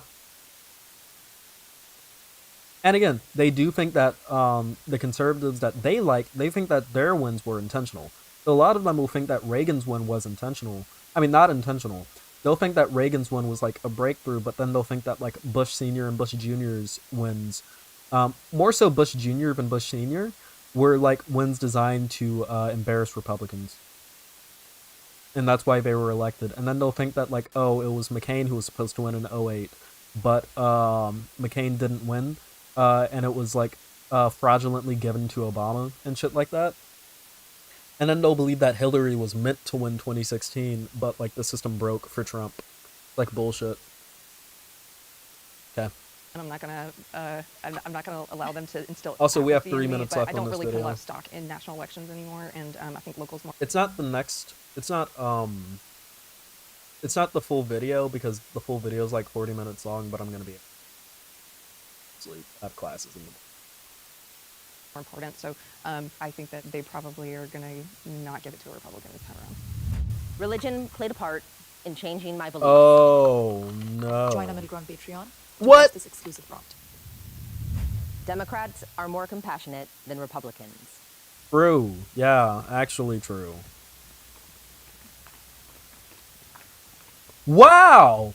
Wait, Crazy Lady Emily's coming over. Whenever someone says something, and you know I hate it. Okay, I might have to. I might don't have be to. sitting here. I'd have to. I will say, I do change think that the little leftists gavel be right more quick. emotional. I would assume that that would come with feelings of empathy. And I will say, Oh, but she's gonna treat it as a negative. people on the right, I am not actually very popular on the right. As soon as you disagree on certain things, I mean, the death threats, the You're woke. hate, yeah. Oh! Oh! As soon as you disagree with people on the right about some things, the death threats, the hate? But the left is a cult? Yeah, the group that's sending you death threats for having minor disagreements with them aren't a cult. But actually, wait, no, people on the left send death threats all the time. Actually, no! I've had pretty strong disagreements with people on the left because, of course, I'm on the political left. I've never been sent a death threat.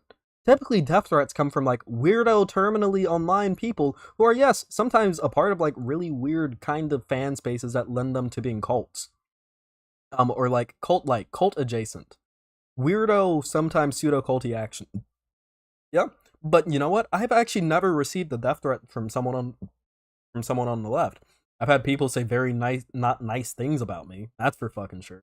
But no one has ever told me, like, that they were going to kill me. Or that I deserve to be killed, or no one has ever actually told me to kill myself on the left. That's all exclusively been from people on the right, in my experience. And I'm saying this as someone who used to be politically right-wing. I've never received a death threat from someone on the left. Even when I was politically right-wing, I have received plenty of those from people on the political right. That's actually really weird. That's actually really weird. Because, like, I would remember those instances. I don't remember a single instance of anyone on the left sending me a death threat. And trust me, listen, hey, baby, if you want to talk about someone being critical of the left, I will absolutely be critical of the left. I've never had a death threat. Have I gone over the Yugopnik video? That was the last segment. Yeah, that's interesting. So I guess we're going to close out this little part of the video, and then we're going to... Oh, so you're liberal now. And I'm like, and there are certain things like abortion's a hot topic. I think it's a little crazy and it's a little too far. I would hope that in the future I become a more middle voice in the Republican Party. But I do find in general, like, people on the left, I think because you're more emotional, inherently you're gonna care more about people's feelings. I'm not really one to care that much. That's why I'm on the other side, you know what I mean? But I'll give you guys that credit. I actually agree with what you're saying a lot, because they've even done like literal brain scans, and they can actually predict people's political beliefs. That is based on their true. brains up to like 80 to 90% accuracy. Like, it's insane. And so I think, well, you're right, that people on the left do tend to think more so. I think it's with their left side of the brain that has more emotion involvement, which can be both a blessing and a curse, I think, at times, because politics are also about factual information, and so feelings are obviously The not left all that just so matter. happens to have facts But on yeah, our side. Democrats do tend to be more compassionate at the end of the day. Yeah, and when I was on the left my whole life, and like I was literally an emo kid. So it's like funny being on this side now. Now I kind of like, I'm a lot more analytical about God. things. I try to cut The emotions. emo That's to honestly like survival trad tactic. calf pipeline. I agree with that too, because for me, What? in my personal journey, it was What's that very role? close to that. Like, my mom used to tell me that. She's like, you have like zero empathy.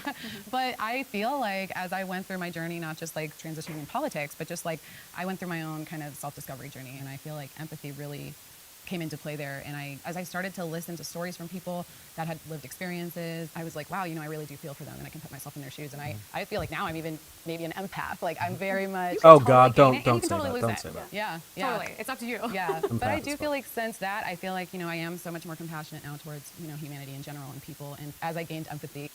But yeah, no, that is right. Brain scans have been done on people on like the political left and political right, and it has been shown more so that people on the left tend to be more compassionate and tend to be more empathetic with their thinking. It's very interesting. Okay, cool. Thanks for the stream. Of course. But yeah, no, that is something that has been shown. So it's a fact. Yay.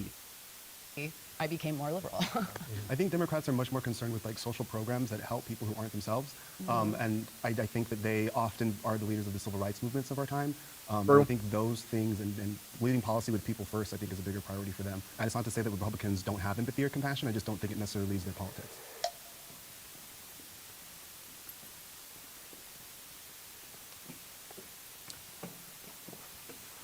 So Jonathan Haidt has a great book called The Righteous Mind, which I think everyone on this panel would love it probably.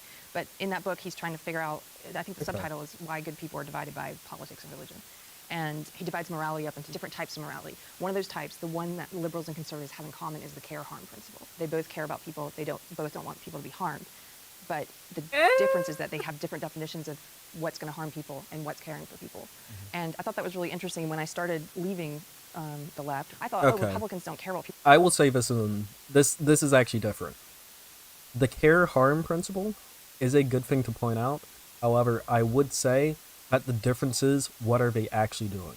A Republican's definition of caring for another person is restricting their rights to stop them from doing something stupid or dumb, or what they deem stupid or dumb or morally repugnant. That is what they believe care for them is. Restricting them from doing things that they view as being wrong. And yeah, sometimes that's, hey, don't kill people. People across the political spectrum generally agree, yeah, probably don't do that. That's, I care enough for you to make sure that you don't harm others, and I also care enough to make sure that you don't harm yourself by killing someone else. That's not good for you. You rat bastard, I'm gonna fucking murder you.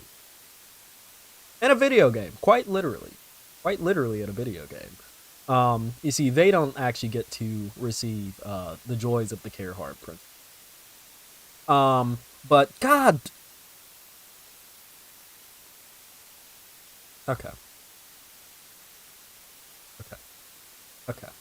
Okay. No. No. No. No. No. No. No. No. No. No. No. We're cool. We're cool. This is cool. This is. This is cool. This is cool. This is cool. Fuck you. Fuck you. Fuck you. Fuck you. Fuck you. Fuck you. Fuck all y'all. Okay? I don't even care about I fucking killed that civilian. Fuck you. And fuck you. Where are you? Where are you? Where's the last one? Where's the last one? Fuck you. Ah, come here. I want to touch you with my own fucking hands. Bastard. Fucking rat. Okay. But, like I was saying, when it gets down to it, a lot of conservatives think that their care for people results is them restricting their right. So they will misplace it, and their care for people is, as a matter of fact, harming them. Liberals care for... Wait! Wait! What do you mean? No, give me reaction time. Give me reaction space. But their general definition of care when it comes to more liberal people on the political spectrum is actually caring for them. Caring for their rights, not wanting to restrict them, trying to stop them from hurting themselves and each other. And also, it's important to note the policies in general that liberals and conservatives have talked about. Yeah, liberal policies when it comes to drugs have started to move more towards drug decriminalization and actually helping addicts get off of drugs. Conservatives want to put people in prison. That's harming them. Whereas trying to get them off drugs is helping them. Conservative prison policy has been primarily putting people in prison, and while liberals, and notably the Democratic Party, have done that, there's been far more of a move from the political left towards supporting hold up. But there's definitely been more of a charge on the political left to be more so... Oh, shit. Stream dropped? Okay. Okay. Is everyone good? I did not realize that stream dropped. It's okay. It's gonna pop up in the video when it's... whereas we have that, more liberal policies have actually been moving more towards... Oh, with Shockwave? Oh, shit. Ow. Ow. Wait, shit, did I overcharge it? Okay. Okay, that's cool. Whereas more liberal policy has actually been moving more towards, rehabilitation. My stream got suspended for some reason. Yeah, I'm seeing that in chat. Thankfully it's back. It's actually probably a good sign to go ahead and end it. Because I've actually never had my stream get suspended before. But yeah, so... Generally, what did we see here in this video? We saw a very interesting divide, and a divide defined largely in the minds of the people making the video. The more liberal side of the video has been a lot more consistently better. We got about 16 minutes through. 16 minutes of 40. I couldn't cover the whole video. That'd be a 3-hour endeavor. But generally, what we saw a lot out of these conservatives was signaling at heavy conspiracies and trying to victimize themselves for not being accepted by their former communities of people. And I guarantee you the reason why they aren't anymore is because their transition in beliefs has been a transition towards more harmful beliefs. Beliefs that actually hinge on restricting people of their rights, taking away gay people's right to exist, taking away trans people's right to exist, taking away abortion rights, funding oppressive regimes across the world. That is probably where their political bent has gone, and they don't realize it. And they don't realize that when you enter political ideologies like that, people don't want to interact with you because you're advocating against them as people. If you've lost people as friends due to your politics shift, ask yourself why that was, because that's a good indication of one of two. If you lost people because your change in beliefs now impinges and infringes, I should say, I don't even... Yeah, it impinges, not impinges. it infringes. I'm very tired right now. It's like 1 a.m. But it infringes on the rights of the people that you once knew and now they don't want to interact with you. Consider that. If you start posting All Lives Matter stuff and suddenly your black friend doesn't want to hang out with you anymore, why is that? If you're reposting gays against groomers and suddenly that one gay friend that you had doesn't like you anymore, think about that. Sure, you could say, oh, well, I'm just fighting for what's right, but have you considered how it looks in the mind of the other person? You're liking and retweeting this account that's trying to claim that queer people are predators? Why is that? Okay, I'm probably going to distance myself from you because, yeah, even though you're nominally supportive of me, it seems like your politics are moving towards a direction where pretty quickly you're not going to be, potentially. Not even going to engage with you. That's what's happening here. So that's one way that people distance from you, or people distance from you and they call you worldly. They say that you've become a liberal. They start attacking you with political labels. You know? They start saying, oh, so you're a liberal now? Oh, so you don't believe anymore? Oh, so you're not a conservative anymore? Oh, so you have the woke mind virus? Oh, so you have Trump derangement syndrome now? If they start saying that to you, if they start accusing you of having made up fake mental illnesses and leaving the truth, you know, I'm never going to claim what I'm saying is the truth. I will give you sources to say what I'm saying is backed up by the truth. But I'm never going to say that I am the truth. And what I'm saying is the truth. And if you ask me, I will back you up with sources. If I am saying that it's the truth, if you ask for the source, I'll give you the source. Yeah? As anyone else should do. But if someone is claiming themselves to be the truth and that they are peddling the truth, yada, yada, yada, and they don't provide that, be wary of that. Typically, that's conservatives. Okay? Look. Just be smart about this stuff. Okay? And stay safe out there. This was a fun video. I hope you enjoyed it. If you did, you can like the video to tell YouTube that you liked it, pushed it out to more people. You can also subscribe down below. Hit the subscribe button. It should light up for you because YouTube's been doing that recently. They've been lighting it up for people who are not yet subscribed. We just hit 4.7k subscribers. Massive milestone, and it really helps me out. I'm a smaller creator. It helps me out whenever you hit that button. And tune in. You can also join the Discord, links down below. It's a fun fan community of over 200 people. You can debate me in there if you want. You can put in a debate submission. You can put in viewer suggestions so that we can watch a viewer suggested video, etc, etc, etc. It's actually pretty cool. You can also follow me on Twitter down below. That's where I post funny takes and repost art that I think is nice and cool.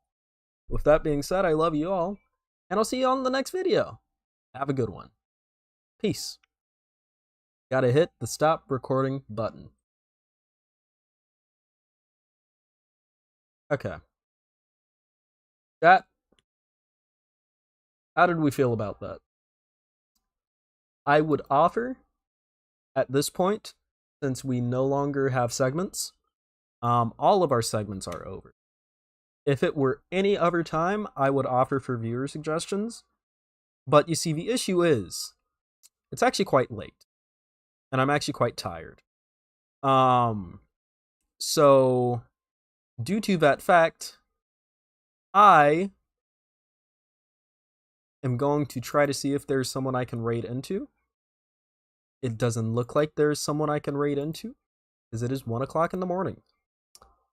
As such, I am just going to have to go ahead, probably end. So, thank you all for watching today's stream. We actually kept pretty good viewership. I think I have finally reached my goal of being a 40 to 50 Andy streamer consistently. Of course, we did have raiders come in. We love the raiders. And seriously, before we end, thank you all for your support. It genuinely helps. I would not be where I am in terms of size as a content creator if it wasn't for y'all. And I'm thankful for that. Genuinely. 4.7k is a big milestone, and I'm hoping it can turn to 5k soon. I'm hoping it can turn to 5k soon, and so on and so forth. I really appreciate it. Thank you all for your support, And if you aren't in the Discord, it is also in the stream description. I heavily suggest that you join. It's a fun place to be. But yeah, all of y'all have a good night. Make sure to drink water, brush your teeth, stay hydrated, eat some good food. And everyone, have yourself a damn good night. Stream over.